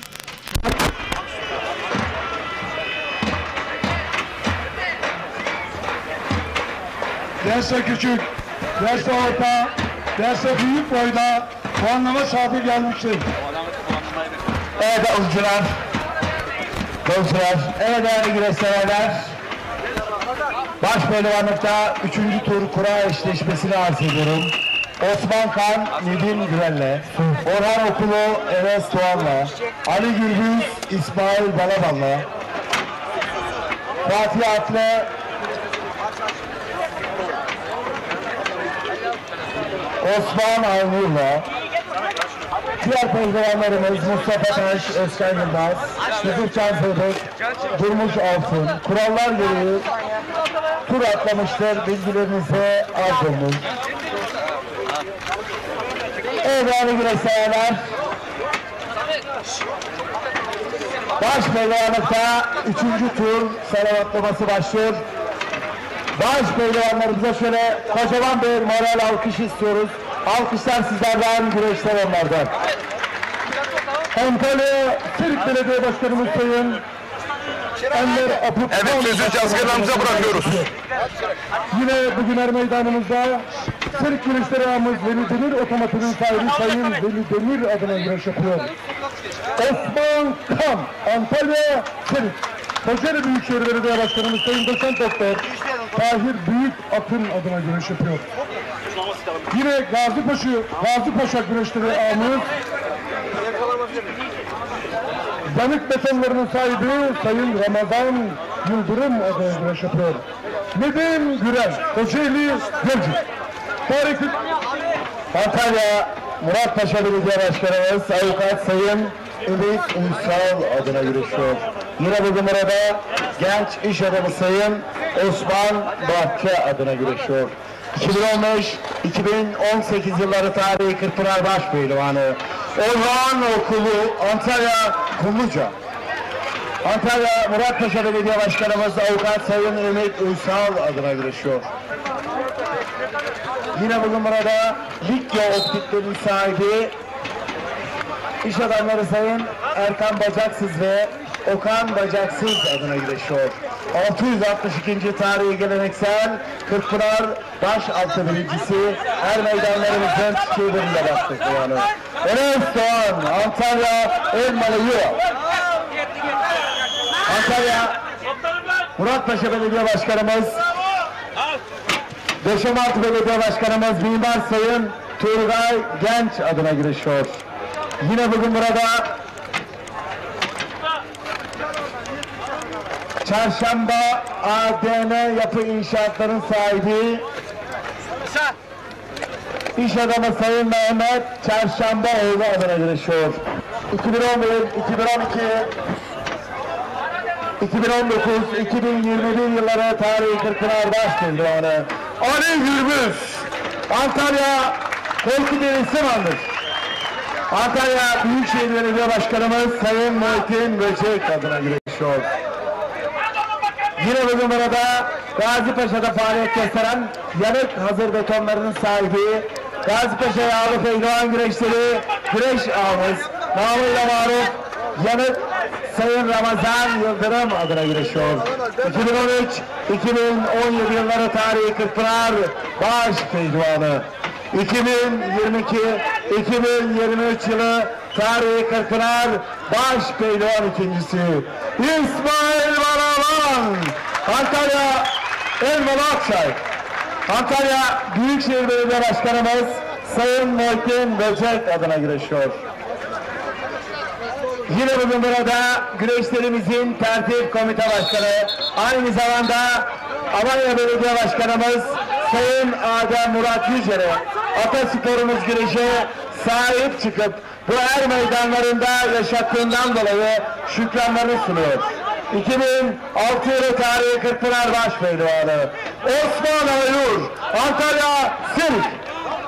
Manavgat Belediye Başkanımız Sayın Şükrü Sözen'in pehlivanı. Bugün burada Gazipaşa güreşleri güreş ağamız Yanık Hazır Betonları Yönetim Kurulu Başkanı namıyla maruf Sayın Yanık Ramazan Yıldırım adına güreş yapıyor. 2014 yılı tarihi Kırkpınar Başpehlivanı Fatih Atlı Samsun. Evet, Antalya'mızda atasporu güreşi her şeyden çok seven, Antalya'mıza 6 kez altın kemerin gelmesinde baş mimarlık yapan Antalya Büyükşehir Belediye Başkanımız Sayın Muhittin Böcek adına güreşiyor. Yine bugün burada Alanya Meclis Üyesi Sayın Nazmi Zavlak adına güreşiyor. 2022 yılı tarihi Kırkpınar Başpehlivanı Mustafa Taş, Sinop Duran. Ankara Büyükşehir Belediye Başkanımız Sayın Mansur Yavaş'ın pehlivanı.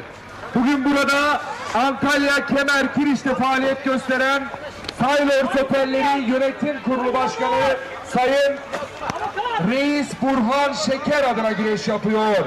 Özkan Yılmaz, Samsun. Antalya Konyaaltı Belediye Başkanımız Avukat Sayın Sevil Esen adına güreşiyor.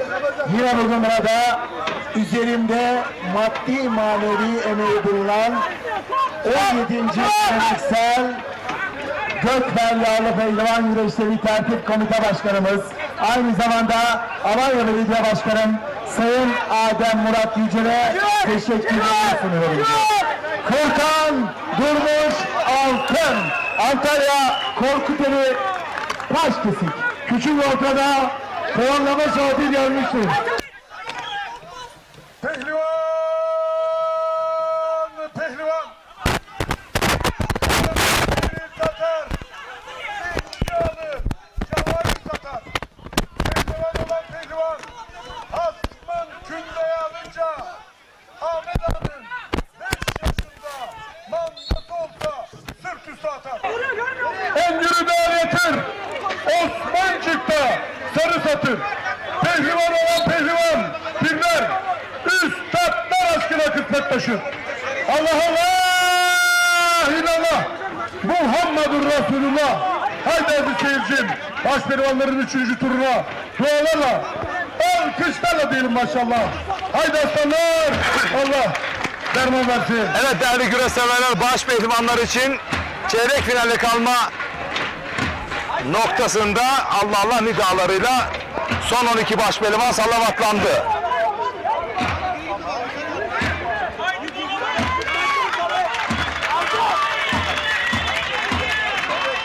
Minik 1, Minik 2, Teşvik 1, Teşvik 2. Çok acele. Kocaeli Karımca Devlet Hastanesi'nden değerli Erkan Türkmen iyi yayınlar diliyor. Tüm pehlivan kardeşlerime başarılar dilerim demiş Erkan abi.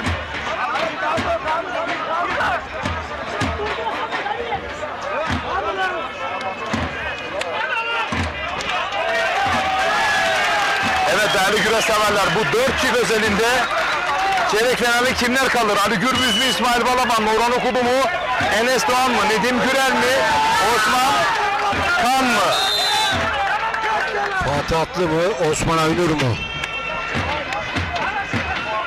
Gerçekten Fatih Atlı, Osman Aynur arasındaki karşılaşma, İsmail Balaban, Ali Gürbüz arasındaki karşılaşma ve Nedim Gürel ve Çiçeğiburnu'nda yeni başpehlivan Osman Kan arasındaki karşılaşma dikkat çekici. Bu arada Antalya Serik'ten değerli Hasan Teker abim sana çok selam yolluyor. Biz de selam ve sevgilerimizi gönderiyoruz değerli büyüğümüze. Kucak dolu sevgiler Hasan Teker abimize.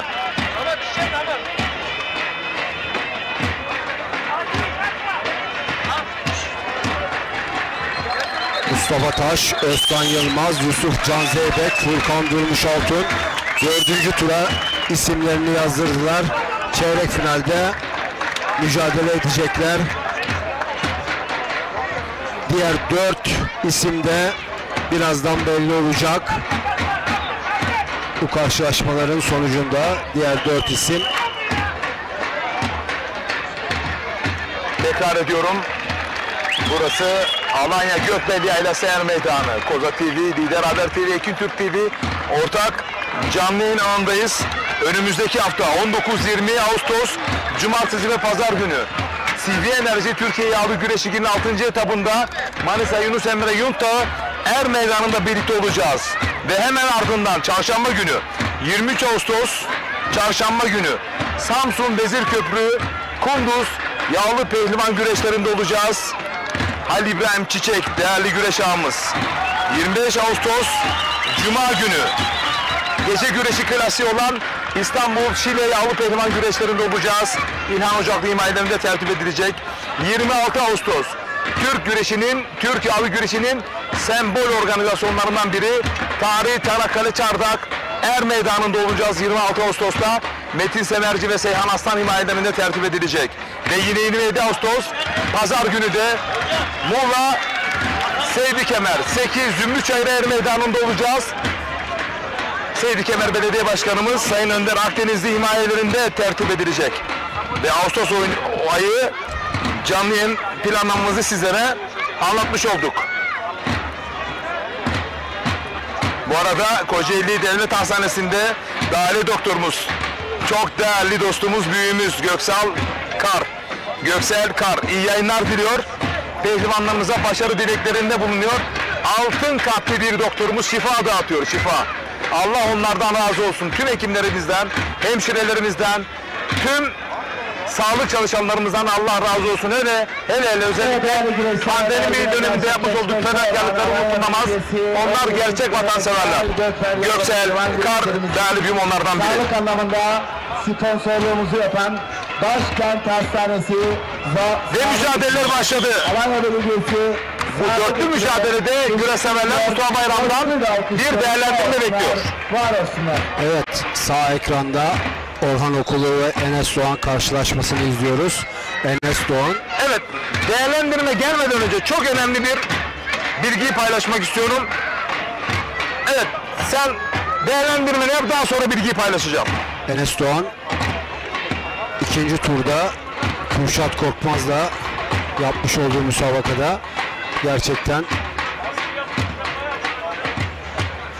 müthiş bir mücadele örneği gösterdi ve karşısında tecrübeli, deneyimli, altın kemerli başpehlivan Orhan Okulu var. Orhan Okulu'nun performansı zaten son 2 senedir gerçekten üst düzey. Orhan Okulu bana göre bu karşılaşmada bir adım önde diyebiliriz.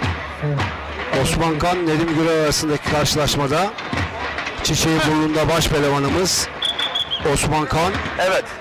Nedim Gürel'le karşılaşmasında Nedim Gürel de gerçekten bugün ciddi rakiplerini yenerek 3. tura yükseldi. Ben Nedim Gürel'i de bir adım önde görüyorum. Fatih Aklı, Osman Aynur özelinde ise 2 altın kemerli başpehlivanımız gerçekten bugün Osman Aynur özellikle 2. turda ezeli ve ebedi rakibi Faruk Akkoyun'da müthiş bir puanlama sürecinden geçti. Ama bu karşılaşmada Osman Aynur muhtemelen 17. geleneksel daha istekli ve daha arzulu olduğunu gördüm bugün.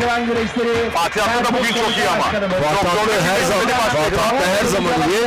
Ama ben Osman Aynur'u gerçekten bugün çok istekli ve arzulu gördüm. Yani Osman Aynur'u ben yani bir adım önde görüyorum.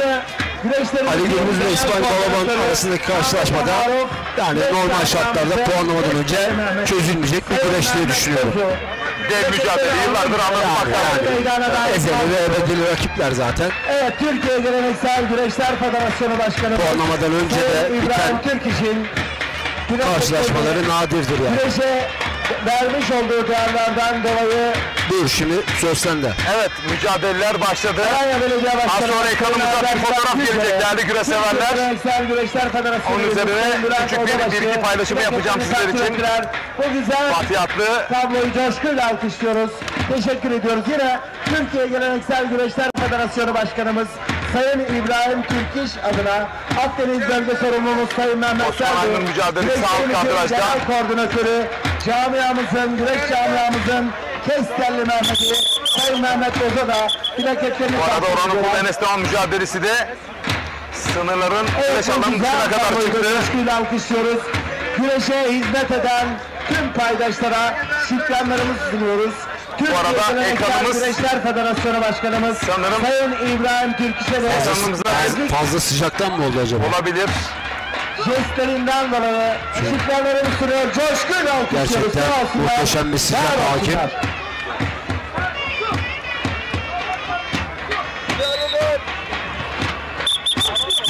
Bu arada Orhan Okulu'nun baskısını görüyoruz Enes Doğan'a karşı. Yine güreşlerimizin tertip komite başkanı Alanya Belediye Başkanımız Sayın Adem Murat Yüceli plaket takdimlerini yapmak üzere er meydana davetini arz ediyorum. Plaketlerini almak üzere Türkiye Geleneksel Enes Doğan'ı ikinci kez sahanın dışına taşıdı. Aynı şekilde devam ederse Enes Doğan'a her an 3. ihtar gelebilir. Bu arada Fatih Atlı Osmanlı'nın mücadelesi. Genel Sekreterimiz Sayın Mahir Irmak'ın da Fatih Atlı'yı ben Akdeniz Bölge Sorumlumuz Sayın Mehmet bir ara kenarda gördüm. Osman Aynur dinleniyor olabilir çünkü puanlamadan çıkmıştı. Evet, puanlamadan çıktığı gibi zaten başpehlivanları kuraya davet ettiler.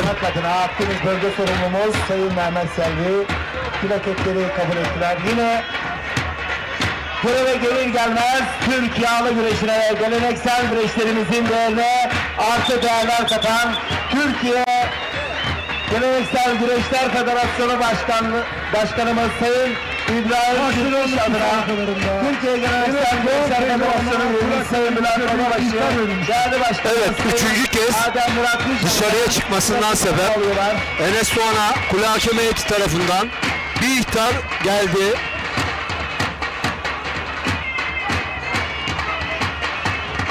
Muhterem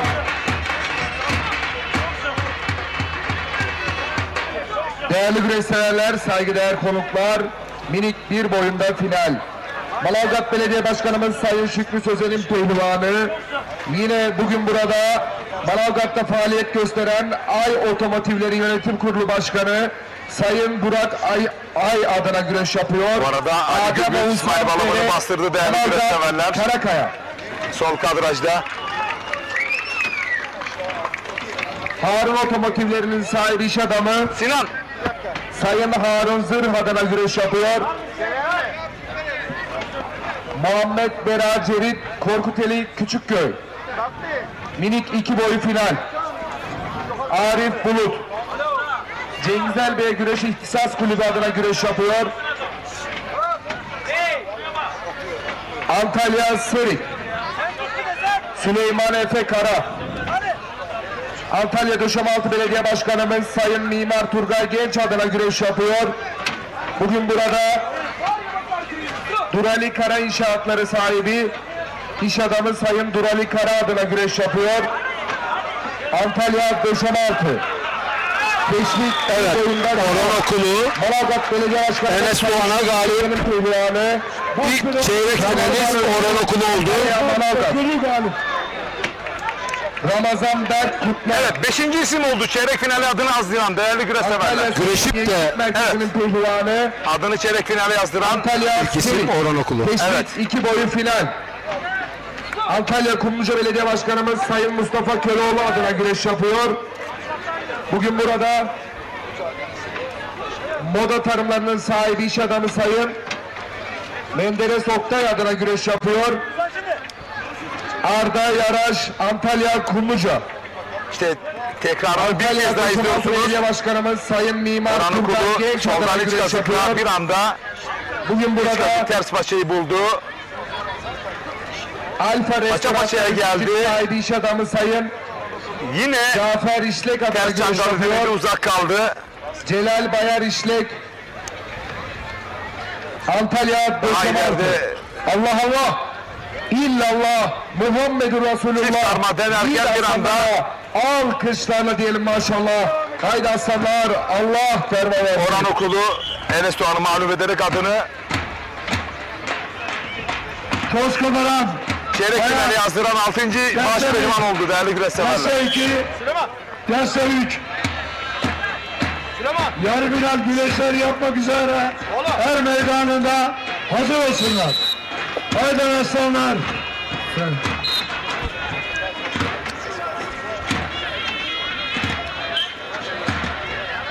Celal! Celal!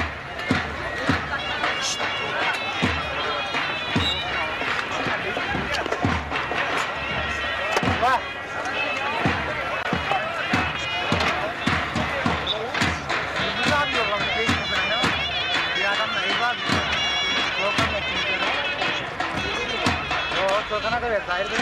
Bu arada Osman Kan Nedim Gürel mücadelesi ayakta devam ediyor. İsmail Balaban, Orhan Okulu İsmail Balaban, Ali Gürbüz mücadelesi de ortada devam ederken diğer tarafta da Fatih Atlı, Osman Aklı mücadelesine başladı. İlk kasık Yanpaşa'da İsmail Balaban sürüyor Ali Gürbüz'ü. Ali Gürbüz severler. Yan kasık. Karşı kasnakta İsmail Balaban. Kaldır.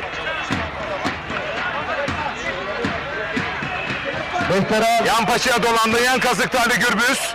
Tek daldı İsmail Balaban mı Ali Gürbüz mü? Beline girdi değerli güreşseverler. Yan kasıkta kaldı Ali Gürbüz. Bir ters çangal Ali Gürbüz'den. Vay. Beline girmişti oysa ki avantajlı gözüküyor ama dış kasnaktan Ali Gürbüz çangalla sırt aşağı yenerek adını çeyrek finale yazdıran 6. isim oldu değerli güreşseverler. Antalya Korkut. Muazzam bir galibiyet, muazzam bir teknik. Ali Gürbüz'den. Tamam hocam hadi geç. Serik'te faaliyet gösteren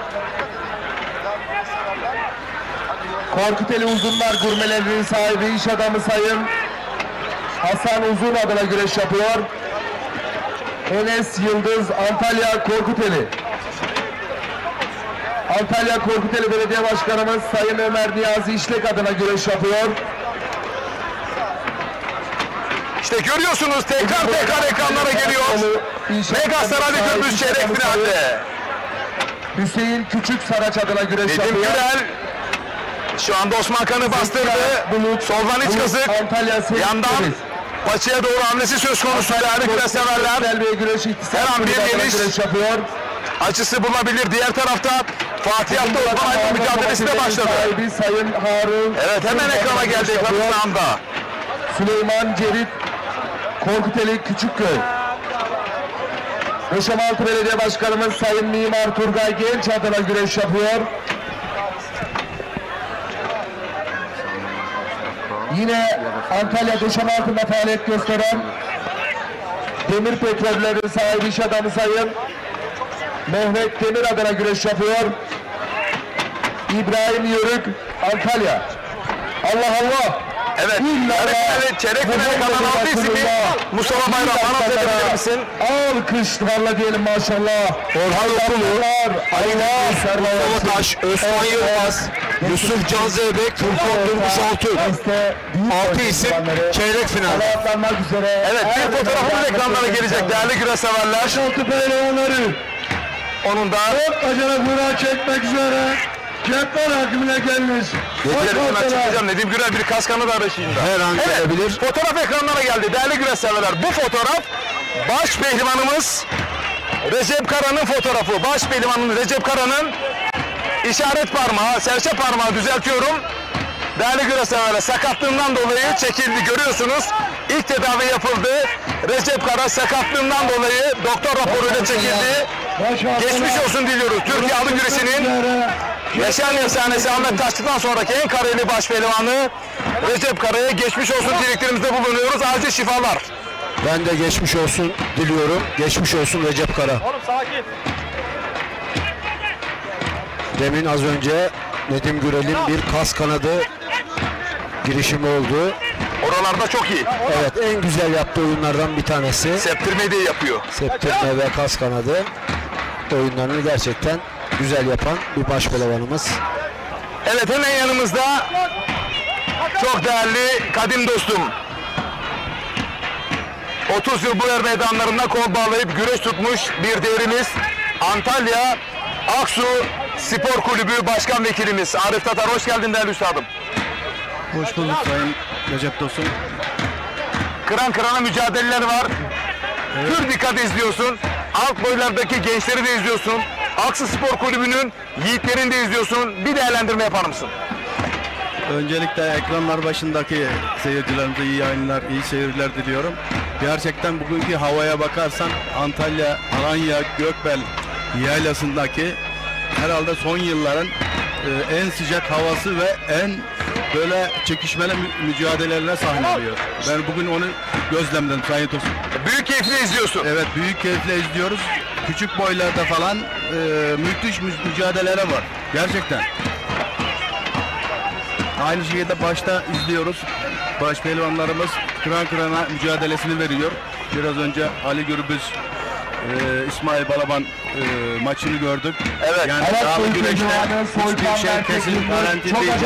Her an yani bir sürpriz oyunlar çıkabiliyor.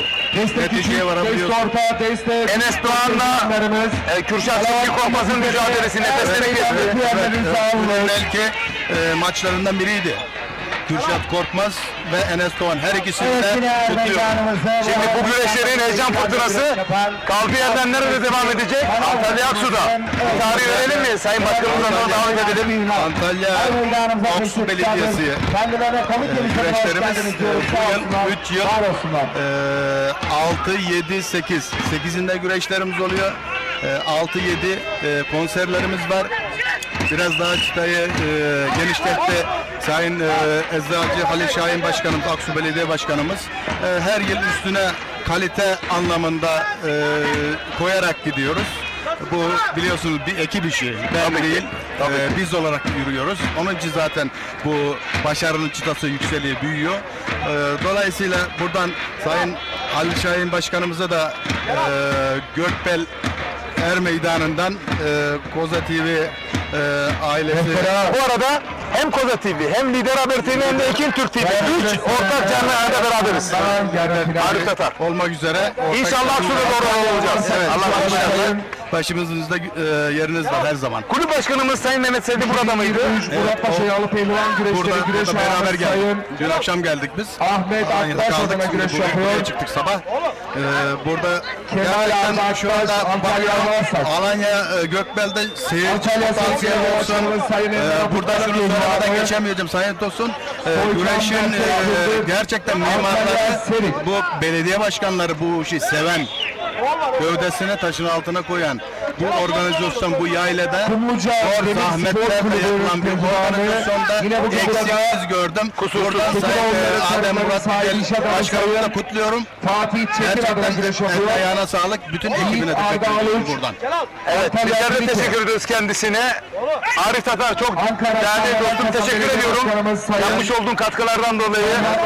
Her güreşte varsın, her güreşte Aksu'yu temsilen gençlerimize kol kanat görüyorsunuz. Değerli belediye başkanımız Sayın Ali Şahin ile birlikte son sözlerini alalım, veda edelim. Sayın Tosun, yıllarca bu sahalarda birlikte Mustafa kardeşimle aynı takımlarda zamanla hep beraber olduk. Yani bu işin mutfağında biz gerçekten eziyet bir şeyler öğrendik yani. Bu mutfaktan gelen tecrübemizi burada yani Sayın Başkanlarımızın bizlere olan öz itimadı, güveni bizlere önderlik çok önemli. Biz buradan mutfağından geldiğimiz için bu işin en güzel olması için elimizden gelen burada tabii ki sizlerin canlı yayın yayıncı kuruluşlarında çok büyük katkısı var burada. Onu da göz ardı edemeyiz. Öyle bir şey kesinlikle zaten değil. Bu değeri bize Halil Şahin Başkanımız başta gösterdiği için ekibi de sizler de Nur Hanım da yani herkes bize bu konuda çok büyük katkı sağlıyor, destek veriyor. Ya bu başarı hemen olmuyor ama kısa vadede bir başarı olduğu zaman da gerçekten şöyle baktığınız zaman o başarının mimarlarına bu işin başarının mutfağından gelen insanları görüyorsun. Evet, harika, çok burada, güzel. Yani Recep Tosun'u bu atasporuna verdiği katkılar Mustafa Bayram kardeşim burada yorumlarıyla gerçekten burada çok güzel bir çok güzel bir anlatım. Yani dünyaya, Türkiye'ye bütün ekranları başındaki seyirciler bunu en güzel şekilde anlatıyorsun. Ama bunun da değerli güreşseverler açık dille ifade etmek isterim ki biz henüz daha emeklerken değerli dostum Arif Tatar ve Mehmet Sevdi dedi ki Recep sen güreş spikerliğine başlamışsın. Koza TV'de anlatıyorsun. Biz sana inanıyoruz. Gelip bizim güreşleri sen yayınlayacaksın. Yani bana ilk inananlardan biri değerli dostlarım. Siz bu şansı vermeseydiniz biz belki bugünlere gelemezdik. Neden inanıyorduk? Çünkü biz tanıyorduk. 30 yıl aşkı çıktığımızda. Puanan geliyordu bu işin. Onun için başarılı olacağına en güzel şekilde bunu anlatacağım. Ama Halil Başkanımız da buna inandı. Ali Şahin Aksu Belediye Başkanımız şimdiye kadar Aksu'yu bizim 7.sini yaptık. 8 yapacağız. bütün güreşlerimizi yayınladınız. Muhammed Can, Burada Korkut birinci Baş kesim. çoğu şeylere bakıyoruz. Önce Antalya maddi Korkut duruma Belediye bakarlar. Başkanımız Hiçbir Sayın zaman Niyazi sizden İşlek adına güreş maddi yapıyor. olarak Pazarlık yapmadık. Pazarlık yapmadık.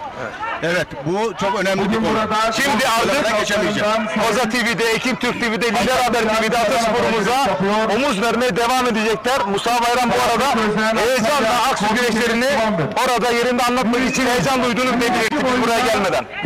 İnşallah başımızın üstüne yapma gelmez. En güzel şekilde sizlere orada bütün misafirlerimizi Sayın Başkanımız Ali Şahin, Belediye Başkanımız ağırlayacak. Ağamızı da buradan, ağamızı da Buradan onu da söyleyeceğim. Sayın ağamız Kırbıyık Yönetim Kurulu Başkanımız Sayın Harun Şahin Kırbıyık abimiz adam gibi adam. Spor dediğinde, Aksu dediğinde her yerde ben de varım diyen büyüğümüz abimiz. Onun maddi ve manevi katkılarıyla ve Sayın Başkanımızın takım kaptanlığı ruhuyla ekip yani ortaya en güzel şekilde bir etkinlik. Şu anda bir anons var. Ali Şahin'in pehlivanı dedi. İsmi nedir? Yönetim Kurulu Başkanımız Sayın Hangi boy? Bir bakayım 5-6 tane Büyük adına güreş yapıyor. Ahmet Kızıl. Ahmet Kızıl. Ahmet Kızıl. Yarı finali kalmış. Bir madalyayı şu anda podyuma ayağına atmış. Aksu Belediyesi'nin 5 tane sporcusu yarı finalde. Maşallah, maşallah. İşte yatırımın karşılığını bunlar. Kendi öz kaynaklarına yatırım yapmak bu olsa gerek. Evet olsun. Yani burada Sayın Halil Şahin'imizin önderliğinde 8 Ekim'de 6'sında 7'sinde etkinlikler olacak. Sayın Harun Şahin Kırbıyık ağamız ve Yönetim Kurulu Başkanı Kırbıyık olduğu için Aksu'muzun bütün başkan yardımcıları, meclis üyeleri, birinci düzleri burada en güzel şekilde burada başkan vekilimiz Sayın Baltaş, sahibi Emin Bal, değerli başkan vekilimiz yani tam bir güreş aşığı. Gerçekten güreşin sözde değil, gözde bir güreşin aşığı. Destekçisi. Evet, Sayın Başkanımız kendisini çok takdir ediyor, seviyor. Yalnız güreşsever onu özellikle Antalya güreşlerinde mutlaka görmek istiyorlar. Böyle mesajlar geliyor. Biz buradan o mesajı yollayalım kendisine. Evet, vakit bulması gerekiyor yani bu doğrultuda. Evet, biz Aksu'da kocaman bir aileyiz. Bu aile 7 yıldır nasıl yaptı güzel bir şekilde alnının akıyla çıktı bu organizasyonlardan. Bugün burada bu yılda iş kadını sayın 6'sında 7'sinde konser olmak şartıyla 8'inde büyük güreşimiz. Bütün Türkiye'nin altın kemerli. Sezonun kapanış, Akdeniz'deki kapanış güreşi olacak. Dolayısıyla herkes o gün orada her şeyini ortaya koyacak. Bütün başpehlivanların katılımıyla kol bağlayacağı er meydanında inşallah alnımızın akıyla yapacağız. Sizlerin de burada çok büyük katkılarınız olacak. İnşallah. Buradan Allah sağlık, ömür verirse 8 Ekim'de Aksu'da sizleri başımızın üstünde ağırlamak istiyoruz. Ataspor'da yapmış olduğunuz büyük hizmetlerden dolayı gerçekten yani ben hayatta keyif getirmeye, keyif getirici konuşmayı sevmem. Gerçek neyse onu konuşurum. Bu kadar. Siz organizasyonu o kadar kusursuz yapmasınız diyoruz da pozisyon bulamayız. Dolayısıyla anlatacak bir şey çıkmaz. Biz sizin o deniz dalgada biz bir damlayız. Allah! Arif Tatar. Damlaya oluyor. Güzel bir şey çıkıyor. Sayın mesela kardeşim gören diyelim maşallah. Haydi aslanlar. Bu arada bir çeyrek hakemimiz var. Antalya Aksulu. Kendisi çok başarılı. Altın Şubat'ta yaşanan depremde Ali Şahin Başkanımız onu ilk deprem bölgesine yolladığı bir kardeşimiz çayır hakemi şu anda Ali Çiftçioğlu. Ali Çiftçioğlu. Gerçekten sabahtan beri ismini Rabbim bu millete gerçekten taşıyamayacağı yükleri yüklemesin. Acıları yaşatmasın. Evet, yaşadık. Ama camiamız adına kardeşimizin oraya gitmesi çok anlamlıydı. Söyleyeceğim, kardeşimiz oraya gidip gece gündüz eline yetkileri alıp tabii ki biz de orada bulunduk. Başka bölgelerde de biz bulunduk. Burada da yani Halil Şahin Başkan'ın belediye olarak, kurumlu olarak, Aksu halkı olarak, bütün Türkiye halkı olarak olduğu gibi bizler de Aksu'dan Yani ne gerekiyorsa gerçekten seferber olduk. Yani Rabbim yani 10 tane 11 tane el yıkılmış Sayın Tosun. Yani bu kolay iş değil. Değil. Ama yani, camiamızı temsilen anında oraya gitmiş olması bizi çok duygulandırdı. Evet, Kendisine teşekkür ediyoruz. Kardeşimize de ayrıca buradan da teşekkür ederim yani. Gerçekten orada gece gündüz böyle azimle, kararlılıkla çalıştı. Evet, çok teşekkür ederim Arif Tatar. Ben de çok teşekkür ederim. Yüreğine sağlık. Tosun. Seninle güreş anlatmak hakikaten çok keyifli. Ya şimdi bizim yıllardır teremiz karıştı birbirimize. Zaman zaman çok rakip olduk. Evet. Siz yendiniz. Ben yendim. Evet. Mustafa Bayram kardeşim yendi. Evet. Nasıl bitti? Kalktık, kucaklaştık, sarıldık. Tebrik ettik birbirimizi. Hiçbir gerginlik olmadan. Hiçbir taşkınlık spor ahlakına mücadele en üst seviyedeydi ama dostluk da en üst seviyedeydi. Evet. Sonuç kim kazanırsa kazansın bizim dostluğumuz kazanmıştır. Onun için burada şu anda üçümüz oturup burada bir şeyler konuşabiliyoruz. Çok doğru. Çok doğru. Ve değerli güreş severler hakikaten birçok kez karşılaştık. 30 yıllık kadim dostluğumuz söz konusu, mücadele ettik. Kendisi şu anda Aksu Belediyesi'nde çok önemli bir konumda. Organizasyonun başlama noktasına Sayın Ali Şahin'le birlikte omuz verdiler. Başkanımız çok büyük destek veriyor. Ama bu köprü olan belediyelerde değerli dostlarımız çok büyük önem arz ediyor. Olumsuz yansıması da köprü olanlara, olumlu yansımaları da köprü olanlara. Tabii ki. Artık yani onun sonuçları ne olursa olsun fatura sizin olur. Evet. Çok güzel şeyler ortaya çıktığı zaman bütün halkımızın, herkesin bir ortak başarısı olur. Böyledir zaten bu. Şunu söylemek istiyorum şurada ben bir sürpriz. 8 Ekim Antalya Aksu Belediyesi güreşlerinde Sayın Kırbıyık Holding Yönetim Kurulu Başkanı Sayın Harun Şahin Kırbıyık geçen seneki sürpriz ödüllerin daha da sürprizini artacağını da hepsini bize aktardı. Ben burada onları söylemek istemiyorum. Tamam, çok gerçekten baş pehlivanlıkta hele böyle olağanüstü ödül var. Astronomik ödüller olacak. Peki. Olağanüstü ödüller Sayın Tosun gerçekten orada yani ne diyeyim dananın kuyruğu kopacak. Bütün boylara da ödülleri var. Orası çok önemli. Sadece baş pehlivanlar değil. Evet, harika. Onu düşünmüş olması önemli. Sayın ağamız Şahin Harun Kırbı'ya çok teşekkür ediyoruz. Bizler de teşekkür ederiz. Çok güzel olacak Allah'ın izniyle. İnşallah. Çok teşekkür ederim. Ben de teşekkür ederim. Ali Şahin Başkanımıza çok selamlar. Onların da bizlere selamları var. Sayın Tosun. Çok sağ olun, var olun. Evet değerli güreş severler. Baş pehlivanların puanlama anı geldi çattı. Arif Tatar çok özel açıklamalarda bulundu Antalya Aksu güreşleri özelinde. Aslında sadece güreş değil, spor özelinde de çığır açtı Sayın Halil Şahin Aksu Belediye Başkanımız. Evet, herhangi bir ithal var mı söz konusu? Halil, Mustafa Bayram, Osman Aynur mücadelesinde. Osman Kan ve Nedim Gürel arasındaki karşılaşmada herhangi bir ithal yok. Fatih Atlı ve Osman Aynur karşılaşması da onlar da puanlamaya geçildi. Onlarda da herhangi bir ihtar söz konusu yok. Evet, puanlama mücadelesi başladı değerli güreş severler. Bakalım Osman Aynur mu Fatih Atlı mı? Diğer tarafta Nedim Gürel rakibini bekliyor. Şu anda arka kadrajda. Osman Kan'ı bekliyor.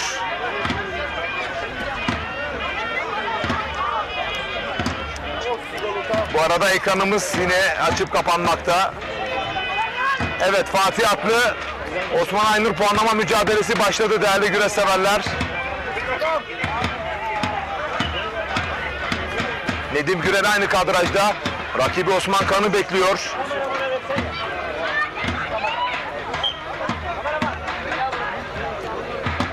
Monitörümüz yine kapanıyor.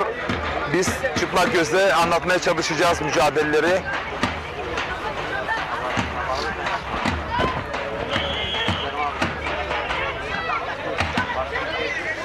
Osman Kan, Nedim Gürel mücadelesi de başladı değerli güreş severler.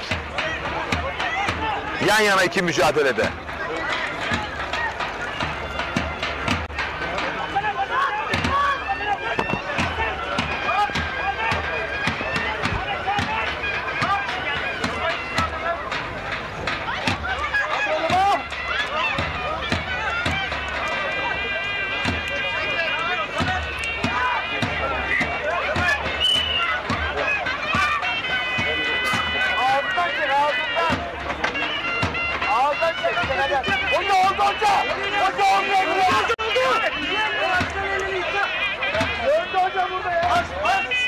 Fatih Aklı, Osman Aynur, Nedim Gürel, Osman Kan mücadelesi.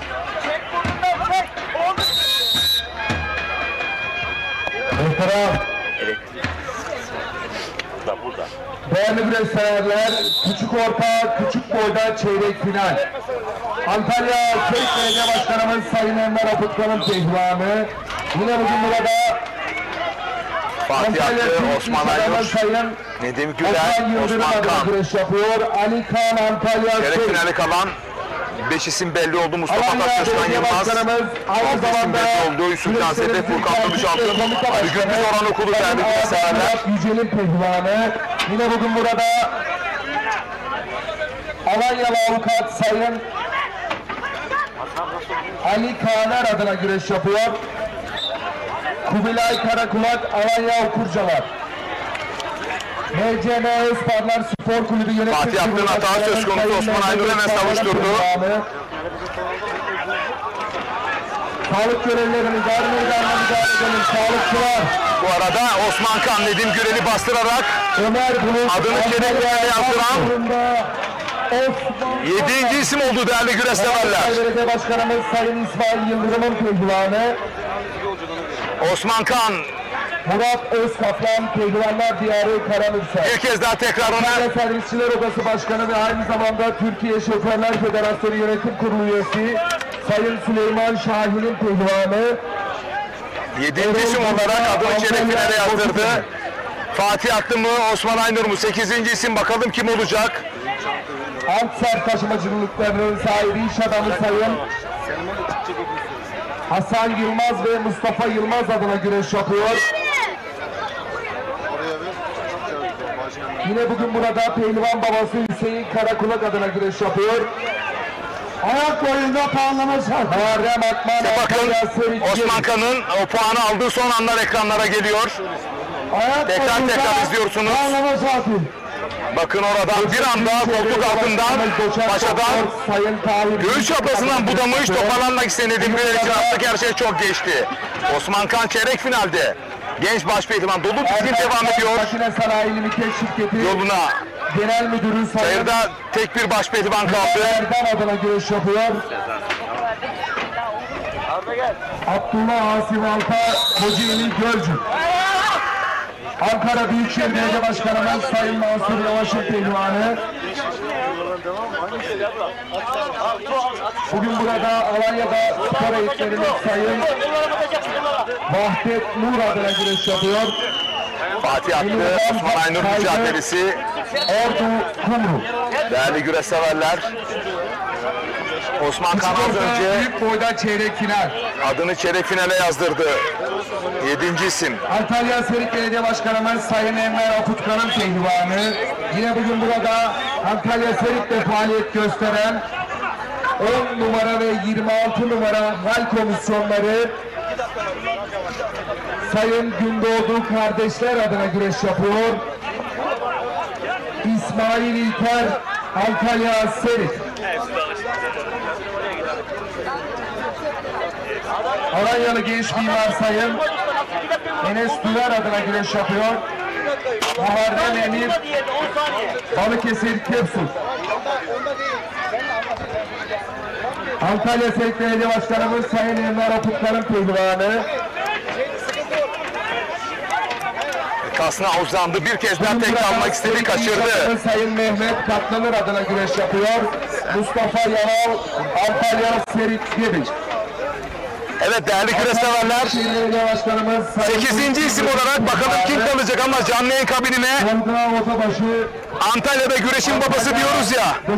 Çok değerli büyüğüm Sayın Muhittin Beşek geldi. Hoş geldiniz Sayın Başkanım. Çadırınız çok güzel. Evet teşekkür ederim. Yörük çadırı diyebilir miyiz efendim? Çok teşekkür ederim. Benzemiş mi Yörük çadırı? Ben çadırlarda büyüdüğüm için çok sevdim çadırını. Evet çok sağ olun. Sayın Başkanım yine er meydanlarındasınız. Yine evlatlarım diyorsunuz. Yine göz bebeklerim diyorsunuz. Yoğun işlerinize rağmen, yoğun programlarınıza rağmen, projenize rağmen gelip er meydanlarını onurlandırıyorsunuz efendim. Öncelikle ben size şahsınızda çok teşekkür ederim. Çünkü Gelemediğim yerlerde orada Muhittin Böcek olarak bakıyorum. Orada sizi duymak, Antalya Serik Belediye Başkanı Sayın Ömer Afutkan'ın pehlivanı. 29 bugün burada Antalya'da faaliyet gösteren Veli Demir Otomotivleri Yönetim Kurulu Başkanı. Antalya Serik Dağlı Pehlivan Güreşleri güreş ağamız Sayın Veli Demir adına güreş yapıyor. Celal Bayar Çilenkler Antalya Serik. Hepsine gidiyorum. Din ile devlet işleri. Muhammed Fakat şu meydanda çocuklarımız şunu yapıyorum. Bütün güreşleri seviyorum. Şimdi Türkiye Belediye olarak birinci sırada Antalya Büyükşehir Belediyespor var. Ve ben bunları bugünlere getirdim. Hatta zaman zaman bazı arkadaşlar alınganlık da gösterdi. Ben dedim ki bu dedim spor siyaset üstüdür. Baş bir elifan alıp yürümek herkes isteyebilir. Masrafsız olur. Reklam yapmak isteyebilir. Ancak ben 2006'da altın kemeri Osman Aynur'la getirdim Antalya'ya. Sonra 2008'de Balaban'ı aldım ben. Elmalı halinde sandık yüklüyorlarmış güçlü çocuklar. Derken bana geldiler başlattım. Sonra ikiz kardeş Turan başladı 6 ay sonra. Derken öyle başladık. Sonra 2013'te altın kemeri getirdi İsmail Balaban'la. Sonra ben şunu söyledim. Ben bunu söyledim. Bazı alınganlık gösteren arkadaşlarım da olmuş. Ben onu o şekliyle söylemedim. Benim söylediğim konu çok açık şudur.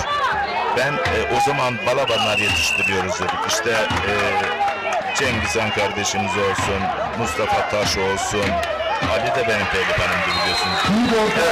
2019'da onun da altın kemer getirdi benim pehlivanım. Şimdi gencecik Mustafa Batu Şahali Kurtlar. Bu yılda Cumhuriyet'in 100.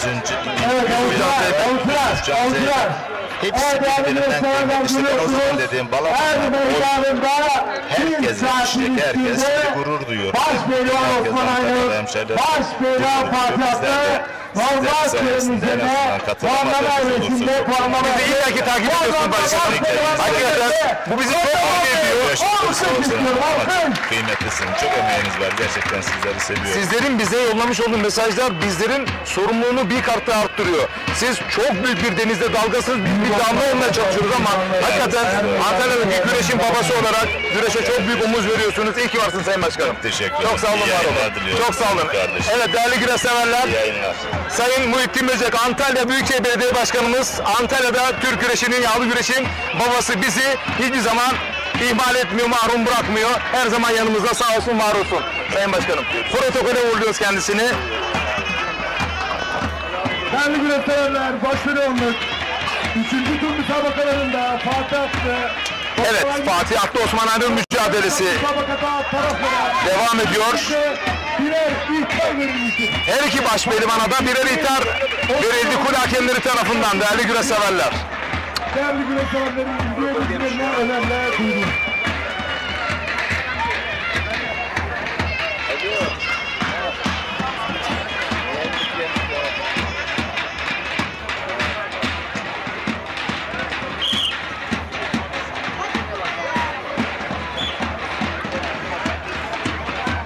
Yedi isim çeyrek finalde değerli güreş severler. Bir kez daha anons ediyorum.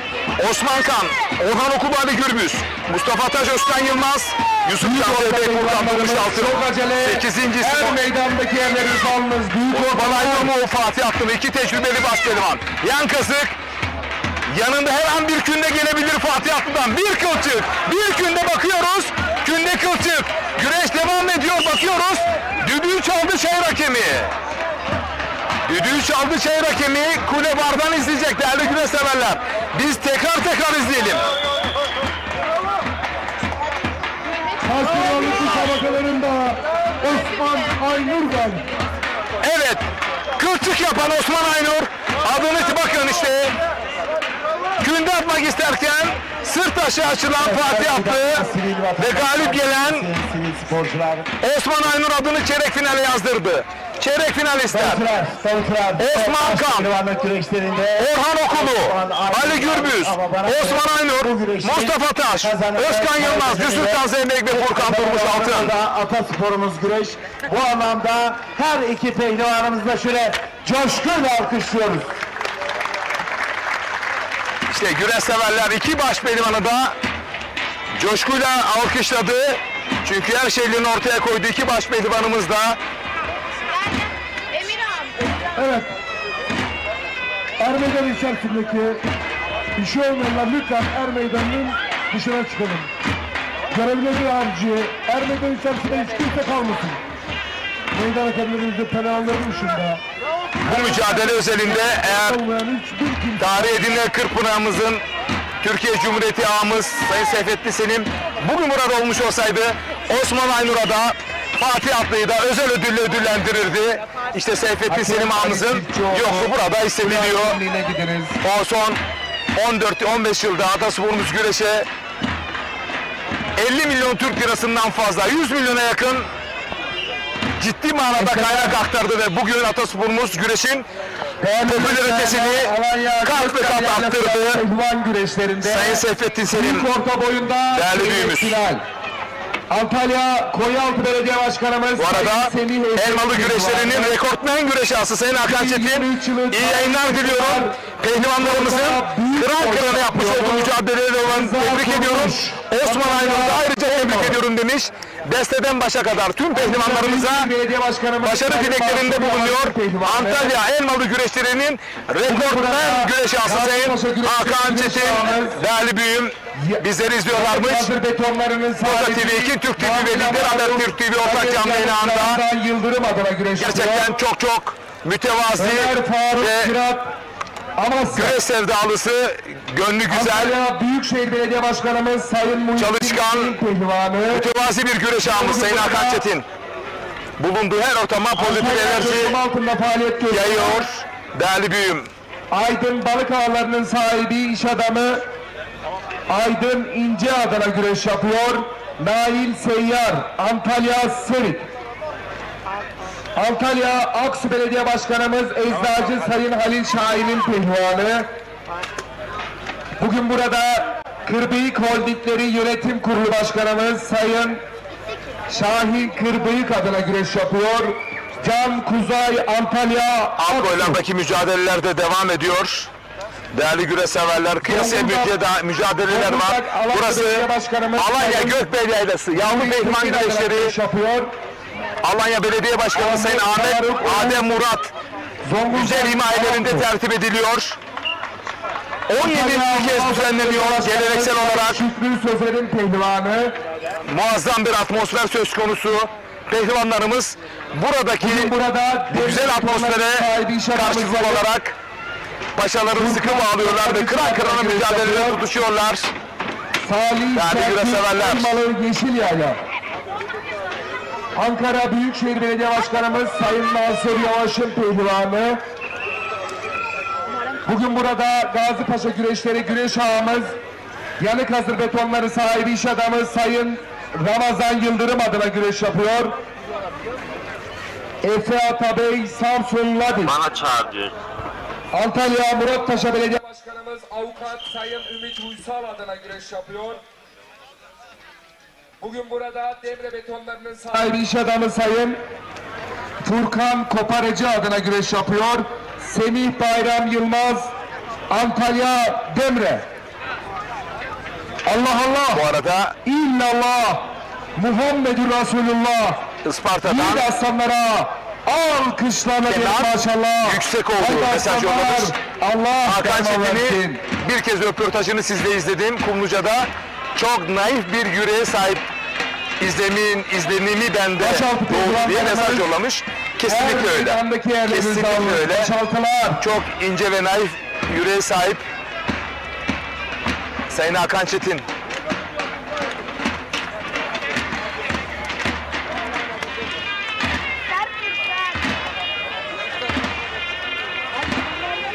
Bu mesaj özelinde de ben değerli güreş severlerimiz gönülden tebrik ediyorum. Öylesine izleyen bir kitle değil güreş severler. Futbol, basketbol, voleybol, buradaki güreş spor severler farklı açılardan durum tespit değerlendirmesi yapabilir, yorumlar yapabilir ama güreş severlerimiz gözünden hiçbir şey kaçmıyor. Her ayrıntıyı en ince noktasına kadar yorumlayabilen, gözlemleyebilen çok değerli bir güreş sever kitlemiz söz konusu. Evet değerli güreş severler, değerli gurur verici bir durum. Atasporu güreş çok seven, Antalya Büyükşehir Belediyesi bünyesinde 350 pehlivanımıza kısmet giydiren, paça bağlatan ve yine Antalya'mıza 6 kez baş pehlivanlık, Kırkpınar altın kemerinin gelmesinde baş mimarlık yapan Antalya Büyükşehir Belediye Başkanım Sayın Muhittin Böcek diyor ki, ben Antalya'mı güneş gibi sevmedim, akşam olur batar diye. Ben Antalya'mı yıldız gibi sevmedim, kayar düşer diye. Ben Antalya'mı rüzgar gibi sevmedim, eser geçer diye. Ben Antalya'mı ananın evladını sevdiği gibi karşılıksız sevdim, çıkarsız sevdim. Yapmış olduğum hizmetler Antalyalıların dilinde dua, öpülesi ellerinde kocaman alkış olsun diye sevdim. Evet, Atasporu güreşimize maddi manevi hizmetlerini esirgemeyen Antalya Büyükşehir Belediye Başkanımız Sayın Muhittin Böcek'e şükranlarımızı sunuyoruz. Sağ olsunlar, var olsunlar. Evet davulcular vur.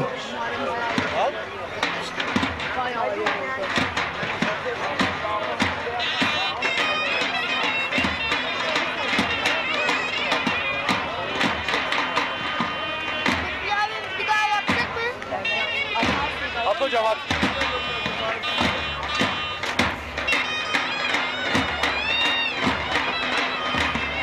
Mehteram.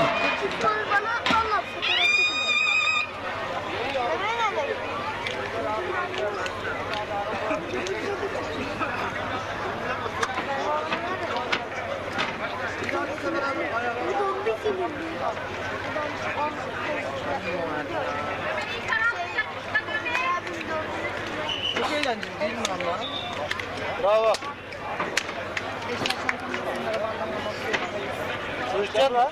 Tamam. Abi kesildi o. Değerli güreş severler, saygıdeğer konuklar, başaltı boyunda çeyrek final.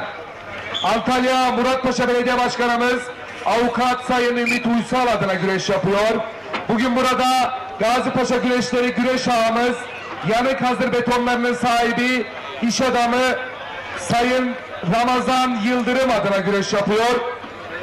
Hasan Güzeller Antalya Kumluca. Gazipaşa Güreşleri güreş ağamız, yanık hazır betonlarının sahibi, namıyla maruf Sayın Yanık Ramazan Yıldırım adına güreş yapıyor. Bugün burada Antalya Kemer Kiriş'te faaliyet gösteren Saylors Otelleri Yönetim Kurulu Başkanımız Sayın Reis Burhan Şeker adına güreş yapıyor. Yaşar Şan Antalya Serik. Vallahi kaçırdı. Nasıl kaçırdı? Aynen. Kocaeli Büyükşehir Belediye Başkanımız Doçent Doktor Sayın Tahir Büyükakın adına güreş yapıyor. Bugün burada CESA makinelerinin sahibi iş adamı Sayın Saim Kahraman adına güreş yapıyor. Erdal Duman Kocaeli.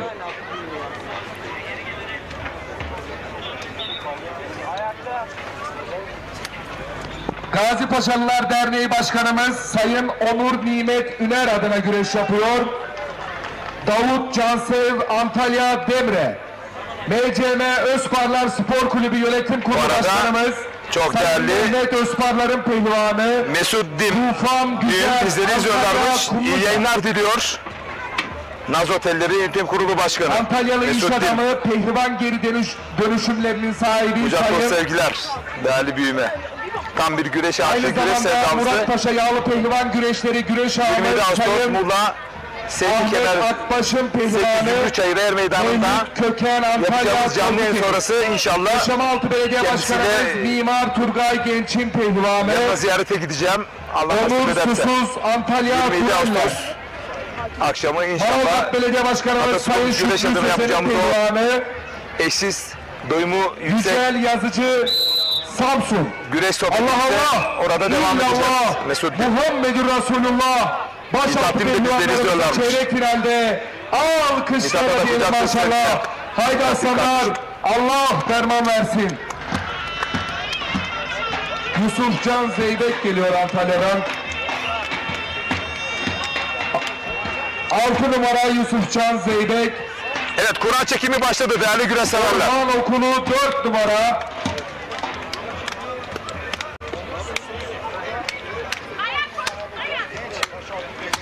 Mustafa Taş 1 numara. Evet, Mustafa Taş 1 numarayı çekti. Bu arada değerli güreş severler, az önce ekranlara geldi Recep Kara'nın baş pehlivanımızın 2 numara. parmağı sakatlandığını sanmıştım ama cam kesmiş. Acil şifalar diliyoruz. Doktorlar dikiş attıklarını ve ilk müdahale yaptıklarını bundan dolayı Ali Gürbüz geliyor. güreşten çekildi değerli güreş severler. Recep Kara'ya bir kez daha geçmiş olsun dileklerimizde bulunuyoruz. Kura çekimi devam ediyor.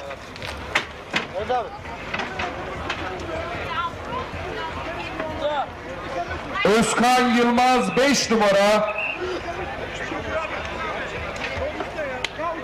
Osman Kan 3 numara.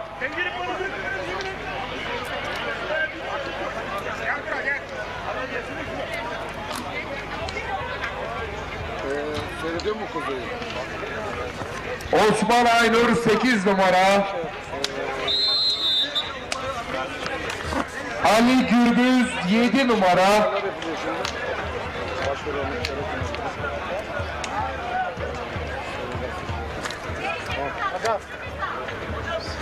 Bu arada değerli güreş severler, Kocaeli Karamüsel'den eski pehlivan Nazım Erdoğan bizleri izliyorlarmış. Atasporumuza karşılıklı destek veren Nazım Erdoğan, oğlu da pehlivanın tüm pehlivanlarımıza başarı dileklerini bulunuyor. Ali Gürbüz Osman Aynur'la güreşecektir. Arzonlu. Evet, eşleşmeler nihayete erdi. Az sonra Mustafa Bayram eşleşmeler özelinde hemen ben size anons etmek istiyorum.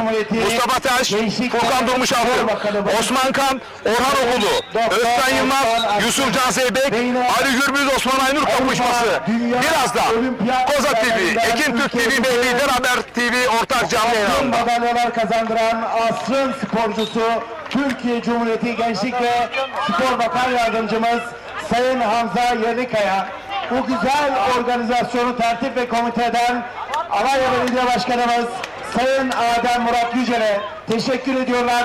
Er meydanında güreş tutan pehlivanlarımıza başarılar diliyorlar.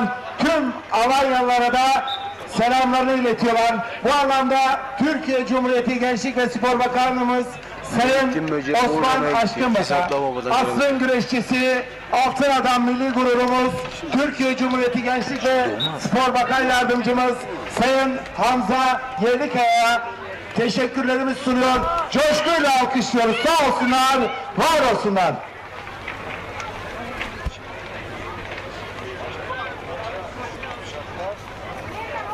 Baba.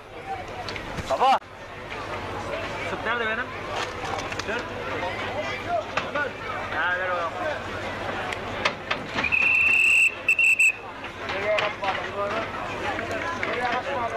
Atacağım bunu. Çocuğum.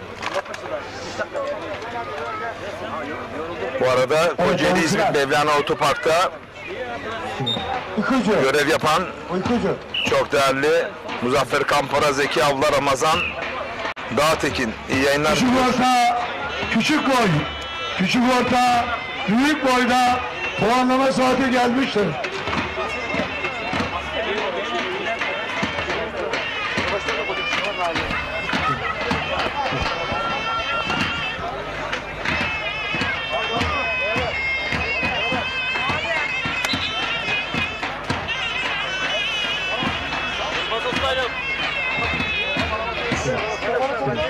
Baş pehlivanlık 4. tur eşleşmeleri az önce yapıldı.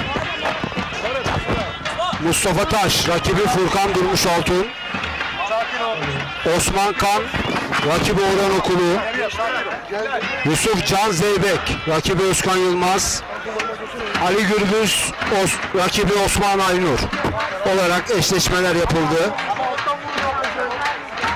4. tur çeyrek final karşılaşmaları birazdan başlayacak. Eski baş pehlivanlardan Kocaeli bölgesinden Mustafa Tülü bizleri izliyormuş. Selamlar. Zonguldak, Alapkıran Halit Kaya bizleri izliyormuş. Muzaffer Kampara, Zeki Avlar, Ramazan Dağtekin bizleri izliyormuş. İzmit'ten selamlar.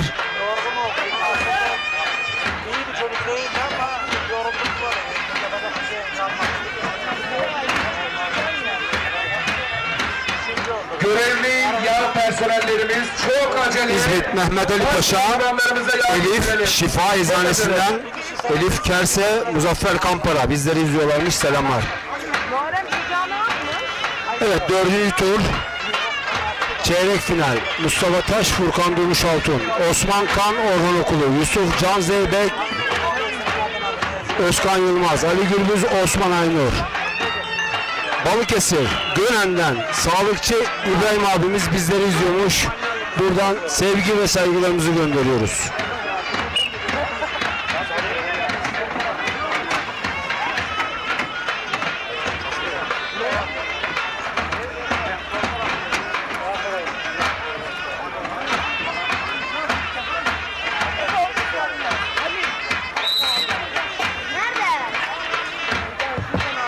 Balıkesir Gönen'den, Gönen güreşlerinin gizli kahramanı sağlıkçı İbrahim abimiz bizleri izliyormuş. Selamlar.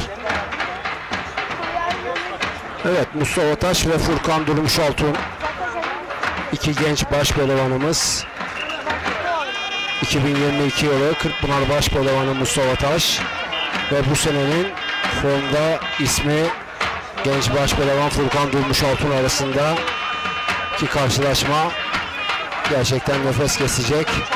Çiçeği burnunda yeni başpehlivan ve güne benim nazarımda sürpriz yaptı. Nedim Gürel'i mağlup ederek 4. tura çeyrek finale yükselen Osman Kan rakibi Orhan Okulu, altın kemerli başpehlivan Orhan Okulu.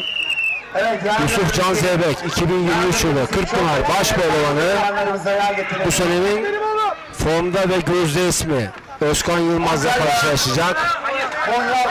Ali Gürbüz ve Osman Aynur adına görüşüyor. Yine bugün burada üzerimde maddi manevi altın kemerli başpehlivan. Takip Komite Başkanımız, aynı zamanda Alanya Belediye Başkanımız Sayın Arda Murat Çiçek'e teşekkürlerimi sunuyorum diyor. Furkan Durmuş Altun, Antalya Korkuteli Taşkesik. Antalya Büyükşehir Belediye Başkanımız Sayın Muhittin Böcek adına girişiyor. Yine bugün burada Alanya Meclis Üyemiz Sayın Nazmi Zavlak adına girişiyor. 2022 yılı tarihi Kırkpınar başpehlivanı Mustafa Taş, Sinop Duran. Uyuma! Sirik Belediye Başkanımız Sayın Enver Atılkan Başkanımızın adına görüşüyor. Kırklareli Sinanlı'dan Hüseyin Üsçetin kahvede bizleri izliyormuş. Tüm izleyenlere sevgi ve saygılarımızı gönderiyoruz.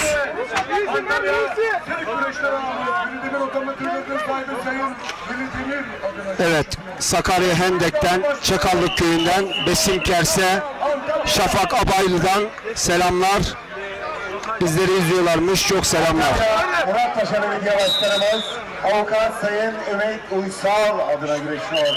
Yine bugün burada tarihi geleneksel el malı güreşleri 663, 667, 68 ve evet, başpehlivanlık çeyrek finali el malı güreşleri altın kemerli güreş şu an Sayın Muammer cazgırımız Emin Ger tarafından salavatlanacak. Tanıtımları yapılıyor başpehlivanlarımızın. Orhan Okulu, Antalya Kumluca. Ve sözü biz cazgırlara bırakalım. Antalya Büyükşehir Belediye Başkanımız Sayın Muhittin Böcek adına güreşiyor. Yine bu numarada Antalya'da faaliyet gösteren ikinci el araba alım safında Antalya'nın güvenilir adresi Veli Demir Otomotiv, Veli Demir Filoları Yönetim Kurulu Başkanı. Antalya Serik Yağlı Pehlivan Güreşleri Güreş Ağımız Sayın Veli Demir adına güreşiyor. Cumhuriyetimizin 100. yıl başpehlivanı, Türkiye Cumhuriyeti başpehlivanı Yusuf Can Zeybek, Antalya Güvenler.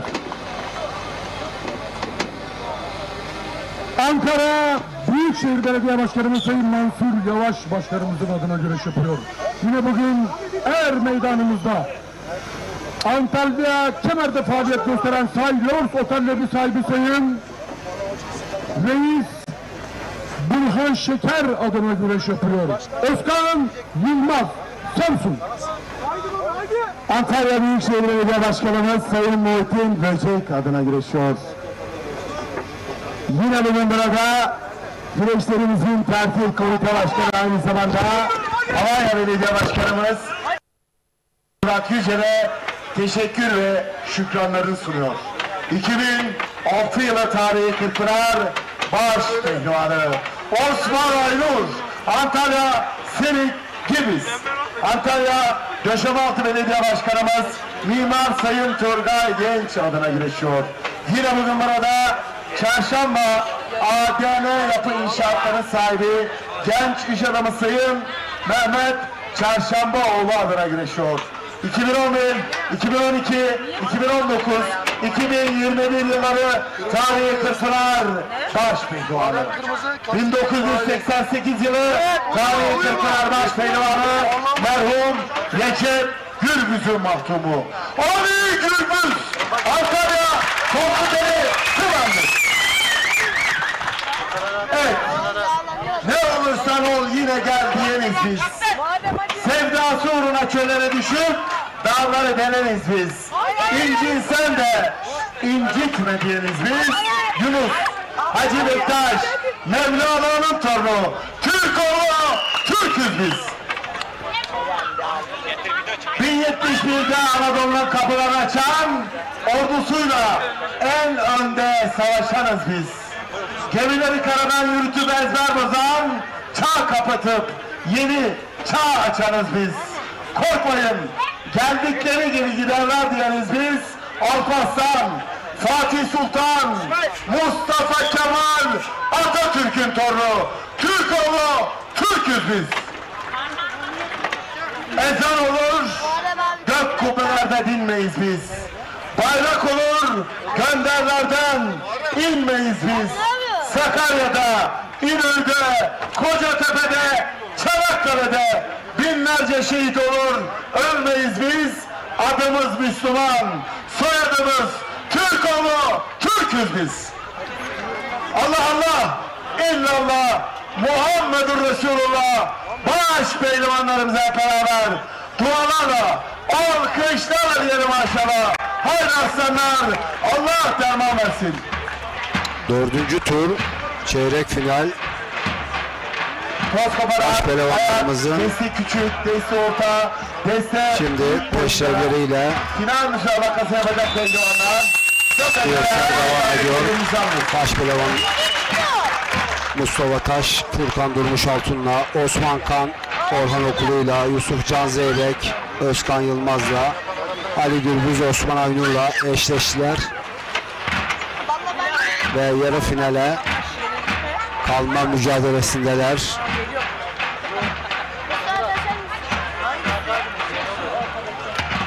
Evet, ekranlarınızda izliyorsunuz Yusuf Can Zeyrek, Ali Gürbüz, Furkan Durmuş Altun.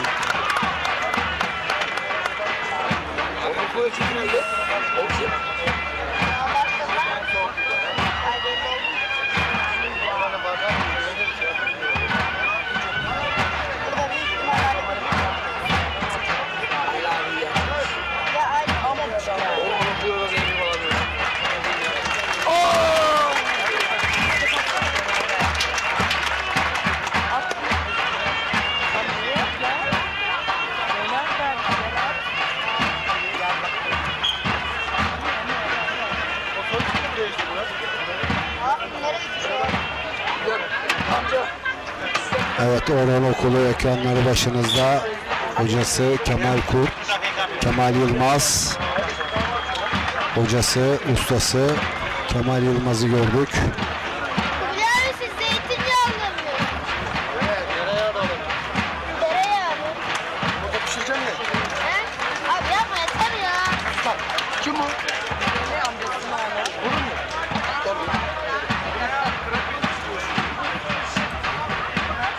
Öyle buraya gelip öyle yağlama mı? Normal sen bak. Evet, Ali Gürbüz rakibi Osman Aynur'u bekliyor. Osman Aynur puanlamadan çıktığı için 10 dakikalık bir dinlenme süreci var.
Evet, Özkan Yılmaz ve Yusuf Can Zeybek arasındaki karşılaşma başladı. Toz koparan ayak, deste küçük, deste orta, deste büyük boy pehlivanlarımız er meydandaki yerlerinizi alınız. Toplamda 4 çift baş pehlivanımız sahada. Toz koparan ayak, deste küçük, deste orta, deste büyük boy pehlivanlarımız birazdan Osman final müsabakası yapmak üzere er meydandaki yerlerinizi alınız. Karşılaşacak. Sağ pencerede Mustafa Taş ve Furkan Durmuş Altun'u izliyoruz. Sağ alt pencerede Orhan Okulu ve Osman Kan'ı izliyoruz. Tekli pencere sol penceremizde Özkan Yılmaz ve Yusuf Can Zeybek karşılaşmasını izliyoruz.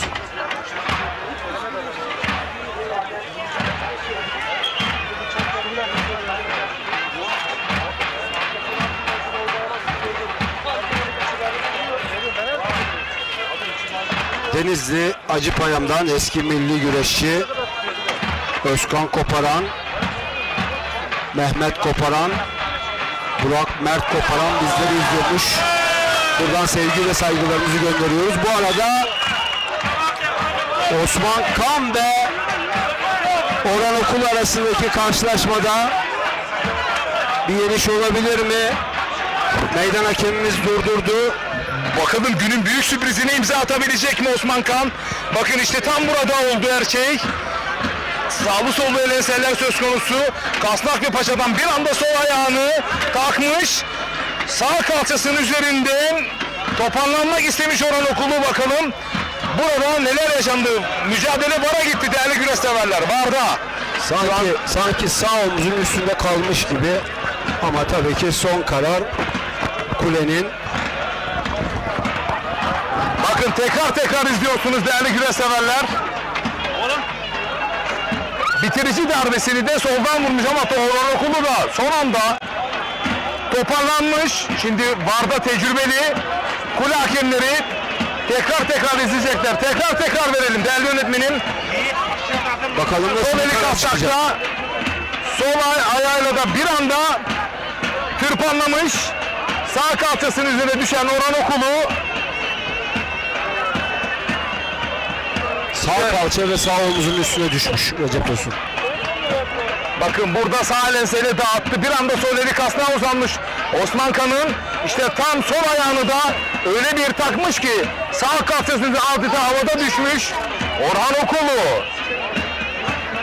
Kule VAR'dan izliyor değerli güreş severler. Ayak Deste küçük, deste orta, deste büyük boy pehlivanları. Şu anda tekrar izliyor kule. Yapılan son anonstur. Çok acele.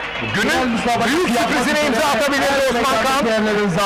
Bakalım kule bu konuda nasıl bir tasarruf ortaya koyacak. Sağ üst köşede Mustafa Taşfurkan durmuş altı. Sol alt kadrajda Özkan Yılmaz, Yusuf Can Zeybek kapışması değerli güreş severler. Kıran kırana bir çeyrek final mücadelesi. Kıran kırana. Müthiş mücadeleler var, müthiş. Osman Aynur Ali Gürbüz mücadelesi birazdan başlayacak değerli güreş severler. Osman Aynur dinleniyor. Başarılarını bağladı mücadele. Evet, devam ediyor. Osman Kan Orhan Okulu mücadelesi kaldığı yerden devam ediyor değerli güreş severler. Sağ kalçasının üstüne düştüğü konusunda kule hakemleri vermiş olduğu karar doğrultusunda değerli güreş severler.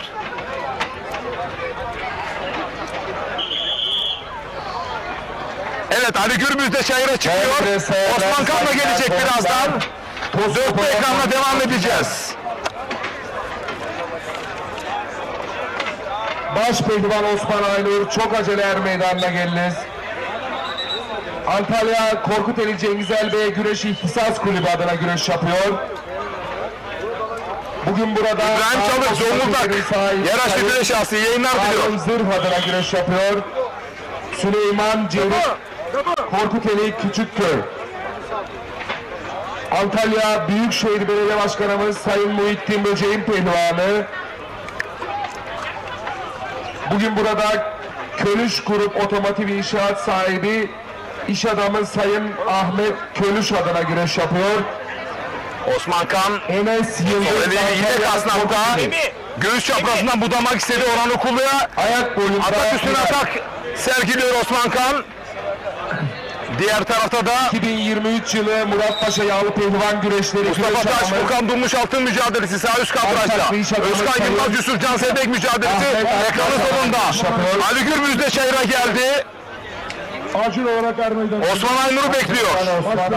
Baş pehlivan Osman Aynur çok acele rakibin Ali Gürbüz seni bekliyor.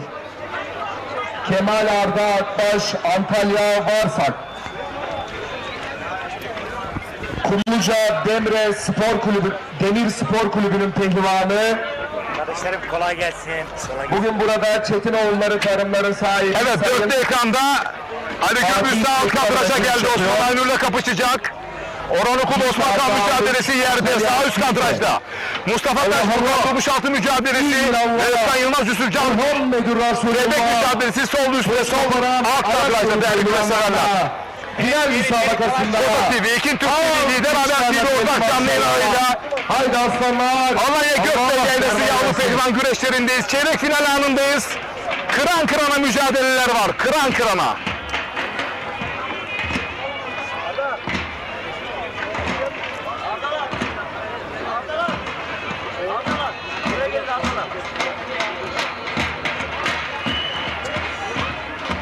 Antalya Kaş'tan Hatice, Kübra, Ali Kup'tan birlikte izliyorlarmış. Selamlar yolluyoruz. Kaş Yayla Şavdır köyünden. Hatice, Kübra selamlar güzel kızımız. Lütfen Ermeydan'a gelin. Evet değerli güreş severler. Görevli yağ personellerimiz bu arada lütfen bir kişiye eski başpehlivan Kule'nin artık güçlü yüzüklerinden biri olan Mustafa Başçı'nın sana çok selam var. Kıran kıranın güreşleri oluyor. Seyrine doyumu yüksek bir karşılaşmalar demiş. Mustafa Bayram kardeşine de kolaylıklar demiş. Kadir dostuma ben de buradan çok selamlar gönderiyorum. Antalya Kumluca Spor Kulübü. Bu tarafta bizleri izliyorlarmış Mustafa Başçı'nın birlikte. Uzunbey Kıraathanesi'nde. Bugün burada Kardeşler Gölge Toz İşletmelerinin sahibi Orhan Okulu kesit dikmesine doğru yöneldi Osman Kan. Toparlandı. Bu arada bakıyoruz. Özkan Yılmaz, Yusuf Can Zeybek'i açık mı düşürdü? Bakıyoruz. Ona gidecek değerli güreş severler. Bugünün bir sürpriz var. Kararı da Özkan Yılmaz mı? Yoksa Yusuf Can Zeybek mi? Bir kez daha tekrarını izleyeceksiniz değerli güreş severler. Bir anda Özkan Yılmaz. Yine İşte bakın burada. Türk pehlivan adına güreş yapıyor. İnanılır gibi değil. Ahmet Can Karakuş. Toparlanmış bir anda Yusuf Can Zeybek. Kule hakemleri ardından izleyecekler. Bir kez daha tekrarını alalım. Başkanımız Sayın Mustafa Köleoğlu'nun pehlivanı. Tam burada baskı uygulamıştı ama bir anda sağ eliyle ve baldırından yüklenmiş Özkan Yılmaz. Sol kalçasının üzerine düşmüş Yusuf Can Zeybek. Kule hakemleri için bir zorlu karar. Daha varsa bakalım geri dönecek mi? Tamam mı, devam mı? İbrahim Meray adına güreş yapıyor. Mustafa Meray. Bugün buraya gelirken Mustafa Bayram bu kadar güzel güreşleri izleyebileceğini, anlatabileceğini, yorumlayabileceğini bekliyor muydun? İstanbul Çatalca gerçekten baş pehlivanlıkta, özellikle baş pehlivanlıkta çok güzel kıran güreşler oldu. Gerçekten nefes kesti baş pehlivanlarımız. Yani bugün sürprizler de oldu. Çok güzel güreşler oldu. Gerçekten Antalya Belediye Başkanımız Sayın Enver Aputkan'ın tüm pehlivanlarımızı tebrik ediyorum, kutluyorum. Bugün güzel güreşler izledik. Baş boyunda da gerçekten güzel güreşler oluyor. Az önce Mustafa Atılgan, Osman Kan'ın pozisyonu, şimdi ise Özkan Yılmaz'ın pozisyonunu devam. Evet, kule vardan izledi. Özkan Yılmaz, Yusuf Can Zeybek mücadelesini devamı konusunda dörtlüde kalalım. Dörtlüde kalalım. Allah derma versin. Mücadele dörtlüde devam edecek. Şimdi aklıma Şaban Yılmaz geldi. Eğer burada olsaydı küçük orta yeni için çok mücadele verirdi diye düşünüyorum. Yarı final müsabakası yapmak üzere meydanındaki yerlerimiz final mücadeleleri dolu dizgin devam ediyor. Evet, minik 1, minik 2, teşvik 2 boyunda dereceye giren pehlivanlarımız, kürsünün yanında yardımcılarımız, tekrar ediyorum, minik 1, minik 2, teşvik 1, teşvik 2 boyu dereceye giren pehlivanlarımız, kısmetlerinizle birlikte paçalarınız bağlı, madalyalarınızı almak üzere kürsünün yanında yardımcılarımız. Az önce Osman Kan Orhan Okulu yine Özkan Yılmaz Yusuf Can Zeybek mücadelesinde düşünceleriniz nelerdir değerli güreş severler? Bizlere yazın. Koza TV Facebook, Lider Haber TV Facebook ve Ekin Türk TV Facebook adreslerine mesajlarınızı yollayın. Neler düşünüyorsunuz? Evet, minik 1 boyu pehlivanları koşar adam, minik 2'ler teşvik 1, teşvik 2 boyu pehlivanları.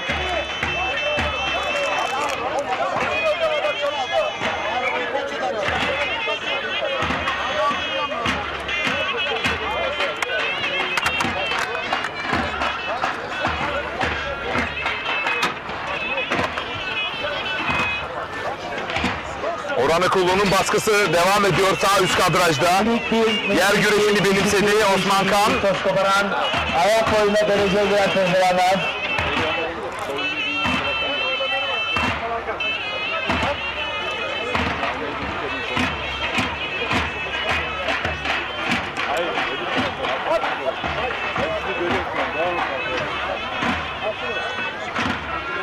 Evet, minik 1 boyunda 3. İbrahim Almaz, Antalya Sivri Davulcular. Yine 3. Murat Memiş, Kumluca 3. 2. Muhammed Beray Cerit, Antalya Korkuteli Küçüklü 2. Minik 1 boyu birincisi Manavgat Belediye Başkanı Kocaeli, Karapsel Osmaniye Köyü'nden Ömer Ünal iyi yayınlar diliyor. Bu arada Orhan Okulu iç kazık yan paçada. Sağ üst kadrajda. Ters çangamol Osman Kan'dan toparlandı. İnanılır gibi değil. Karşılıklı ataklar söz konusu. Bu kez bastıran Osman Kan. Paça paçaya geldiler. Ters çangalı denedi. Dış çangalı denedi. İç çangalı denedi. İki baş pehlivanda. İç kazık yan paçada. Bakın. Paça paçaya geldiklerinde iki baş pehlivanda çok tehlikeliydi. Osman Kan işte bakın iç çangalı denedi buradan. Bir kez daha sağ paçasının sağ kalçasının üzerine Orhan Okulu bir anda toparlandı, mücadelelerine devam ediyor. Müthiş mücadeleler var, müthiş.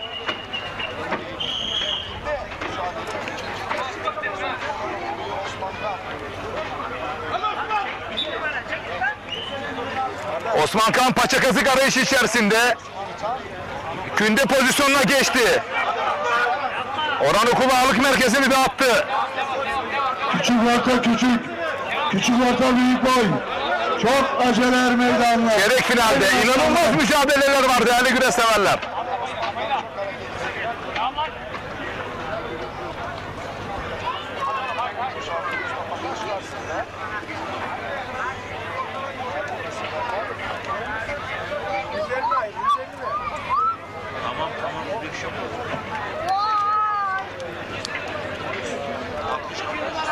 Yine künde pozisyonunda Osman Kan. Orhan Okulu paratını aldı, ağırlık merkezini dağıttı. Evet, sol alt kadrajda Yusuf Can Zendek, Özkan Yılmaz mücadelesi de karıştı.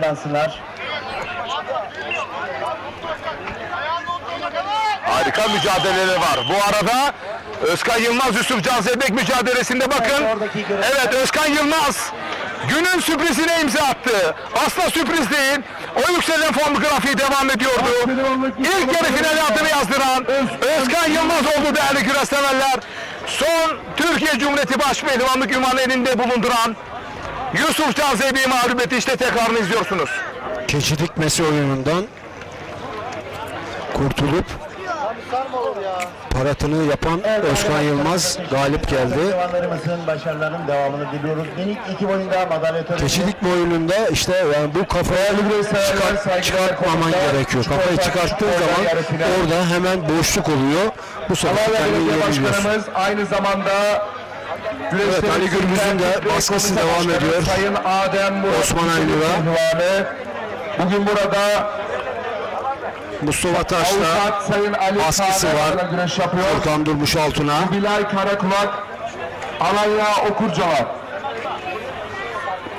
Karamürsel Belediye Başkanımız Sayın İsmail Yıldırım'ın pehlivanı. Evet, Ali Gürbüz'ü izliyoruz. Murat Özkaplan Pehlivanlar Diyarı Karamürsel. Ankara Büyükşehir Belediye Başkanımız Sayın Mansur Yavaş'ın pehlivanı. Evet, Ali Gürbüz'ü. Bugün burada Osman Ağa İnşaatları'nın sahibi iş adamı baskısı devam ediyor. Sayın Erdal Sessiz aynı şekilde Mustafa Taş'ta Furkan Durmuş Altun'a karşı üstün güreşi var.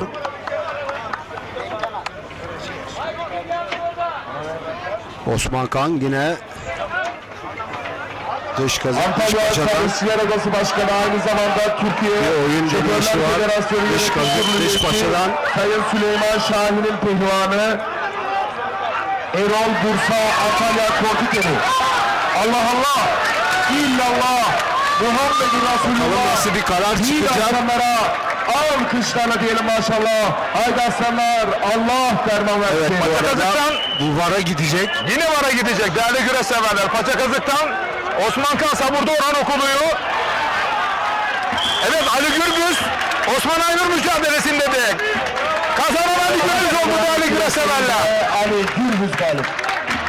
Osman Kan Orhan Okulu mücadelesine bakarken bakın Ali Gürbüz bir anda kündeye dolandı. Net bir kündeyle evet bir baş pehlivana Osman Aynur itiraz ediyor ama evet Osman Kan da Orhan Okulu'yu paçakazıktan aktardı değerli güreş severler. Orhan Okulu'yu mağlup etti. Bakın işte burada savurdu. Sol omuzuna kadar uzatmış değerli güreş severler.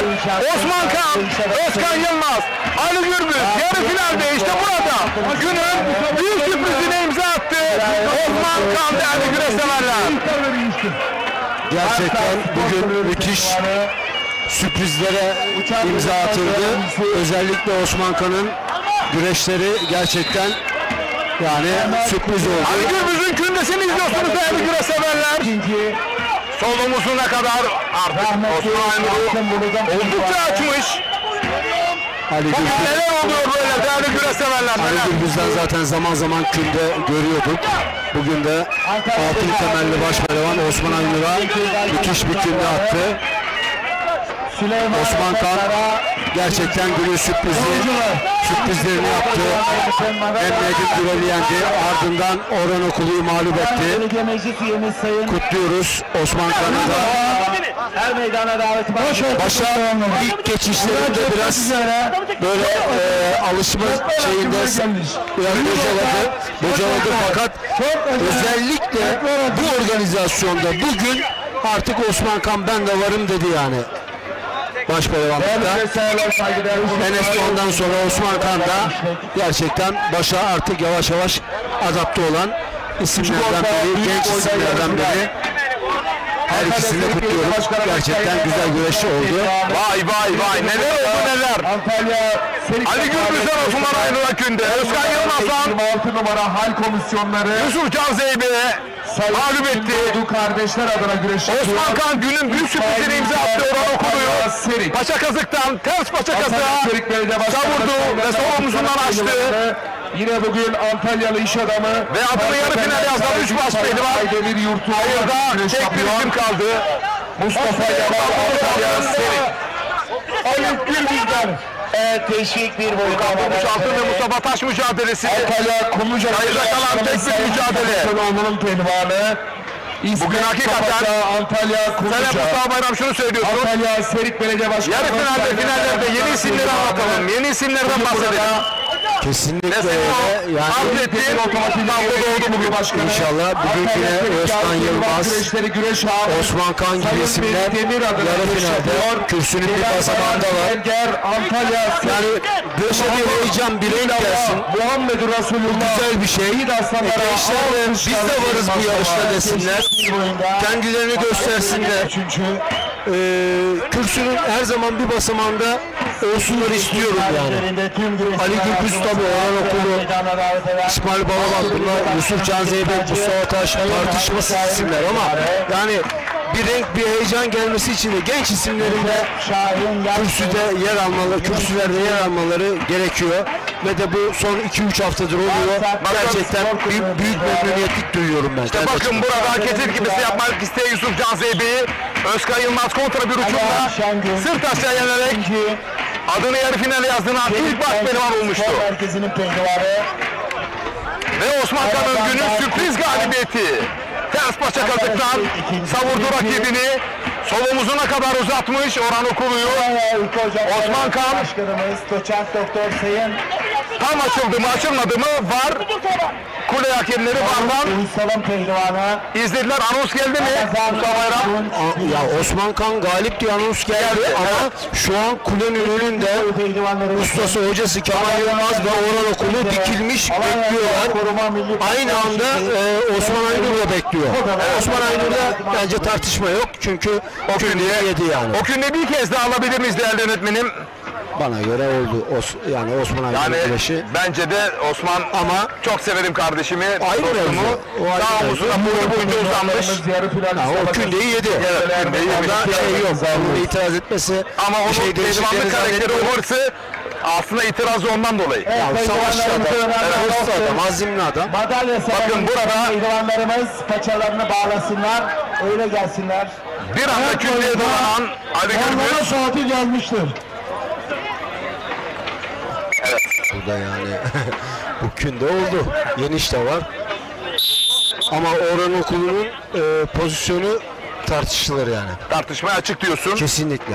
Var bir kez daha izliyor. Ama anons edildikten sonra kararın değişmesi. Ceyran'a çarpılırsınız. Beri gel bakalım. Oğlum. Evet. Madalya seremonisine pehlivanlarımız paçalarını bağlasınlar. Madalya almak üzere kürsüye öne çıksınlar. Başaltı pehlivanlarımız yarı final müsabakası yapmak üzere meydandaki yerlerinizi alınız. Başaltılar. Madalya töreni. Teşvik iki boyu pehlivanları. Gel. Gel. Evet tamam yapma. Tamam mı lan? Tamam yürü gel. Haydi oğlum. Aslan abi. Ya hocam. Hadi. Hocam. Duydun mu? Hocam bir uyar ya. Biter mi ya? Hadi. Adam bir uyar ya. Bir kere uyar ya. Yapmayın oğlum. Hadi gidiyoruz. Evet, teşvik iki oyunda madalya töreni. Evet değerli güreş severler. 3 yarı finalist belli oldu. Ali Gürbüz, Özkan Yılmaz ve Osman Kan. 4. yarı finalist. Furkan Durmuş Altın mı? yoksa Mustafa Taş mı olacak? Bu sorunun cevabını Koza TV, 2 Türk TV ve Lider Haber TV ortak canlı yayın anında cevabını bulacaksınız. Selim Massa 3. İkinci Antalya Kumluca Belediye Başkanımız bu arada Köloğlu'nun pehlivanı Arda Yaraş 2. Birinci Alfa Restoran Zincirlerinin sahibi iş adamı Sayın Cafer İşleyin pehlivanı. Birazdan canlı yayın röportajımız olacak. Yine Antalya Döşemant Belediye Başkanımız Mimar Sayın Turgay Genc'in pehlivanı Celal Bayar İşlek 1. Teşvik 2 boyu pehlivanlarımızın madalyalarını takdim etmek üzere. Alanya Ticaret ve Sanayi Odası Başkanı. Değerli öğretmenim rica edeceğim. Osman Aynur yanımızda.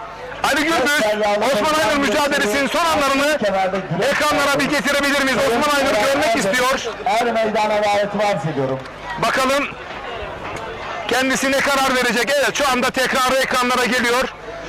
Bir anda bakın abi. Evet abi. Evet, Osman Aynur geldi, izliyor.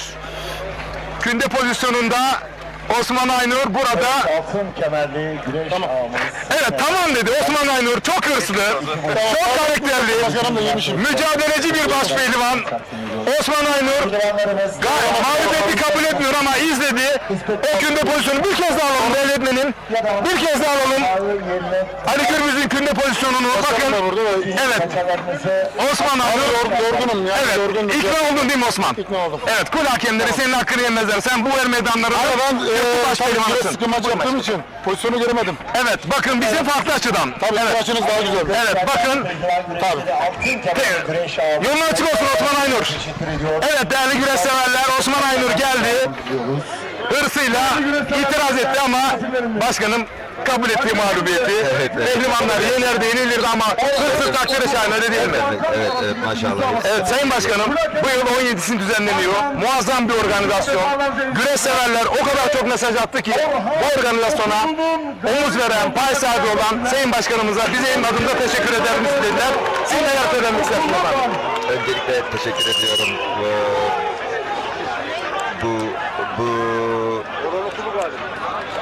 Evet, bu arada özür dilerim başkanım. Son dakika değerli güreş severler. Osman Kan inanılmaz güreşler oluyor. Osman Kan Orhan Okulu mücadelesini ekranlara getirelim. Kul hakemleri vardan izlediler. Dediler ki burada ters paçakası yaparken Osman Kan açıldı. Karar değişti. Vardan izlendi.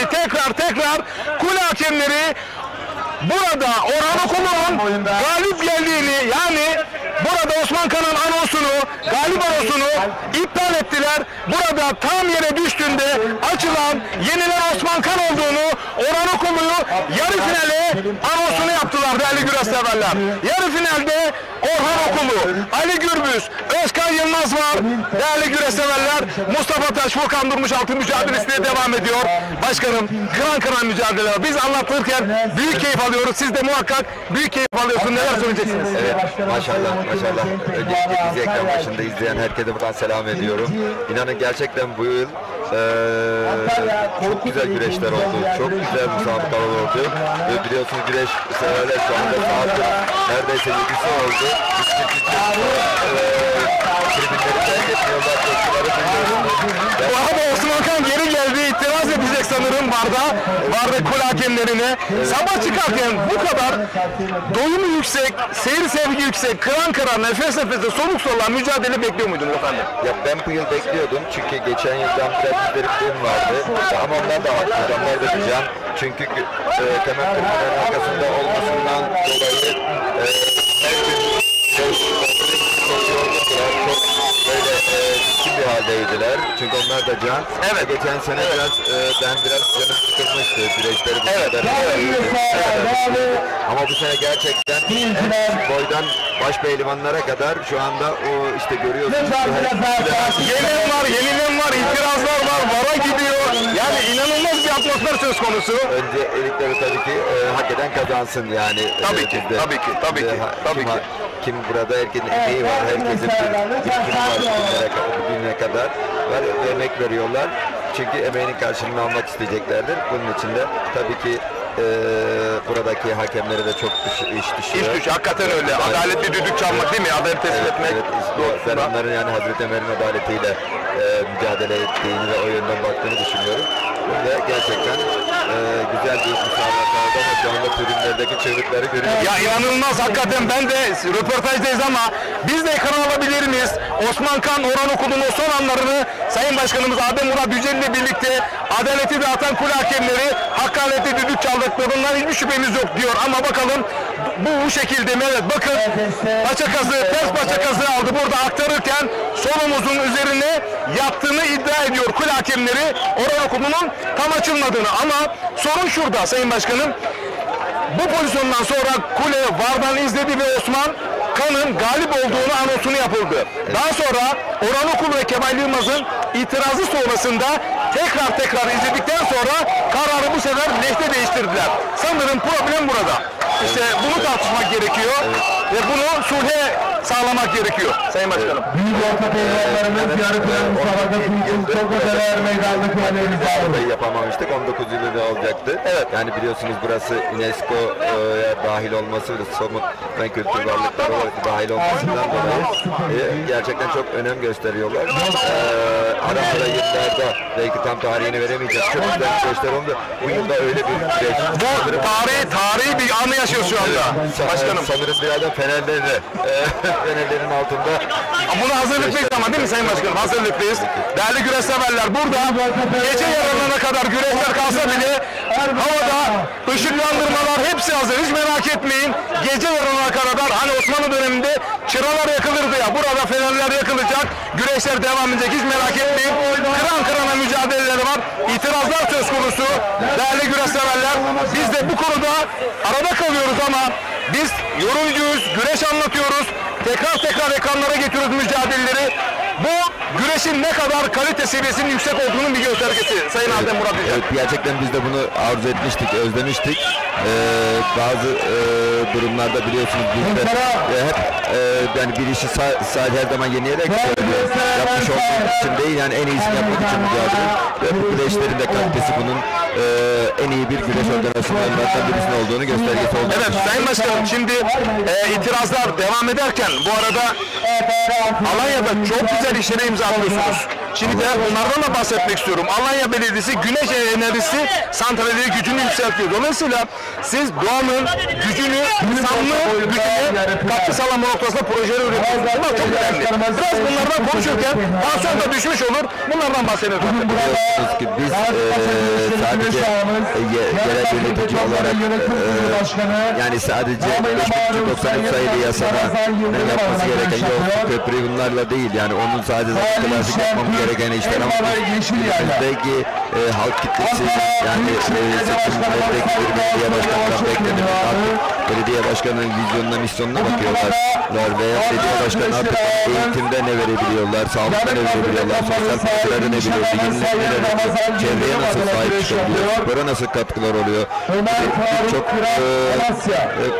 kategorileri vardır. Yani biz de artık bunun biz her şey eğitimde olacağını düşünerek ilk önce eğitimle okullar yaptıran, yurtlar kreşler yaptıran ve merkezleri yaptıran, kütüphaneler yaptıran bir belediyeyiz. Aynı zamanda da sağlık ocakları, poliklinikler ve yapılan yenilebilir enerjide biz 2017 yılında biz Türkiye'deki kampanyasının içerisinde en büyük tesisler bizimdi. Arkasında Gaziantep'te geçen hafta yine ihalemiz var. Daha ekler yapalım. Çünkü enerji ihtiyacını komple karşılamak istiyor. Çünkü yeni bölümler açıyoruz, yeni hizmet binalar açıyoruz, sosyal binalar açtığımız için elektrik enerjisini sürekli yapıyoruz. Günümüzün en önemli ihtiyaçlarından hiç kuşkusuz. Bu yenilenmeye açık olmanız gerekiyor. Sayın Başkanım, siz ayrıca amatör üreticilerde de mesela sağlık açısından arı üreticilerine Başkan Yücel'den kovan desteği. Şimdi aslında insanlık tarihinde en eski olan bir tıbbi noktada da burada çok önemli bir omuz verdi. Ben diğer tarım ürünlerine de tüm çiftçilere destek veriyoruz ama arıcılığa yapılan bir destek şu andaki Alanya'daki arı sahiplerine, resmi sahiplerin yarısı kadar yıllık kovan dağıtıyorum ben arayın. Çünkü sadece arıcılara değil tüm ekolojik dengeye, coğrafyaya hizmet etmiş oluyoruz. Çünkü sebzeye de, meyveye de, ne bileyim diğer ağaca da, ormana da, ne bileyim hepsine destek oluyor. Çünkü arıların ömrü olmasa hayat 8 yılda duruyor. Onun için ben bu coğrafyadaki ekolojik dengeye destek amacıyla bunu yapıyorum. Hem vatandaşlarımızın ürünleri daha fazla oluyor döllenmeyle ilgili, hem de ekolojideki yeşilin arttırmak, yani sadece yeşili ekip bırakmak değil, onların da üremesini, çoğalmasını sağlayabilmek için ve böylelikle bir katkı sağlamak. Harika, harika. Sayın Başkanım, dün buradaydık, bugün de buradayız, yarın da burada olacağız. 23 Batı Yaylası Hizmet Yağmuru. Şimdi bu çok güzel bir slogan. Evet. Bunu biraz geniş perspektifte değerlendirelim efendim. Ya şunu şöyle söyleyeyim, biliyorsunuz ki Alanya bir merkez ilçeler gibi değil. Merkez ilçelerin ne beldesi vardır, ne köyleri vardır, ne yayları vardır. Ama biz merkezden 137 kilometre uzaktayız, 135 kilometre uzaktayız. Ve bizim bu coğrafyamız ve hem kültürümüzden de öyle. Bizde hem beldeler vardı, biliyorsun 17 belediyeydi Alanya Belediyesi, hem de 68 köyümüz, aynı zamanda da 84 tane yayla. İşte hemen burası Torosların 1650 kotundayız. Yanımız, sol tarafımız Gündoğmuş, hemen üstünde Konya yani. Bizim buradaydık yani. Evet. Öyle buralar. Orada şunu yerlerine halkımızın bu kültürüne göre göç ettiğimiz yerler, yani taşındığımız yerler hep diğer başka ilçelerin sınırları içerisinde doğan yerler. Oralarda hizmet götürüyoruz. Hem merkeze, hem beldelere, hem köylere, hem de yaylalara götürüyoruz. Yani bizim oradaki söylemimiz şöyle: dün de biz buralara hizmet götürdük, bugün de buradayız. Allah izin verirse de gelecek günlerde de burada olacağız. Yani dönemde belediye başkanıyız. Ama biz de şimdiye de buradayız diye bir mesaj veriyoruz. Daha hepsinize bir şey daha demek için. Yani evet, onun da... çok güzel bir başlık. Şimdi güreş devriminde bir mesaj oldu gün içerisinde. Burada konserler yapıldı. Çok büyük bilgi vardı. Güreş devrimi şöyle mesaj yollamış. Sayın Başkanımız, o konserlerden mi, kalabalıktan mı çok büyük keyif alıyor? Yapılacak olan güreşlerden mi? Gün başında bu mesajı yollamıştı. Burada ikilem varsa ya da samimi bir şekilde zaten yapacaksınız. Biliyorsunuz ki biz bunu 19 yıldır, 20 yıldır yaptığımız için bizim bölge biraz güreşten geri kalmıştık yani biz toplum olarak. Kültürümüz kadar gelişmemişti yani o zamanları sadece birkaç mahallelerimizde eskiden kalma alışıklarlaydı. Biliyorsunuz güreşin merkezi deyince Antalya'nın merkezleri Serik gibi, ne bileyim Elmalı Korkudere gibiydi. Biz de Doğu bölgesinde fazla güreş yoktu. Biz de o zamanlarda bunu bu tarafa yaşatmak için başladık. İşte biliyorsunuz ki bir zamanlarda bir güreşle başladığımız bir şölen havası, bir burası ne bileyim festival havasına döndü. İşte biliyorsunuz bütün çevre ilçelerden, illerden yani seyyar esnaflarından tutun da halkın katılımı, bizim kendi halkımızın yoğunluğu, yerel halkımızın yoğunluğuyla yani o günlerde bir başlattığımız spor organizasyonları şimdi bir şölen oldu ve dün akşam inanılmaz bir şey vardı. İzdiham vardı abi. Sadece yollarda yürünmez. İşte şu coğrafyayı görüyorsunuz. Dağları bir ovanın içerisindeyiz. Yani ovalarda ne araç koyacak yerler kaldı, ne insanların ayakların basmadığı yerler kaldı. Neredeyse dağlara kadar otoparklar. Sürekliliği bile zor aslında değil mi? İdare etmesi de zor. Evet ve sağ olsun burada kolluk kuvvetlerimiz çok emek. Sizin şimdi ekibiniz de burada, seviyorlar ekibinizden kadar. Hepsi çok liyakatlı, çok oranında. Sistemimiz oturduğu için herkes yapacağı görevi çok iyi biliyor. Sağlıktan, güvenlikten ve artık yeme, içme, sosyal ihtiyaçların hepsini bu bölgede yapıyoruz. Yani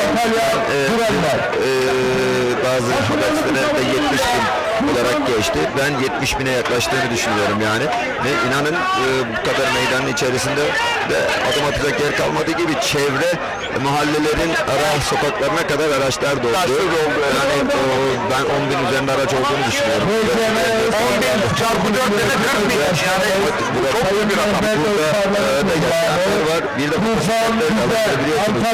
Neredeyse trafiğin 1/4'ü motosiklet. Bir de onlarla gelenler var. Aileler kalabalık, ailelerle gibi eşlerini görüyorlar. Yani bütün burada yeri farklı diyorsunuz. Yeri farklı. Biz senede 65-66 tane organizasyon yapıyoruz. Ulusal ve uluslararası değil mi? 15-16 olanlar ama buralar bizim buralar Kadir Çınar'la ilgili olduğu için tabii ki buraların manevi değerleri bizim için daha önemli. Evet ama yaşatabilmek. Yaptığımız her festivalimiz ve her etkinliklerimiz bizim Türkiye çapında sayılı ve organizasyonlardandır. Yani onun uluslararası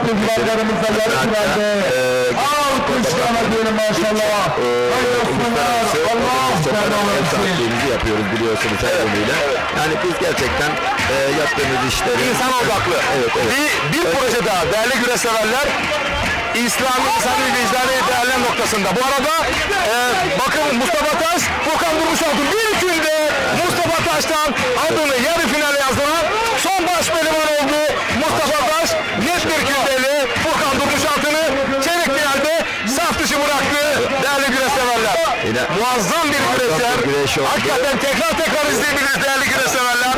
Ben bütün güreşleri hepsini seviyorum ama Mustafa Taş'ı iyi bir gelecek bekliyor. Evet, hakikaten çok sevilen, güreşseverler tarafından çok ilgi gösteren bir baş pehlivanımız. Bakın burada tekrar doğrudan avantajlı pozisyondayken bir anda kararını değiştirdi. Risk aldı Mustafa Taş. Kündeyi aldı. Net bir kündeyle kılçık yapmak isteyen Furkan Durmuşaltın'ı çoban teknisi kündesiyle mağlup ederek adını yarı final yazdırdı. Değerli güreşseverler, yarı finalde Mustafa Taş. Sayın Başkanım, devam edeceğiz. Alanya Belediyesi Oba Kız Öğrenci Yurdu kayıtları başladı. Şimdi siz sadece kendi evlatlarınızı değil, Alanyalı çocuklarımızın da ebeveynliği girmiş gibi projeler üretiyorsunuz ve onlara sahip çıkıyorsunuz. Bu çok önemli Sayın Başkanım. Şunu söyleyeyim, biliyorsunuz bizim dedim ya ilk ve orta öğretimleri servislerle devlet bütün okulları taşımalı eğitimler ama lise ve denge okullarda bunlar yok. Bizim 68 tane kırştaki çocuklarımız var, kız çocuklarımız okuyabilsin diye bütün kız çocuklarımız okulda, yurtlarda kalıyor. Bütün el büyüklerine karşılıyorum. Servislerini, dershanelerini, bellekçilerini, hocalarını hep şey yapıyorum. Ve o çocukların hepsini okutmaya çalışıyorum. Aileleri ne kadar mütesirdi ya, ne kadar rahatlar değil mi? Evet, yani devletimize emanet edilmiş. Evet, amacımız bu.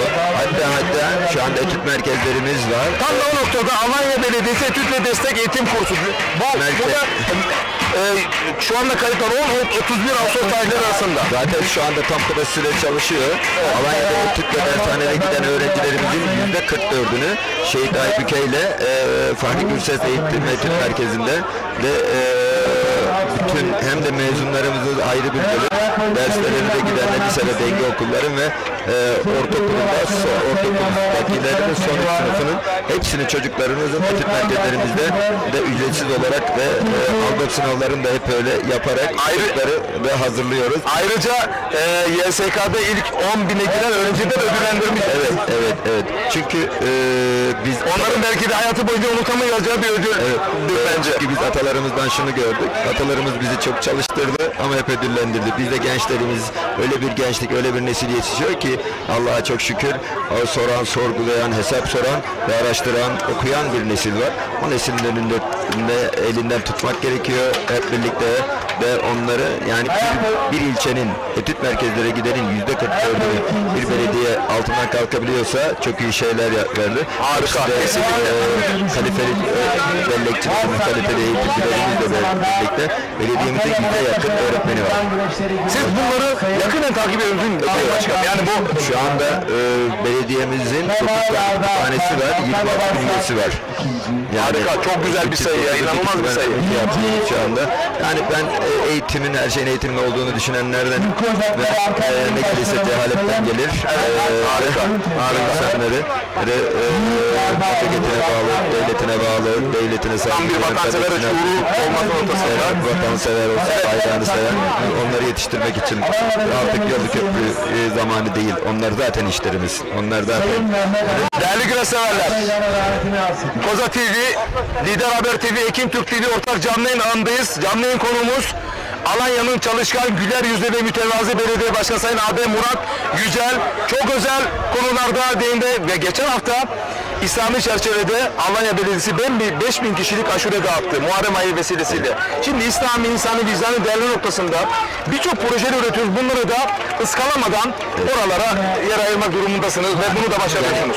Alanya Belediyesi öyle bir belediye ki okullar yaptıran 10 tane okulu buldu. Yani içini kendimiz baştan sonra diğer okulların 116 tane okulu, çevre yurtlar yaptıran, kreşler yaptıran, etüt merkezleri, dershaneler yaptıran ve dedim ya ve camiler de yaptıran. Hemen şu gördüğünüz camiyi de biz yaptırmıştık bunu Kestane ve arasında yani neredeyse 8-9 tane de dini vecibelerimize ve en fazla kültürel evlerimizi bize miras bırakılan Anıtlar Kurulu'na ait olan bütün binaları, bütün yerleri hepsini hem turizme hem şehrin kültürüne, geçmişine sahip çıkmak adına bütün konaklarında restore edip medreseleri, tersaneleri, ne bileyim sarnıçları, araçları hepsini de restore edip kültürümüze kazandırıyoruz. Harika Sayın Başkan, ben burayı tam anlayamadım. Eğer izah ederseniz affınıza sığınarak 23 yaylaya hizmet edecek Eğri Göğüp Sağlık Ocağı. Evet. Bizim kuzey bölgelerimizde sağlık ocaklarımız yoktur. O bölge bir de batı bölgesinde bir doğu bölgemizde vardır. Yani arası bölgesi dediğimiz yer var. 13-15 bin arasında nüfus var. Bir sağlık ocağı yoktu. Oraya sağlık ocağını, doktorumuzu, belediyeye ait hemşerilerimizi ve ambulansımızı koyduk. 12-15 bin kişiye yapıyoruz. Bir de Eğrigöl bölgesinde 23 yayla var. Orada da yoktu. Oraya da sağlık ocağını, doktorumuzu, hemşerilerimizi hepsini koyduk.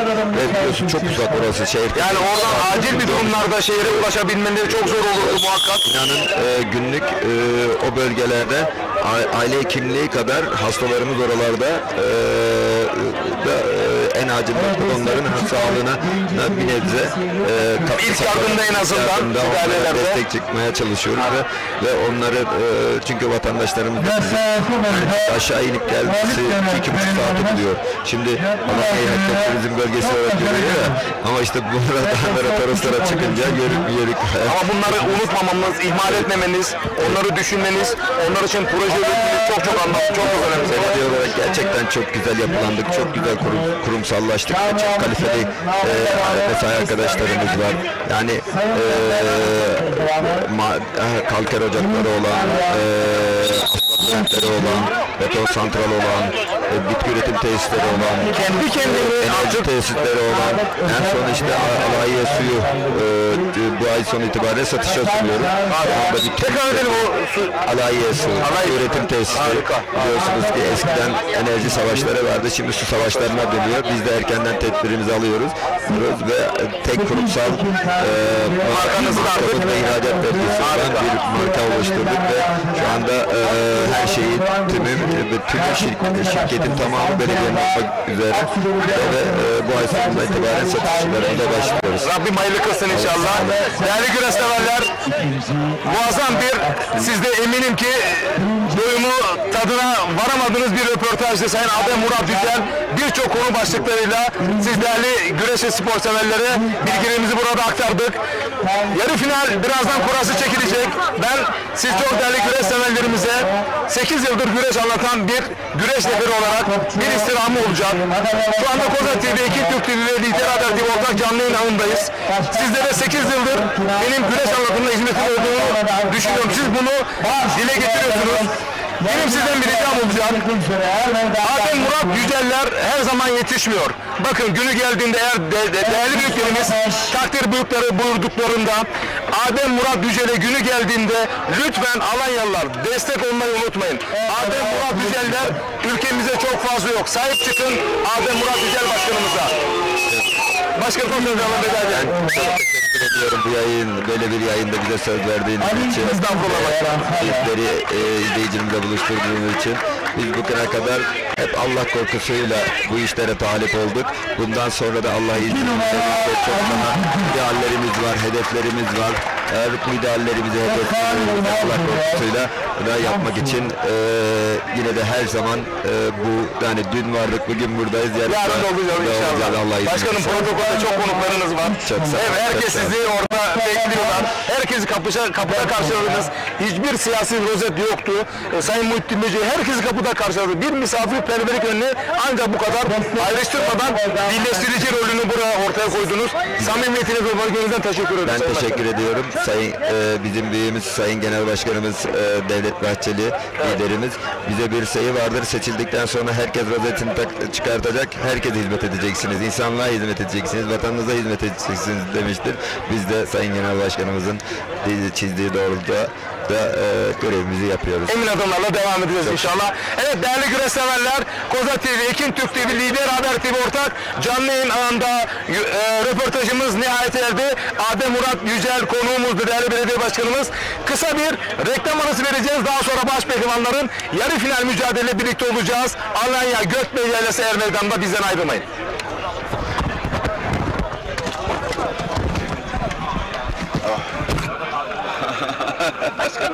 Sevgimi görme, sen benimsin, ben senin.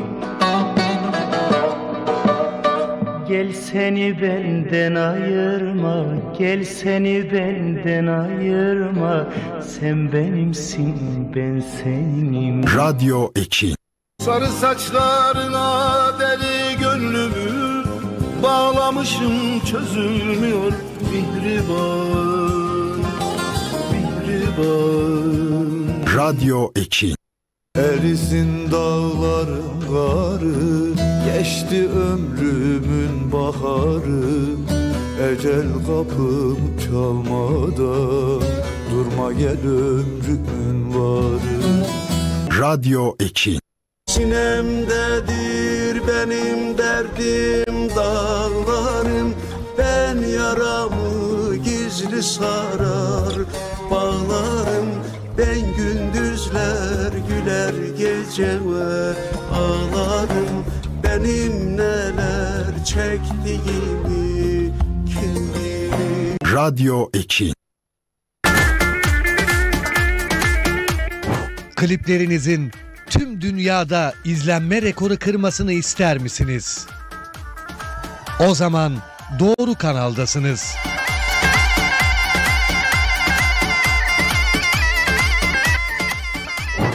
Bilgi almak için 0212 485 3901 0212 485 3901.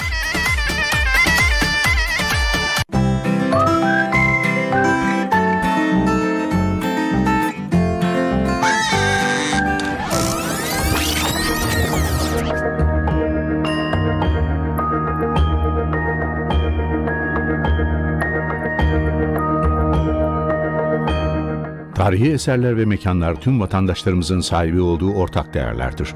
Onları korumak ve gelecek nesillere ulaştırmak hepimizin vatandaşlık görevidir. Kültür varlıklarına verilen her türlü zarar suçtur. Kültür varlıklarımıza sahip çıkalım, bu toprakların değerlerini hep beraber koruyalım.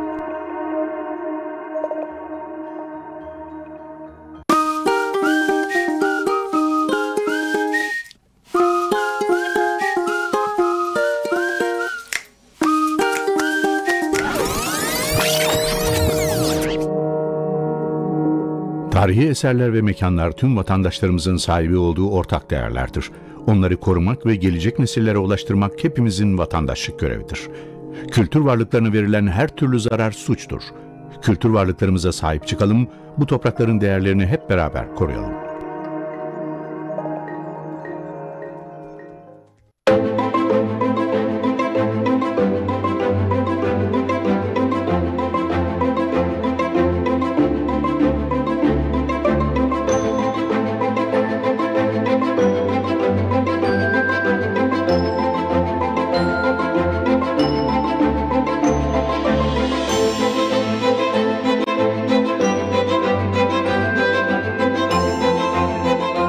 Tahrip edilen, yıkılan, çalınan her kültür varlığı geçmişimizden bir parçanın sonsuza kadar yok olması demektir. Kültür varlıklarına verilen her türlü zarar suçtur. Kültür varlıklarımıza sahip çıkalım, bu toprakların değerlerini hep beraber koruyalım.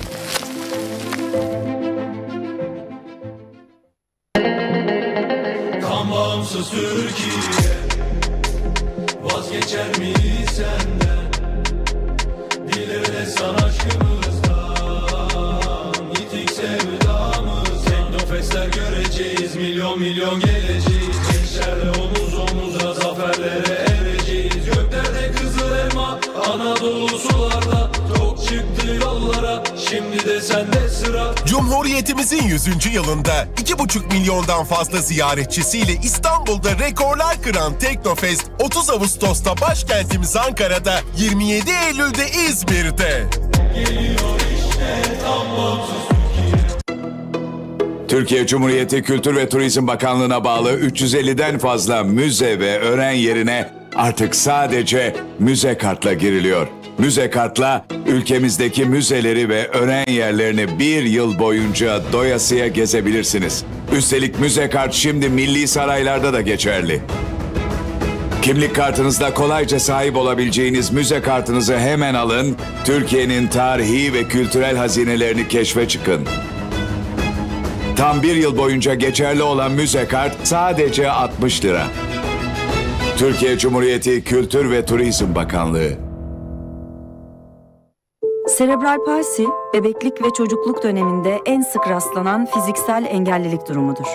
Ülkemizde her yıl 6.000'den fazla çocuk serebral palsi tanısı alıyor.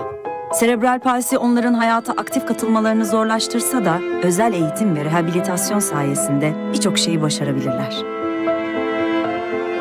Yürüyebiliriz, yutabiliriz, konuşabiliyoruz. Erken teşhis ve doğru tedavi sayesinde daha neler yapabilirler. Yeter ki desteğinizle, zamanında, ihtiyaçları olduğu sürece özel eğitim ve rehabilitasyon alabilsinler.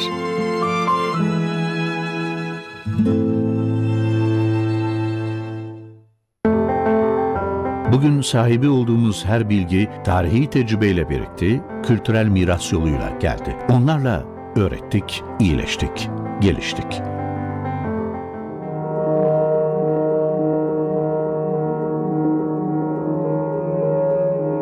Kültürel mirasımıza vurulan her darbe, hayallerimize, bilime ve geleceğimize vuruluyor. Tahrip edilen, yıkılan, çalınan her kültür varlığı, geçmişimizden bir parçanın sonsuza kadar yok olması demektir. Kültür varlığı kaçakçılığı hırsızlıktır. Kültür varlıklarımıza sahip çıkalım, bu toprakların değerlerini hep beraber koruyalım. Beni eller gibi görme, sen benimsin, ben senin. Gel seni benden ayırma, gel seni benden ayırma, sen benimsin, ben senim. Radyo Ekin. Sarı saçlarına deli gönlümü bağlamışım, çözülmüyor mihriban, mihriban. Radyo Ekin. Erisin dağların karı, geçti ömrümün baharı. Ecel kapım çalmadan, durma gel ömrümün varı. Radyo Ekin. Sinemdedir benim derdim dağlarım. Ben yaramı gizli sarar bağlarım. Ben gündüzler güler gece ve ağlarım. Benim neler çektiğimi kim bilir. Radyo Ekin. Kliplerinizin tüm dünyada izlenme rekoru kırmasını ister misiniz? O zaman doğru kanaldasınız.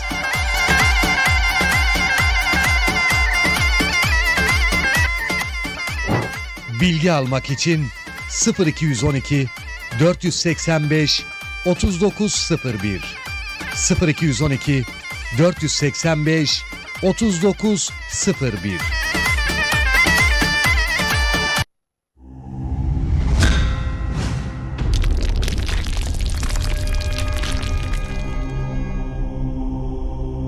Bizi izlemeye devam edin. Antalya, Kemer, Kiriş'te faaliyet gösteren Saylors otellerinin sahibi, iş adamı, namıyla maruf, lakabıyla Reis Burhan Şeker adına güreş yapıyor. Özkan Yılmaz, Samsun. Başpehlivanımız, yarı final müsabakalarını Antalya bölgesi hakemlerimizden, Osman Yasak hocamıza, yine Antalya bölgesi hakemlerimizden Yahya Demirhan hocaların yönetecektir. Arzonlu. Yayında değildi abi. Evet. Yayında değildi bak. Ben arayayım abi. Cihan var orada. Adem Murat Yücel Başkanım burada mı? Onlar da yayında değildi. Sayın Başkanım. Hayır, onlar yayında, reklamdaydılar. Niye vermedin ekrana bize o zaman? Evet. Onlar reklamda değil. Sayın Başkanım. Gül alırlar, gül satarlar. Gülden terazi tutarlar, gülü gül ile tartarlar. Kestel Belediye Başkanlığı, Alanya Belediye Başkanlığı'ndan önce Adamlık Mervet Tepesi'nde zirve yapmış. Atasporu güreş çok seven, Alanya aşığı, Alanya sevdalısı, Alanya Belediye Başkanım Sayın Adem Murat Yücel'i altın teraziyle tartarlar. Üçlü ortak yayın yapıyor. Abi, Gül oldu. Sonra Recep Tosun'u değil. Yayına girerken. Başka kişi değil. Gül oldu mümin. Beni arıyorsunuz abi. Okyanusta Yusuf. Abi ben yönetmen benim. Beni arıyorsunuz. Recep Tosun'u değil. Beklerken kaplancı Karaahmet'im Kim ulaşamıyor? Piller arasından çıkageldi. Çok Dereli Mehmet'im. Abi niye ona özen veriyorsun? Adalı kardeşi Dereli Mehmet. Ona yalakıllık yap. Bekir'imin kazığından koptu kıyamet. Koca kriz. Yapıyorsun abi. Karaybo.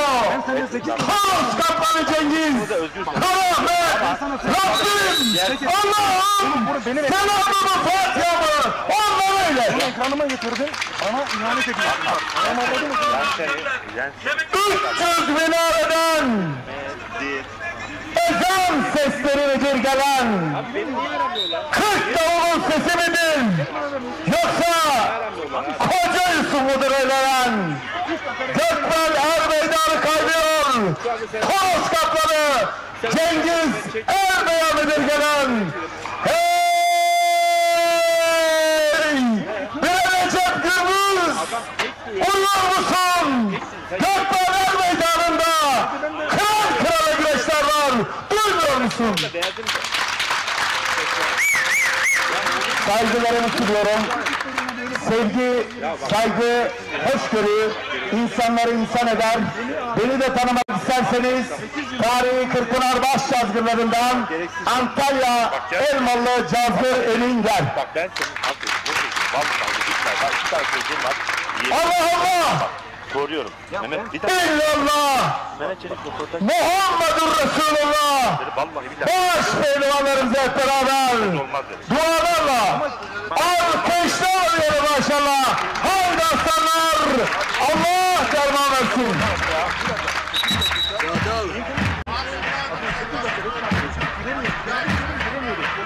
Abi bak. Hacı abi açsana şunu. Benim aramadığım dedi. Onları yayını kesiyorum ben.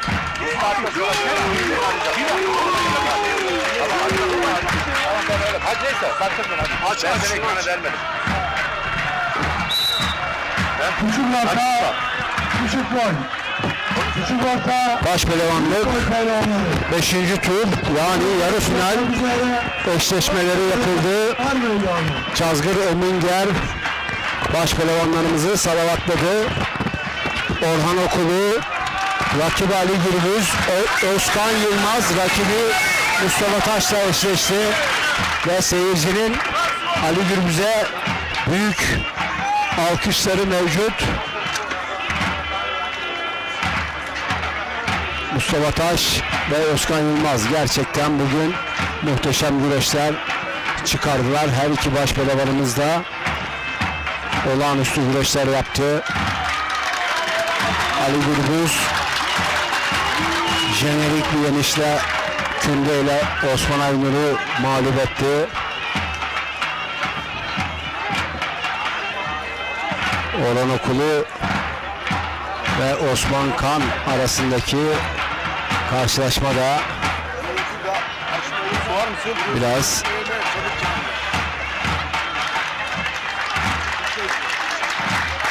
tereddüt etti meydan hakemimiz ve VAR'a gönderdi.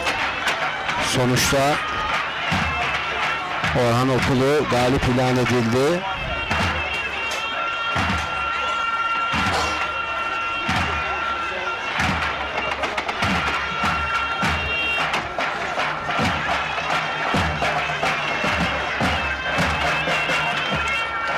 İki altın kemerli baş pehlivan Orhan Okulu ve Ali Gürbüz karşılaşmasını izleyeceğiz.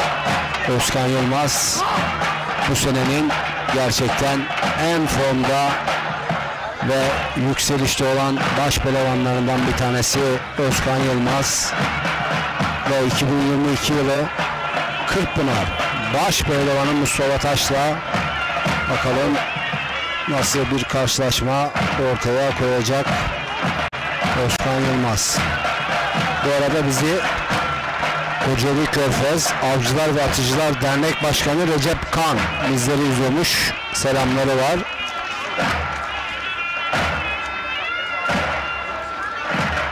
Evet. SİDE Nöbetçi Zabıta Mehmet Seçim, Ali Aydın, Yunus Bahar bizleri izliyormuş. Er Meydanı'ndaki tüm pehlivanlara başarılar diliyorlar. Biz de buradan selamlarımızı gönderiyoruz.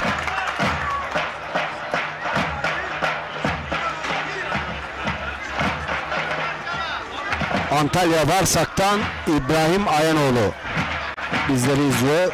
Buradan selamlar. Evet, ekranlarınızda Orhan Okulu, Ali Gürbüz. Küçük orta küçük orta büyük boy pehlivanlarımız final müsabakası yapmak. Bu arada alt boylarda da finaller başladı. Küçük orta küçük boy ve küçük orta büyük boyu finallere davet ediyorlar.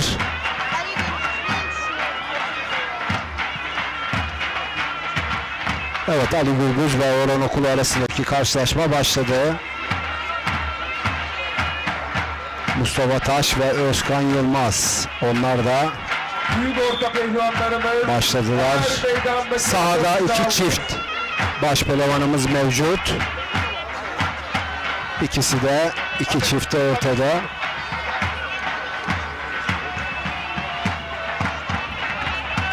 Evet, sağ ekranda görevli personelleri isimler yanlış oldu.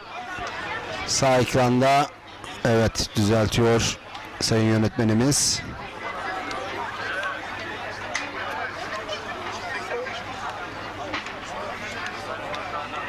Ekranlarınızda Mustafa Taş ve Özkan Yılmaz'ı izliyorsunuz. için Er Meydanı'na geliniz. Büyük orta. Evet, sağ ekranda Orhan Okulu ve Ali Gürbüz'ü izliyoruz. Sol ekranda Mustafa Taş ve Özkan Yılmaz karşılaşmasını izliyoruz.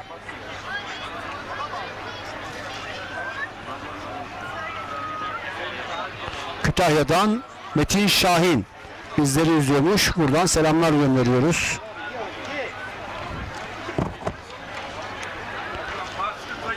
Değerli güreşseverler, küçük orta, küçük boy final müsabakası.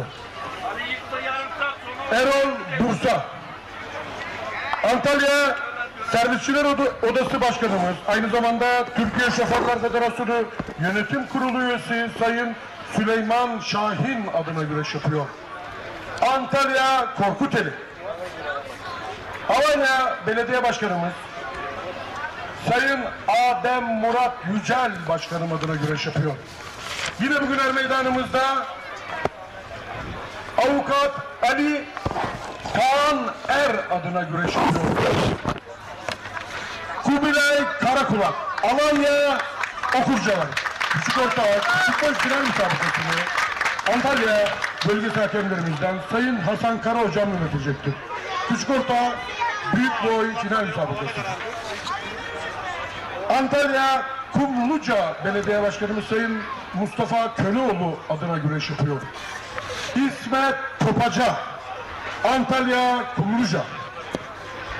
Antalya Çelik Belediye Başkanımız Sayın Enver Aputkan Başkanımızın pehlivanı. Aynı zamanda Antalyalı iş adamı Sayın Müfit Yanal adına bugün er meydanımızda güreş yapıyor. Mustafa Yanal, Antalya Ferit Gebir. Küçük orta büyük boy müsabakasını Antalya bölgesi hakemlerimizden Sayın Ali Çiftçioğlu hocam yönetecektir. Arz oluyor. Pehlivan yaz geldi, Maravgatlılar, Alanya'lılar, Gazi Paşalılar, bahçeler ekerler, bol bol fasulyeyle böylece varsa bir evdeki gelin, iki de görünce Allah sabırlar versin. Yaşlı kaynanayla, yaşlı kayınbabaya o evde geçilmesi güç olur. Geliri, gideri hesap etmezse bir gün pizza bir ay aç olur. Allah Allah, illallah, Muhammed-i Resulullah, yiğit Hasan'a, can gönülden alkışlarla diyelim maşallah. Haydi insanlar, Allah derman versin.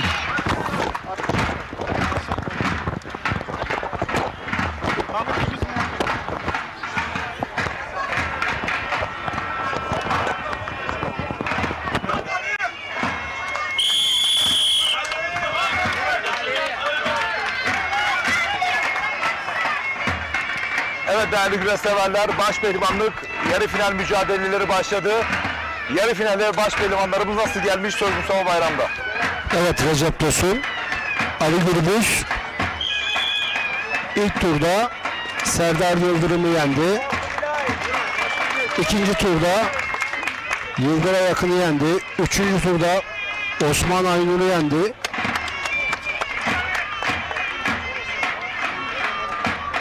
Ve üçüncü turda tur atladı. Dördüncü turda Osman Aynur'u yendi. Orhan Okulu ilk turda Mustafa Arslan'ı yendi. Evet, bu arada değerli güreş severler Ali Gürbüz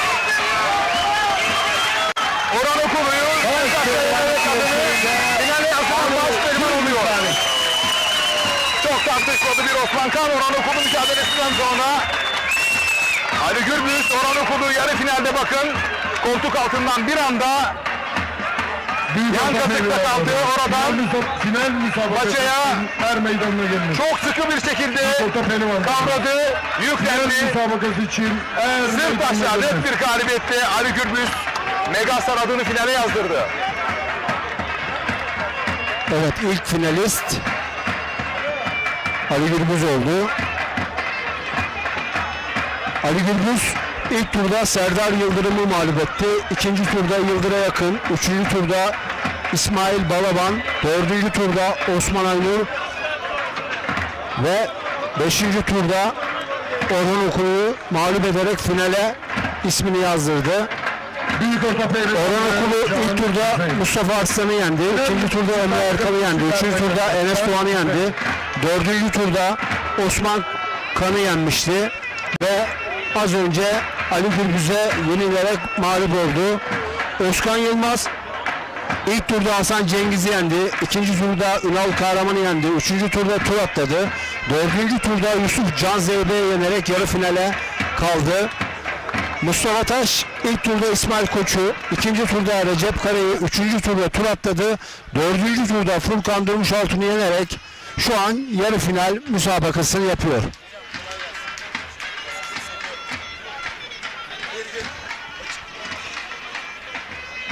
Mustafa Taş, Özkan Yılmaz mücadelesinde bakalım Ali Gürbüz'ün rakibi kim olacak?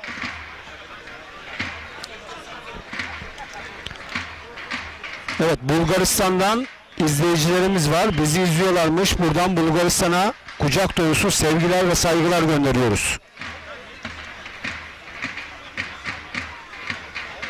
Sönmez Makine Kültürü Başkanı Hakan Söyülmez pehlivanlarımıza başarı dileklerinde bulunuyor.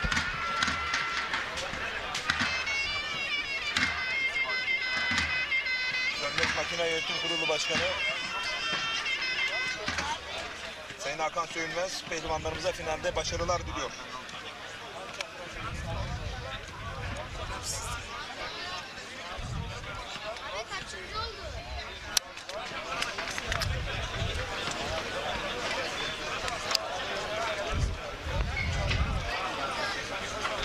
Evet, finalin ismi Özkan Yılmaz mı yoksa Mustafa Taş mı olacak? Yanık hazır betonlarının sahibi iş adamı Gazi Paşa güreşleri ağamız Sayın Ramazan Yıldırım Bey adına er meydanımızda güreş yapıyor. Yine er meydanımızda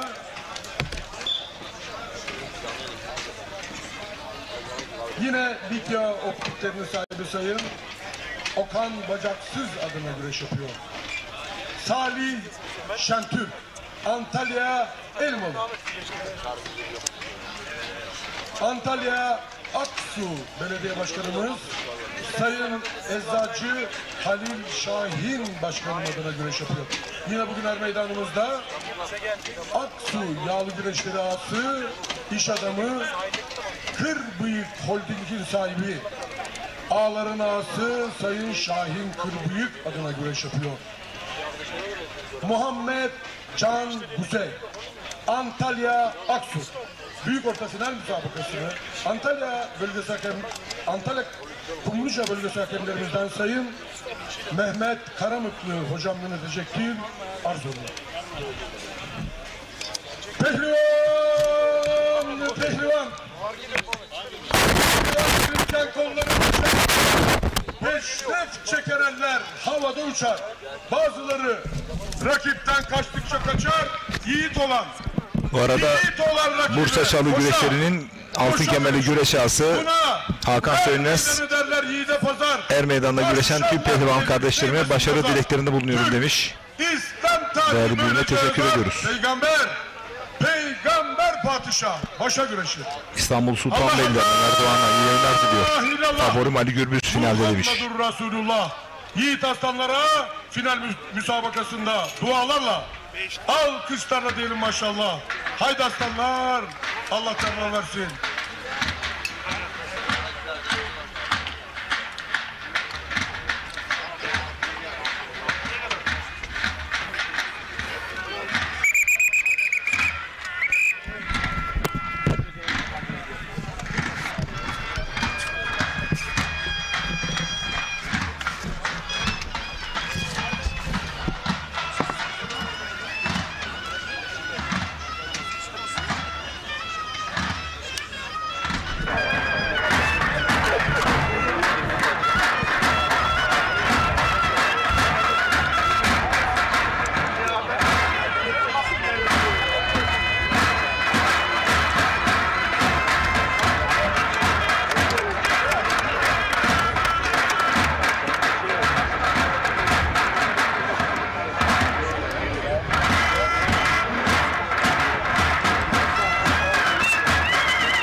Küçük boy pehlivanları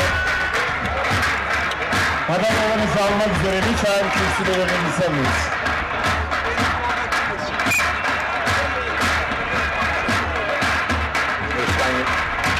Özkan Yılmaz'ın sağlı sollu Kasaklı Paça arayışları söz konusu Mustafa Taş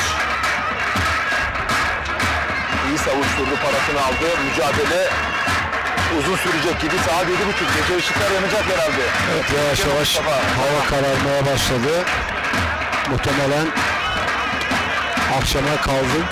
Şu anda bütün Türkiye Osman Kan güreş kamuoyu Orhan Okulu mücadelesi tartışıyor ve bizlere sorular yöneltiliyorlar. Siz yıllardır güreştiniz. Mustafa Bayram Recep Tosun olarak hiçbir yorum katkı sağlamıyorsunuz. Biz yorumcuyuz ve spikeriz. Biz karar merci değiliz. MHK üyelerimiz var, kule hakemlerimiz var. Uzun yıllar değerli meydan güreşmiş değerlerimiz var. Asla yanlı ve taraflı düdük çalmayacakları, karar vermeyecekleri kanaatindeyiz. Yanlış kararlar çıkabilir ama art niyetli kararlar asla çıkmaz. Dolayısıyla bizden lütfen bu doğrultuda bir öngörü ya da bir tespit ya da bir karar merciymiş gibi bizden cevap beklenmesin. Bu ağır bir sorumluluk. Evet, Davutlar. Kesinlikle öyle. Değerli güreşseverler, görüyorsunuz. Olayın sıkıntılı tarafı Osman Kan'ın galip ilan edildikten sonra Orhan Okulu'nun ustası Kemal Yılmaz'ın ısrarla tekrardan vardan batırmasıyla beraber bu sefer Orhan Okulu'yu galip ilan edilmesi ortalığı biraz kızıştırdı. Kıymetli seyircimden kocaman alkış isterim. Açık düştü ya da kendi düştü ya da rakibini açık düşürdü. Bunlar tartışılır ama burada olmaması gereken aslında bir pehlivanın galip anonsu edildikten sonra daha sonra mağlup anons edilmesi, diğerinin galip ilan edilmesi, tartışılması gereken ya da düzeltilmesi gereken tam da nokta bu. Ama onun dışında biz kim yendi, kim yenildi bu konulara biz giremeyiz çünkü karar merci biz değiliz. Evet doğrudur. Bir de seyircinin de tabii çok tepkisi olunca yani kulede biraz baskı altında kaldı. Ama tabii son karar kulenin kararıdır. Herkes ona uymak zorundadır. Hayır, futbolda da basketbolda da birçok hakem hataları olabiliyor. Kasıtlı olmamak kaydıyla ben kule hakemlerimizin asla kasıtlı bir karar verdikleri kanaatinde değilim. Hatalı kararlar, düdükler hep çalınıyor. Yıllardır, 30 yıldır, evet, 36 yıldır biz hep gördük bu sahalarda. O yüzden ya kimse o konularda bizden lütfen hiç kimse bir karar verme ya da öngörüsünde bulunma isteğinize lütfen kayıtsız kalacağız. Bizi mazur görün. Değerli güreş severler. Kimsenin ben kasıtlı olarak yani yanlış bir karar vereceğini zannetmiyorum. Zaten vermez de yani kimsenin kul hakkına da girmez. Bu aynı zamanda kul hakkına girer. Böyle bir şey olacağını zannetmiyorum. Sonuçta kameralar var. Her açılardan bakarak karar alındı. Tek kişinin vermiş olduğu bir karar da değil. Kulede 7-8 tane kule hakemi var. Hepsinin ortak hem fikriyle bu karar ortaya çıktı. Sanırım bu konuda Türkiye Gençler Güreşler Federasyonu Başkanımız İbrahim Türkiş, Gözlemciler Kurulu'ndan detaylı bir savunma herhalde isteyecektir kule hakemleri nezdinde. Artık durum bu. Değerli güreşlerler. Tutarken nizami durduğumuz gibi kürsüde de lütfen paçalarınızı bağlayıp böyle gelin. Teşekkür ediyoruz.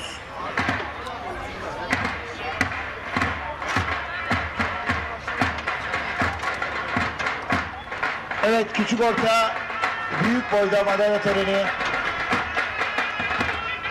3. 1 Ekim tarihlerinde tüm güreşsever halkımızı Seyirciler Meydanı'na davet eden Çelik Belediye Başkanımız Sayın Enver Afutkan'ın pehlivanı. Yine bugün burada iş adamı Sayın İyi yayınlar diliyor. Veli Demir otomatiklerin sahibi, Serik Yağlı Pehlivan Güreşleri Güreş Ağımız Sayın Veli Demir'in pehlivanı. Lider Haber TV'de Celal Bayan değerli güreş severlerimize yine 3. hizmet ediyor. Serik Belediye Başkanımız Sayın Enver Afutkan'ın pehlivanı. Katkı sunuyor değerli güreş severler. İsmail İlker Antalya Serik 3. 2.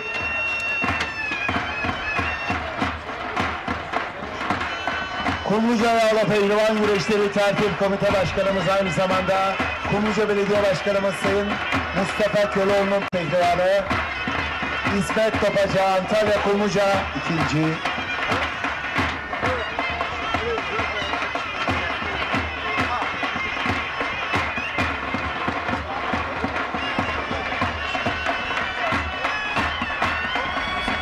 Evet, küçük orta büyük boy birincisi.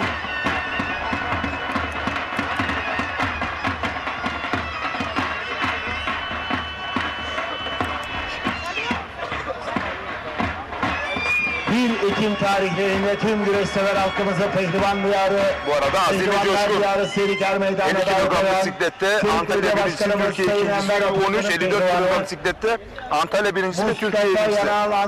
Geleceğin Yasemin adayları yetişiyor Azime Coşkun. 1.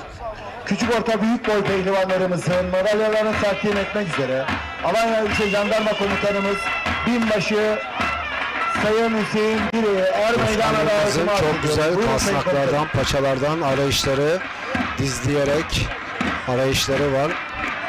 Tam yağlı güreşe uygun yağlı güreş teknikleri yapan baş pehlivanımız Özkan Yılmaz. Amcası da 2005 yılı Kırkpınar baş pehlivanı Şaban Yılmaz.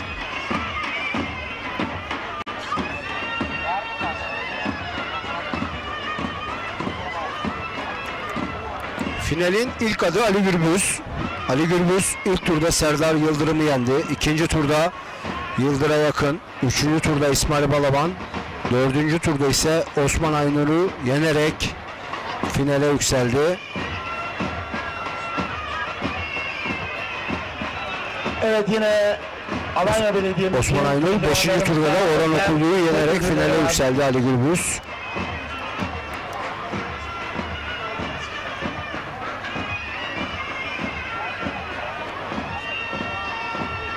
Finalin diğer ismi Özkan Yılmaz mı yoksa Mustafa Taş mı olacak? Evet. Puanlamayı soruyor Mustafa Taş. Kaç dakika var diye meydan hakemine.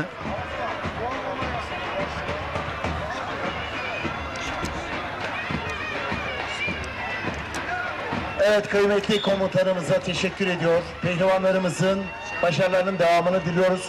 Küçük orta küçük boyda madalya töreni.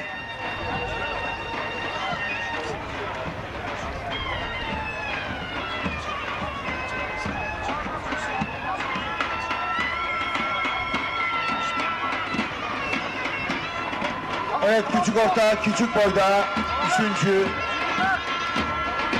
Ankara Büyükşehir Belediye Başkanımız Sayın Mansur Yavaş'ın pehlivanı Emirhan Saygı Samsun 3. Yine 3. Karamürsel esnaflarından Şeref Altın'ın pehlivanı Murat Özkaplan Altın Kemerli Baş Pehlivanlar Diyarı Karamürsel 3. İkinci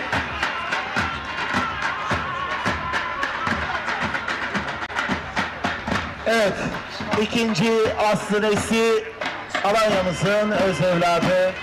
17. geleneksel Alanya Gökbel Yağlı Pehlivan Güreşleri Tertip Komite Başkanımız, aynı zamanda Alanya'mızın yeni mimarı, Alanya Belediye Başkanımız Sayın Adem Murat Yücel'in pehlivanı. Bugünler Karakılar Alanya Antalya Büyükşehir Belediye Başkanımız Sayın Muhittin Bekir'in pehlivanı.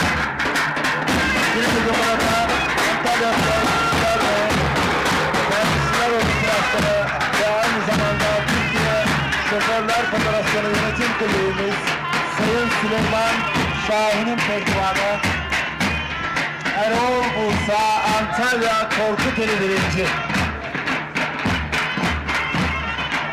Evet, küçük orta, küçük boy pehlivanlarımızın madalyalarını takdim etmek üzere 17. geleneksel Alanya Belediyesi Gökbel Yağlı Pehlivan Güreşleri Tertip Komite Başkanımız, aynı zamanda Alanya'mızda dönem dönem üstün olmak üzere 2. dönem Alanya Belediye Başkanlığımız yapan Sayın Adem Murat Yücel Başkanı'nı alkışlarınızla pehlivanlarımızın madalyalarını takdim etmek üzere meydana davetim arz ediyorum. Baş pehlivanlık güreşlerinde Mustafa Taş ve puanlama saati gelmiştir. Evet. Puanlama anonsu geldi değerli güreş severler. Ben bir an sanki ikisine ithal verecekler gibi bir anons geleceğini düşündüm ama puanlama anonsuymuş. Bakalım puanlamada neler yaşanacak. Mustafa Taş bizim yanına karar geldi, sulanıyor. Paçalarını tekrar söküp bağlayacak. İlginç. Özellikle sol paçası, sol ayağı çok güçlü. Özkan Yılmaz şimdi ekranlarda. Bakalım Alanya Belediye Başkanımız Sayın Adem Murat Yücel. Ali Gürbüz'ün rakibi Mustafa Taş mı yoksa Özkan Yılmaz mı olacak? Madalyalarını takdim ettiler. Yine Alanya Belediye'mizin özel minyatür bisiklet ödüllerini değerli başkanım Sayın Adem Murat Yücel elleriyle pehlivanlarımıza takdim ediyorlar. Sayın Başkanım, sizi şöyle bırakmıyoruz. Özkan Yılmaz. Pehlivanlar kolları kaldırın. Evet, Alanya Belediye Başkanım Sayın Adem Murat Yücel'e teşekkür ediyorum. Pehlivanlarımızın başarılarının devamını diliyoruz. Mustafa Taş da evet ayağı hakikaten kızarmış. Şu anda paçasını çözdü. Oraya su döküyor. Ali Altun, İbrahim Çoraman paçasını bir kez daha bağlayacak. Şu anda kırmızı kurdaylı. Özkan Yılmaz bağladı. Müthiş bir yükselen form grafiği söz konusu Özkan Yılmaz'ın. Helal olsun Kırkpınar'da. Geçen yıl Elmalı'da zaten büyük çıkış yapmıştı. Kırkpınar'da sürdürdü. Evet yine Türk güreşinin parlayan yıldızı Özkan Yılmaz. Evet yine güreşlerimizin tertip komite başkan yardımcısı aynı zamanda güreşlerimizin genel koordinatörü, güreş camiamızın namıyla maruf Kesterli Mehmet abisi Sayın Mehmet Bozu, pehlivanlarımızın olmazsa olmazı kısmet, minyatür kısmet ödülü var. Samsunlu kısmet ustası özel olarak değerli Mehmet Boz'a, Kerem Can ustamız özel bir minyatür kısmet hediye ediyorlar. Bu anlamda sizleri er meydana davet ediyoruz. Arkana dikkat et. Haydi arkadaşlar. Paçaya yapışıyor ona dikkat et. Hadi. Evet, Samsunlu kısmet ustası Sayın Kerem Can'ın şu anda paçalarını kısmet ödülüne bağlıyor. Değerli güreş genel koordinatörümüz Sayın Mehmet Boz'a takdim ediyoruz. Yapışacak paçayı kaldır. Ali Altun hemen yanında. Bir tane gelsin paçadan. Atasporu güreşimize maddi manevi desteklerini esirgemeyen Alanya Belediye Başkanımız Sayın Adem Murat Yücel'in her zaman sağ kolu gibi güreşe destek veren Sayın Mehmet Boz'a teşekkür ediyor. Coşkuyla alkışlıyoruz. Sağ olsunlar, var olsunlar.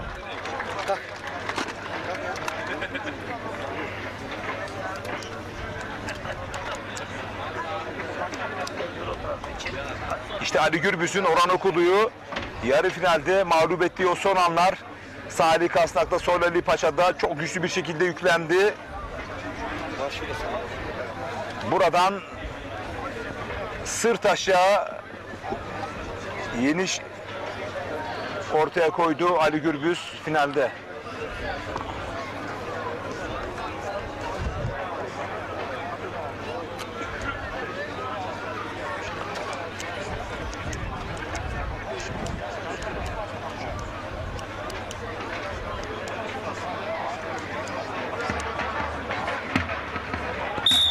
Evet, puanlama başladı. Evet, bakalım Allah derman versin yiğitlerimize.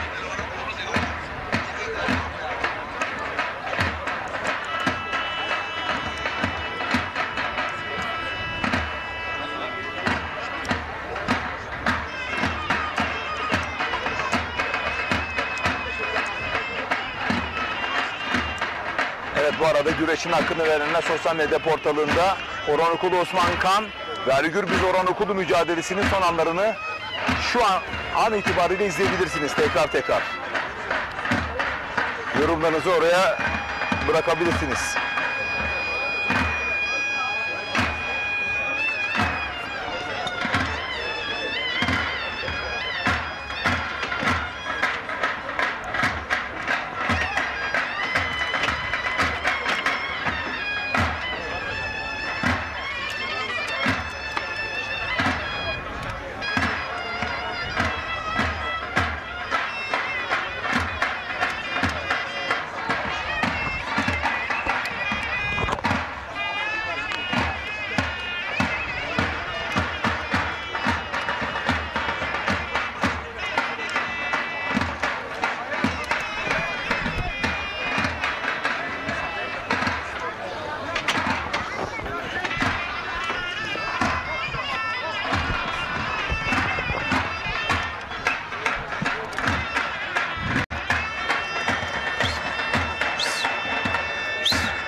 Özkan Yılmaz'ın kastak ve paçalardan arayışları var. Oradan koltuk altı yapabilir mi?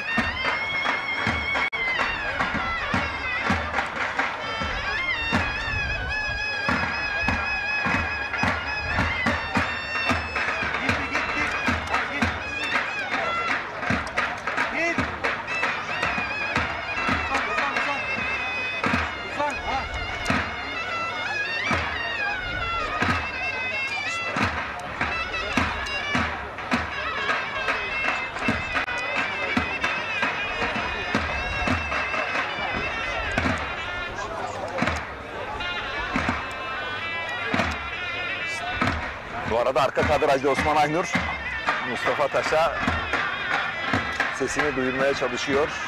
Özkan Yılmaz, onun da kenarda arkadaşları Dündar Şan. Dündar Şan, evet. Hocası aynı zamanda. Başaltında da başarılı. Başaltında evet. Yaşar Şan'la beraber abi kardeş güreş yapıyorlar.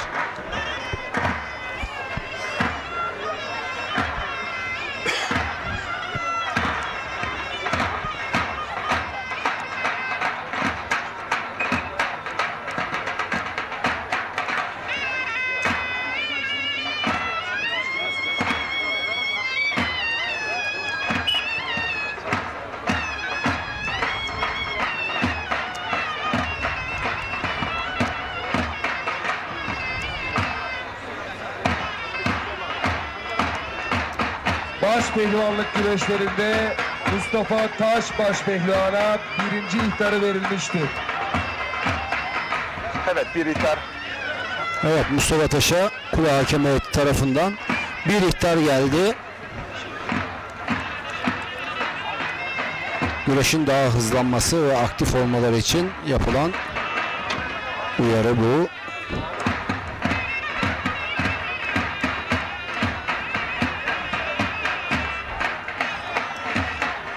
Ekranı sağında da büyük ortanın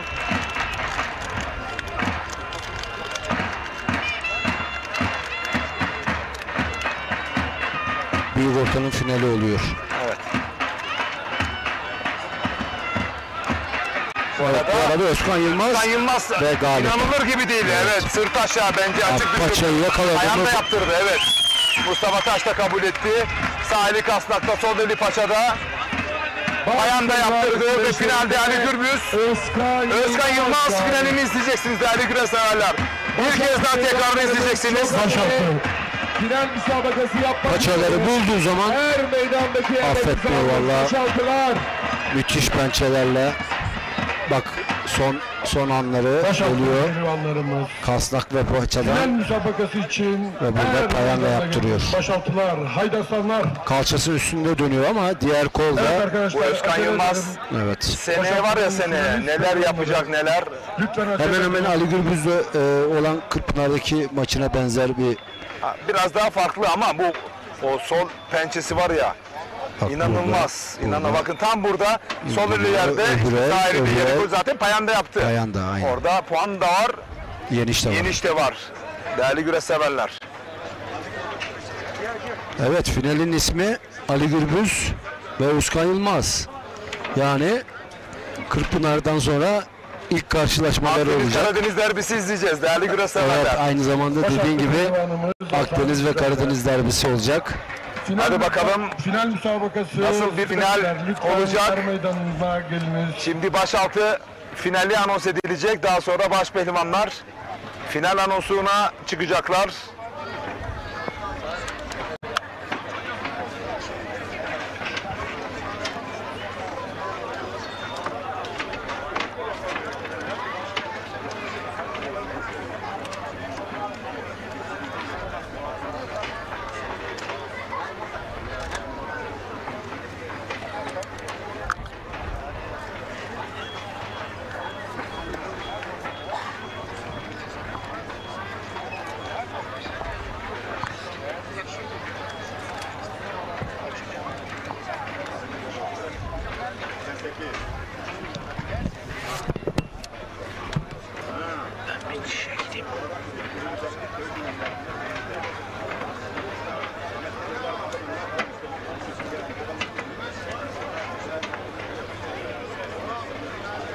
Evet davulcular vurun.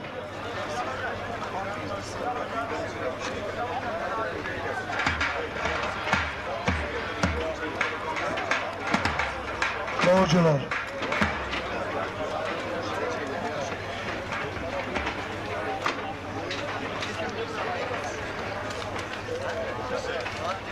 Kurban oluruz ay yıldızlı bayrağımızın hilaline.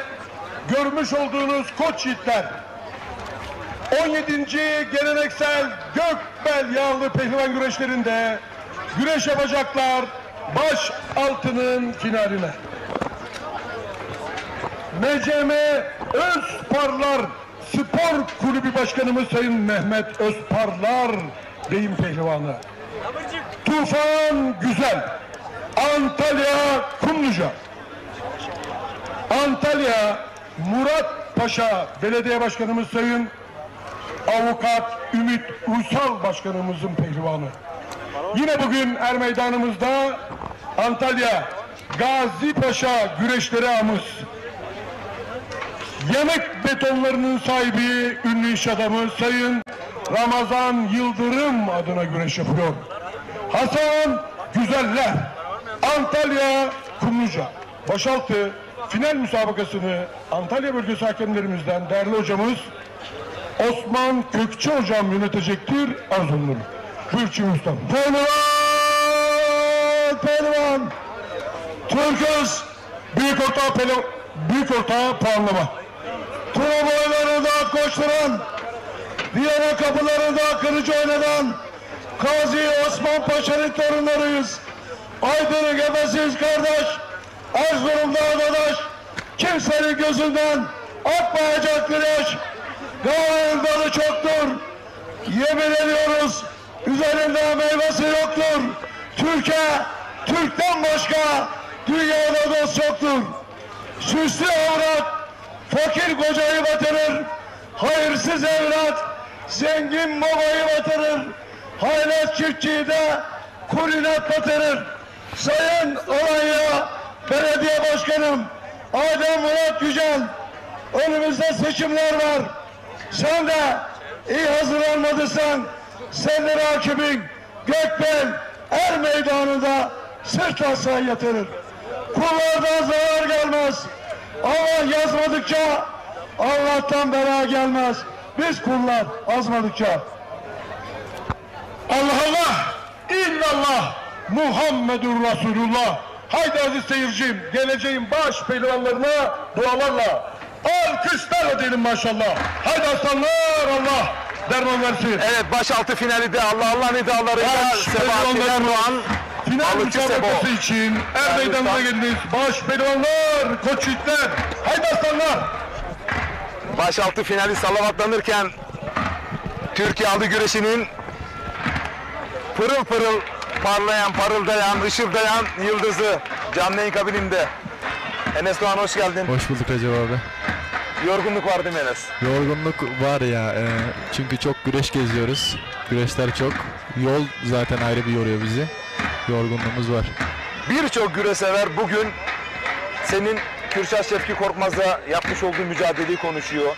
Kıran kırana mücadeleler yapıyorsun. Her çıktığın güreşte bu evet kendini kanıtlama adına, senin kariyerin adına çok önemli belki ama senin pehlivanlık karakterin de bu.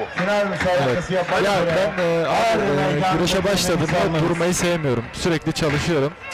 Yani güreşi de çok seviyorum. Zaten bu sporda 10 yıldır yapıyorum. Sevmesem bırakırdım.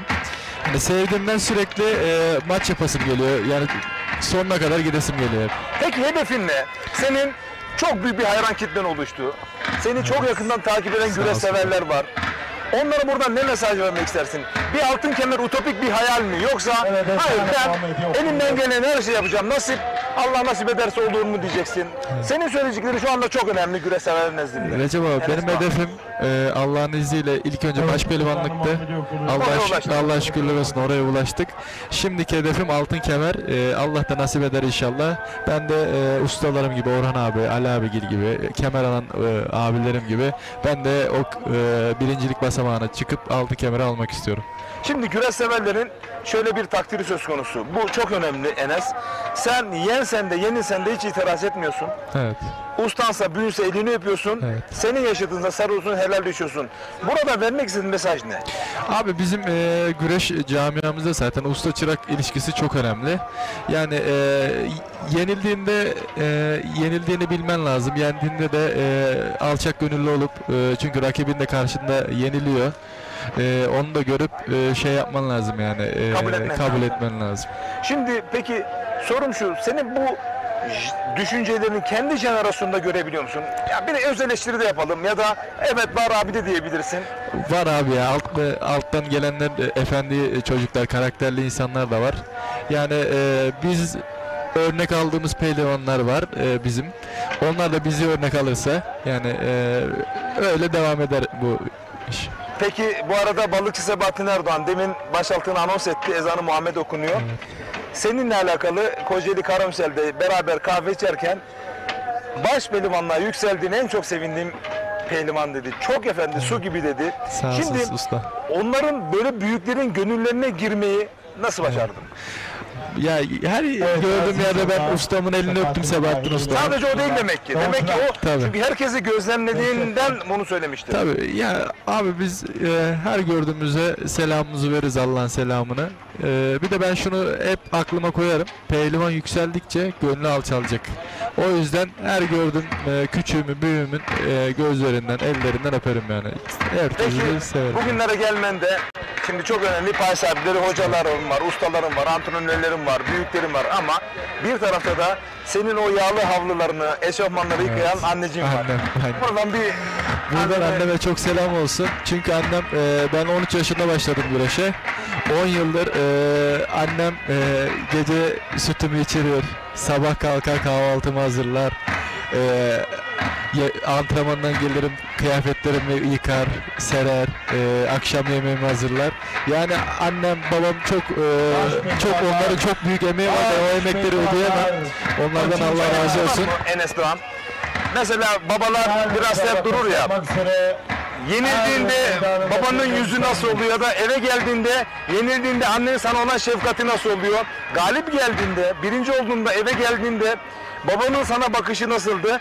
Annenin bakışı nasıldı? Mesela ben kendimden örnek vereceğim. Ben yenilsem de eve geldiğimde annem hep aynı standartlarda beni karşılar, sarılır, bağrına basardı. Ama babalar bu konuda biraz tolere farklılık ortaya koyabiliyor. Sen de böyle miydi? Abi benim valla o yönden çok şanslıyım. Ben yensem de yenilsem de her zaman benim de senin gibi aynı şekilde canın sağ olsun derler yenildiğimde. Hatta ben annenle baban özelinde kıyaslamanı istedim. Ya ikisi de aynı. Aynı mı? Aynen. O zaman çok zorluk yaşamadın. Yani, gelgitleri yaşamadın. Yani buradan da pehlivan babalarına seslenmek istiyorum. Yani birisi yenilir, birisi yener. Ama hiçbir zaman çocuğunuza kızmayın. Her zaman yani bu iş nasiptir. O yüzden hiçbir zaman kızmayın. Her zaman da arkalarında olun. Yani sporcu kardeşlerim de bu işte vazgeçmezse, Allah'ın izniyle çok da çalışırlarsa hedeflerine ulaşırlar. Bu arada mesajın kim yolladığını hatırlamıyorum. Sanırım 2 hafta önce senin mücadeleni anlatırken bir güreş severimiz senin ilkokul sınıf arkadaşın arada bir bizim ilkokul sınıf arkadaşlarından selam yollar mı demişti. Evet, buradan ilkokul, ortaokul, lise arkadaşlarım. Seni o günden beri takip ediyorum. Bak ilkokuldan beri arkadaşlarım seni takip ediyor. Hocalarım, öğretmenlerim, herkese selam olsun. Onların da çok emekleri var bizim yetiştirmemizde. Sağ olsunlar, var olsun. Önümüzdeki hafta nerede olacağız? Yunus Emre Manisa'da olacağız. Ligde çok güzel bir performans ortaya koyman lazım. Evet. Oraya nasıl hazırlanacaksın? Kemal Yılmaz hocamla. Vallahi abi bu Antalya'da olmayacak bu iş. Yaylaya çıkacağım Elmalı'ya. Çünkü Elmalı daha çok dinleniyor vücut. Hem soğuk hava hem iştahım falan artıyor. O yüzden Elmalı'ya gideceğim. Manisa güreşlerine güzel hazırlanacağım. X8 mi? Podyuma ayağına atmak. Çünkü abi şimdi Serdar Yıldırım bunu başardı. Evet. Şimdi senden de bekleniyor. Şimdi işin açıkçası Serdar'la çocukluktan rakibim. Serdar kürsüye adımını attı. Biz de tabii ki o kürsüye adımımızı atmak istiyoruz. İnşallah nasip olur. Serdar'ı da burada tebrik ediyorum. Çok güzel güreşler yapıyor. Aynı zamanda ben de o kürsüye adım atmak istiyorum abi. Allah gönlüne göre versin ama öncelikle Rabbim sakatlıklardan korusun. Allah razı olsun abicim. Çok teşekkür ederim. Kendine iyi bak. Sen de Recep abi. Güzel kardeşim Enes Doğan. Evet. Canlı yayın konuğumuz tarihi Kırkpınar'ın ve Türk güreşinin geleceğin yıldızı Enes Doğan'dı. Buyurun Sayın Başkanım. Baş pehlivanlarımız şu anda salavatlanıyor. Ekranları alabiliriz. Başaltı finalde ekranı ikiye bölünerek de alabiliriz. Evet. Teşekkür ederim değerli yönetmenim Fatih Bedir'e.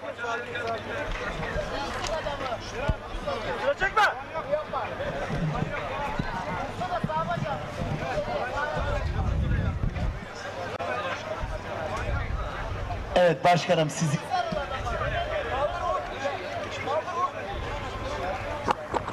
Evet. Evet değerli güreş severler, başkanım baş pehlivanlara yapmış olduğu güreşlerden dolayı teşekkür etti. Yapacakları güreş final müsabakası içinde başarı dileklerini sundu. Biz de diyoruz ki Sayın Başkanım, Adem Murat Yücel derler sizin adınıza.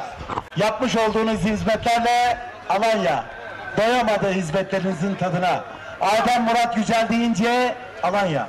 Alanya deyince Adem Murat Yücel gelir akla. Haklısın. Bu halkın içinden geldin.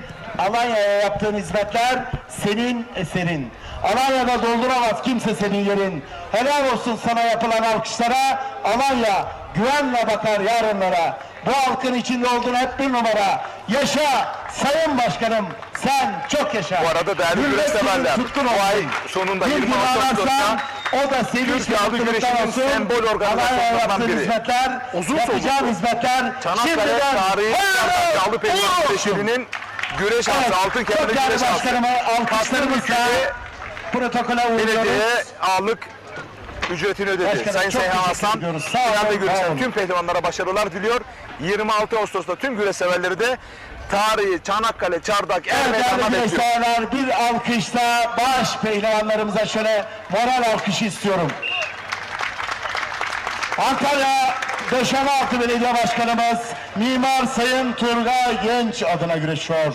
Yine bugün burada Çarşamba ADN Yapı İnşaatların sahibi genç iş adamı Sayın Mehmet Çarşambaoğlu adına güreşiyor.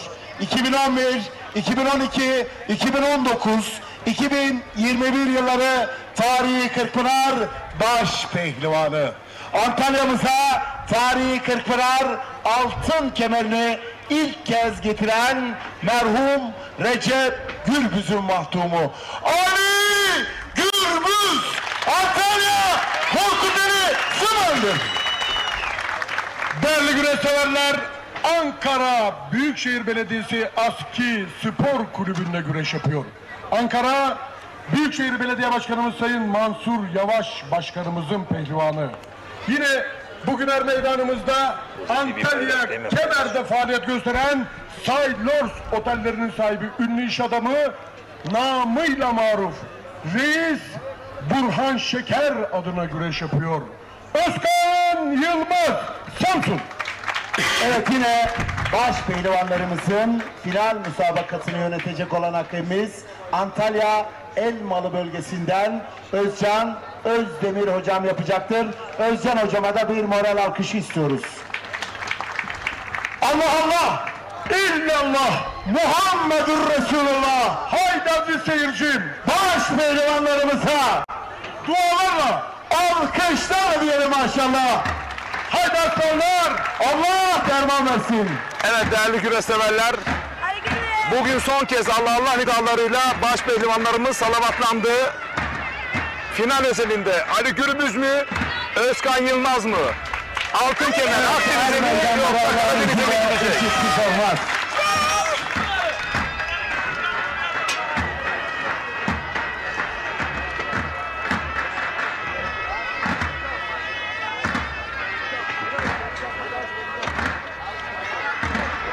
Evet, büyük orta boyunda madalya töreni.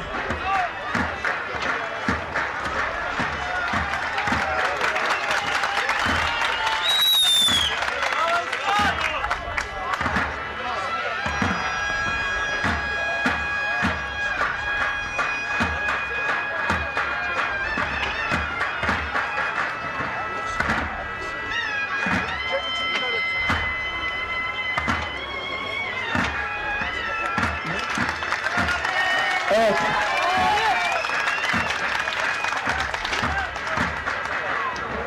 Evet. Sebahattin Usta çok acele kuleye.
Evet değerli güreş severler, final özelinde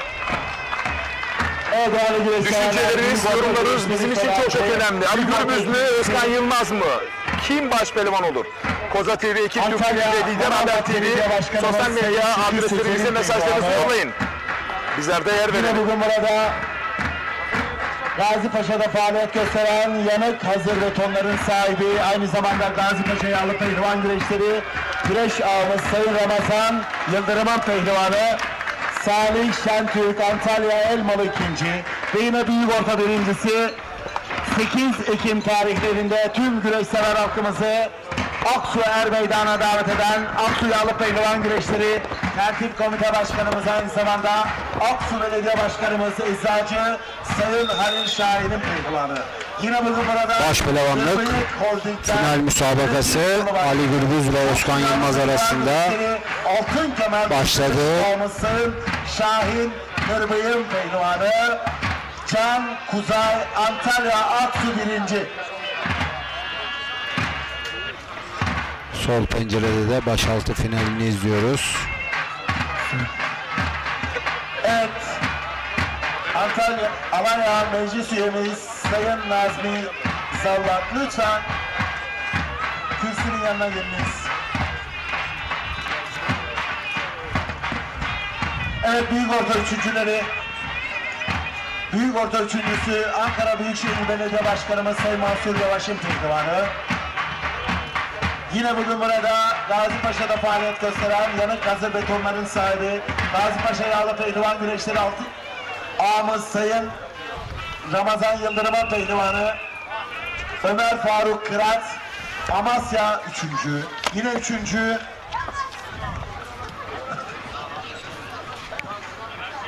Antalya Murat. Başpehlivanlarımız toplamda bugün 6 tur, son tur 6. tur, yani final müsabakası.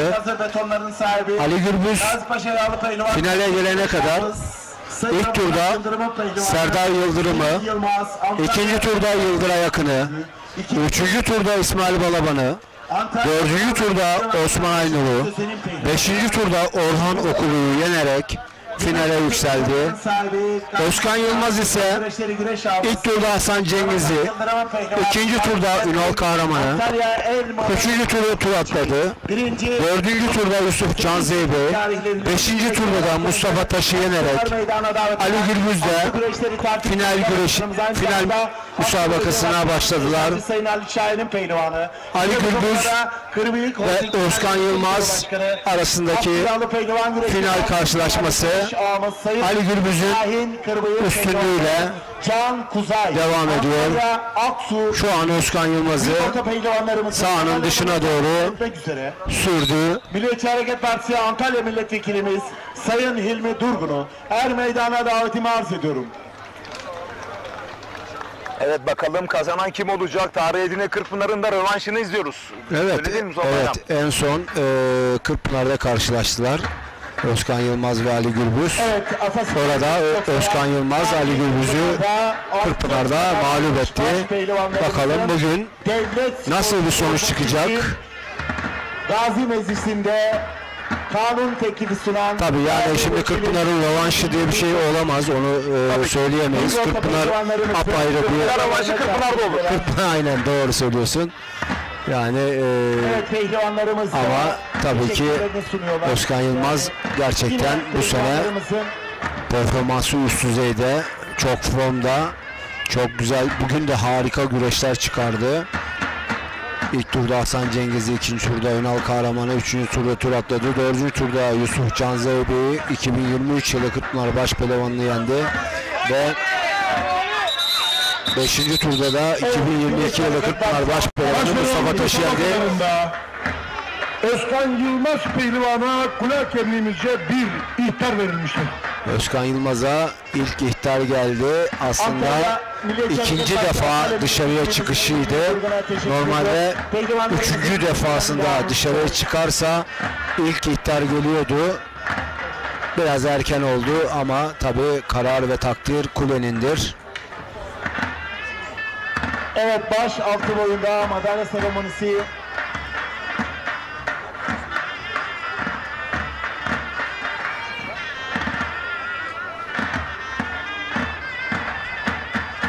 Evet, şimdi de geri gidiyor. Bu evet, ortaya dönüyor Özkan Yılmaz. Evet, baş altında madalya töreni 3. Gazi Paşa'da faaliyet gösteren 10 dakikası çok önemli. Sahibi, aynı zamanda Gazi Paşa'ya aldığı anlamaya doğru evrilebilir mi bu mücadele? Namıyla maruf Mustafa Bayram Yıldırım'ın pehlivanı ya, Davut şimdi şöyle, Ali Gürbüz gerçekten bugün Özkan Yılmaz'a göre çok yorgun değil. Çünkü güreşleri genelde değil, hepsi puanlamadan önce bitti. Puanlama güreşi yapmadı bugün Ali Gürbüz. O yüzden Özkan'a göre daha dinlenik. Bu Ali Gürbüz için bir avantaj tabii ki. Bu avantajı da değerlendirebilir diye düşünüyorum. Yani puanlamaya kalmayabilir bu güreş. Yani kalmayabilir derken Ali Gürbüz mü kazanır diye düşünebilirler. Bu yağlı güreş hiçbir belli olmaz kimin kazanacağı ama bana göre Ali Gürbüz bir adım önde. Yani %51 Ali Gürbüz diyorum. Madalyalarını takdim etmek üzere. Niye öyle diyorum? Bugün gerçekten rahat geçirdi günü Ali Gürbüz.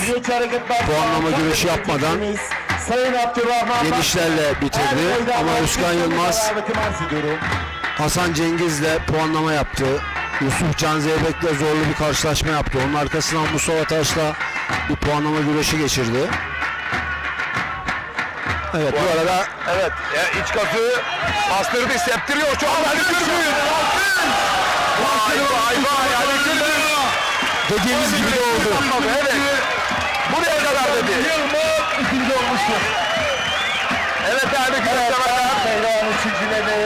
Bakın bir kez daha bir anda koltuk altından geçti. İç kazıkta Salih'in iz bırakmadı Ali Gürbüz. Hemen septirmeye yöneldi, ayağına daha kepçelemiş. Bu Ali Gürbüz. Klasiği. Bu Ali Gürbüz klasiği. Başka bir adam. Bakın geçen hafta Bursa Sostoğlu Mehmet Yavru Pehlivan güreşinde 64'te yenildiğinde size demiştim ki önümüzdeki hafta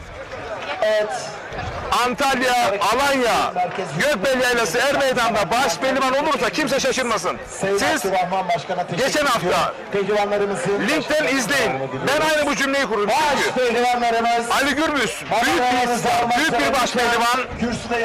O yenildiği isim de zaten Yusuf Canseybek'ti. Üst düzey bir karşılaşmaydı. Kazanabilirdi de kaybetti.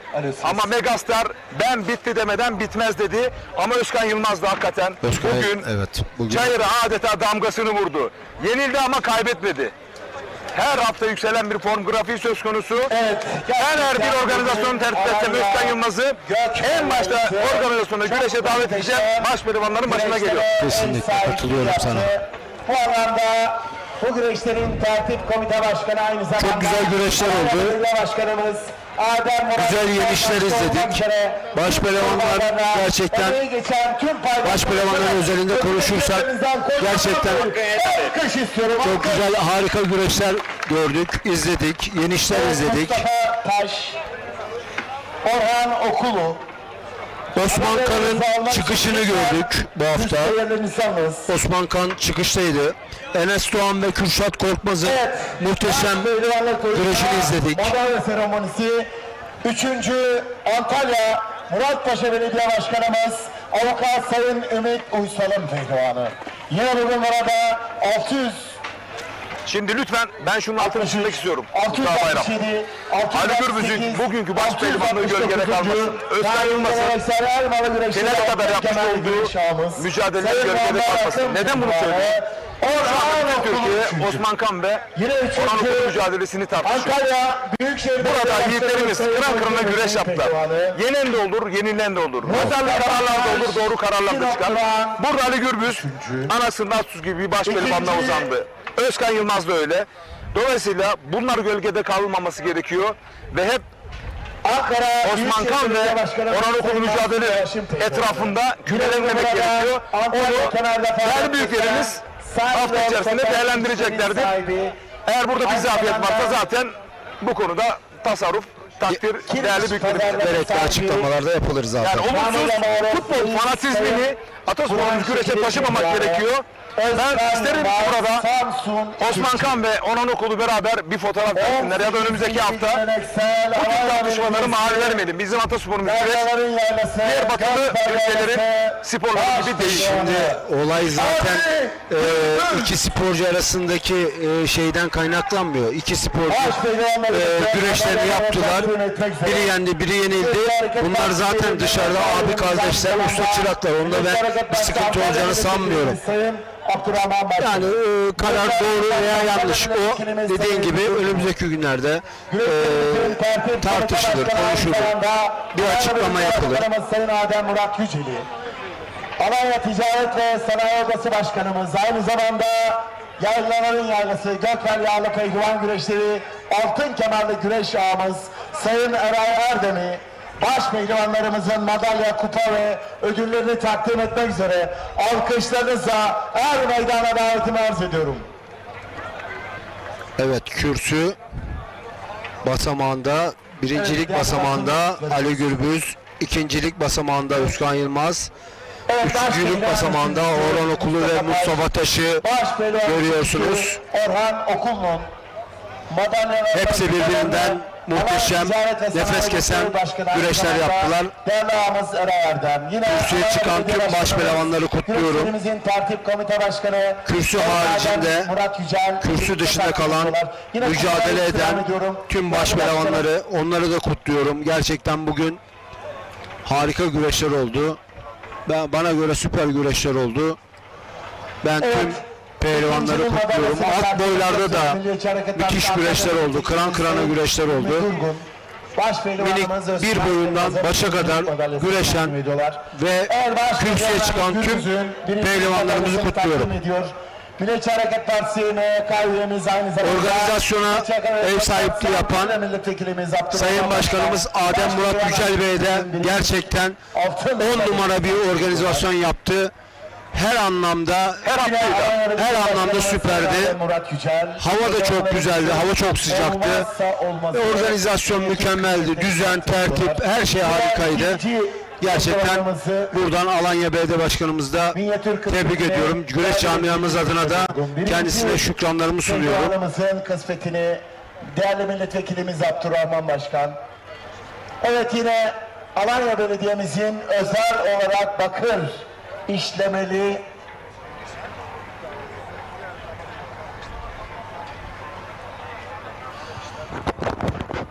belediye ikinci başpehlivanımızın bakır işlemeli özel ödüllerini değerli vekilim Hilmi Durgun, yine başpehlivan Ali Gürbüz'ün bakır işlemeli özel pehlivan resmini Antalya Milletvekilimiz Sayın Abdurrahman Başkan takdim ediyorlar. Yine 3. pehlivanlarımızın kupalarını Alanya Belediye Başkanım Sayın Adem Murat Yücel. Yine Gökbel Yağlı Pehlivan Güreşleri güreş ağamız Sayın Eray Erdem. Baş pehlivan üçüncülerinin kupalarını takdim ediyorlar. Yine ikinci baş pehlivanımız Özkan Yılmaz'ın kupasını Antalya Milliyetçi Hareket Partisi Milletvekilimiz Sayın İlmi Durgun. Yine birinci baş pehlivanımız Ali Gürbüz'ün kupasını Milliyetçi Hareket Partisi Antalya Milletvekilimiz Sayın Abdurrahman Başkan takdim ediyorlar. Evet, değerli vekillerimizi, değerli protokolümüzü, basın mensuplarımız biraz daha. Evet, yine Ali Gürbüz'ün altın kemerini değerli milletvekilimiz Sayın Abdurrahman Başkan ve Alanya Belediye Başkanımız Sayın Adem Murat Yücel. Yine evet değerli güreşseverler, hava oldukça soğudu. Burası yayla. Birlikte takdim ediyorlar. Binin üzerinde bir rakım söz konusu. Biz röportaj almayalım diyoruz. Mustafa bilmiyoruz. Şimdi öğlen yanıyordu. Akşam oldu. Üzerimize bir şey alma ihtiyacı duyuyoruz. Yani bizim üzerinde değil. Ali Gürbüz zaten bayağı bir vakit kaybettiler kürsüde. Evet. Biz kapanış yapalım mı dilersen? Evet. Değerli güreşseverler, Alanya Gökbel Yaylası Er Meydanı'nda Koza TV, Ekin Türk TV ve Lider Haber TV ortak canlı yayın ağımızın yayınımızın bugün sonuna geldik. Önümüzdeki hafta Manisa Yunus Emre Yuntay Er Meydanı'nda yine Koza TV, Ekin Türk TV ve Lider Haber TV ortak canlı yayınıyla buluşmak ümidiyle. Hoşça kalın, dostça kalın değerli güreşseverler. Mutlu akşamlar Türkiye. Evet, Türk güreş camiamıza seyircilerimiz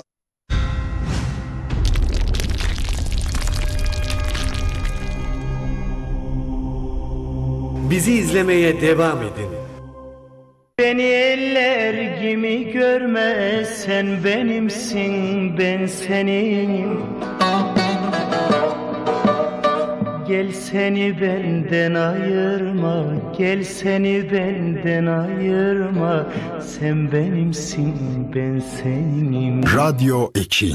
Sarı saçlarına deli gönlümü bağlamışım, çözülmüyor mihriban, mihriban. Radyo Ekin. Erisin dağların karı, geçti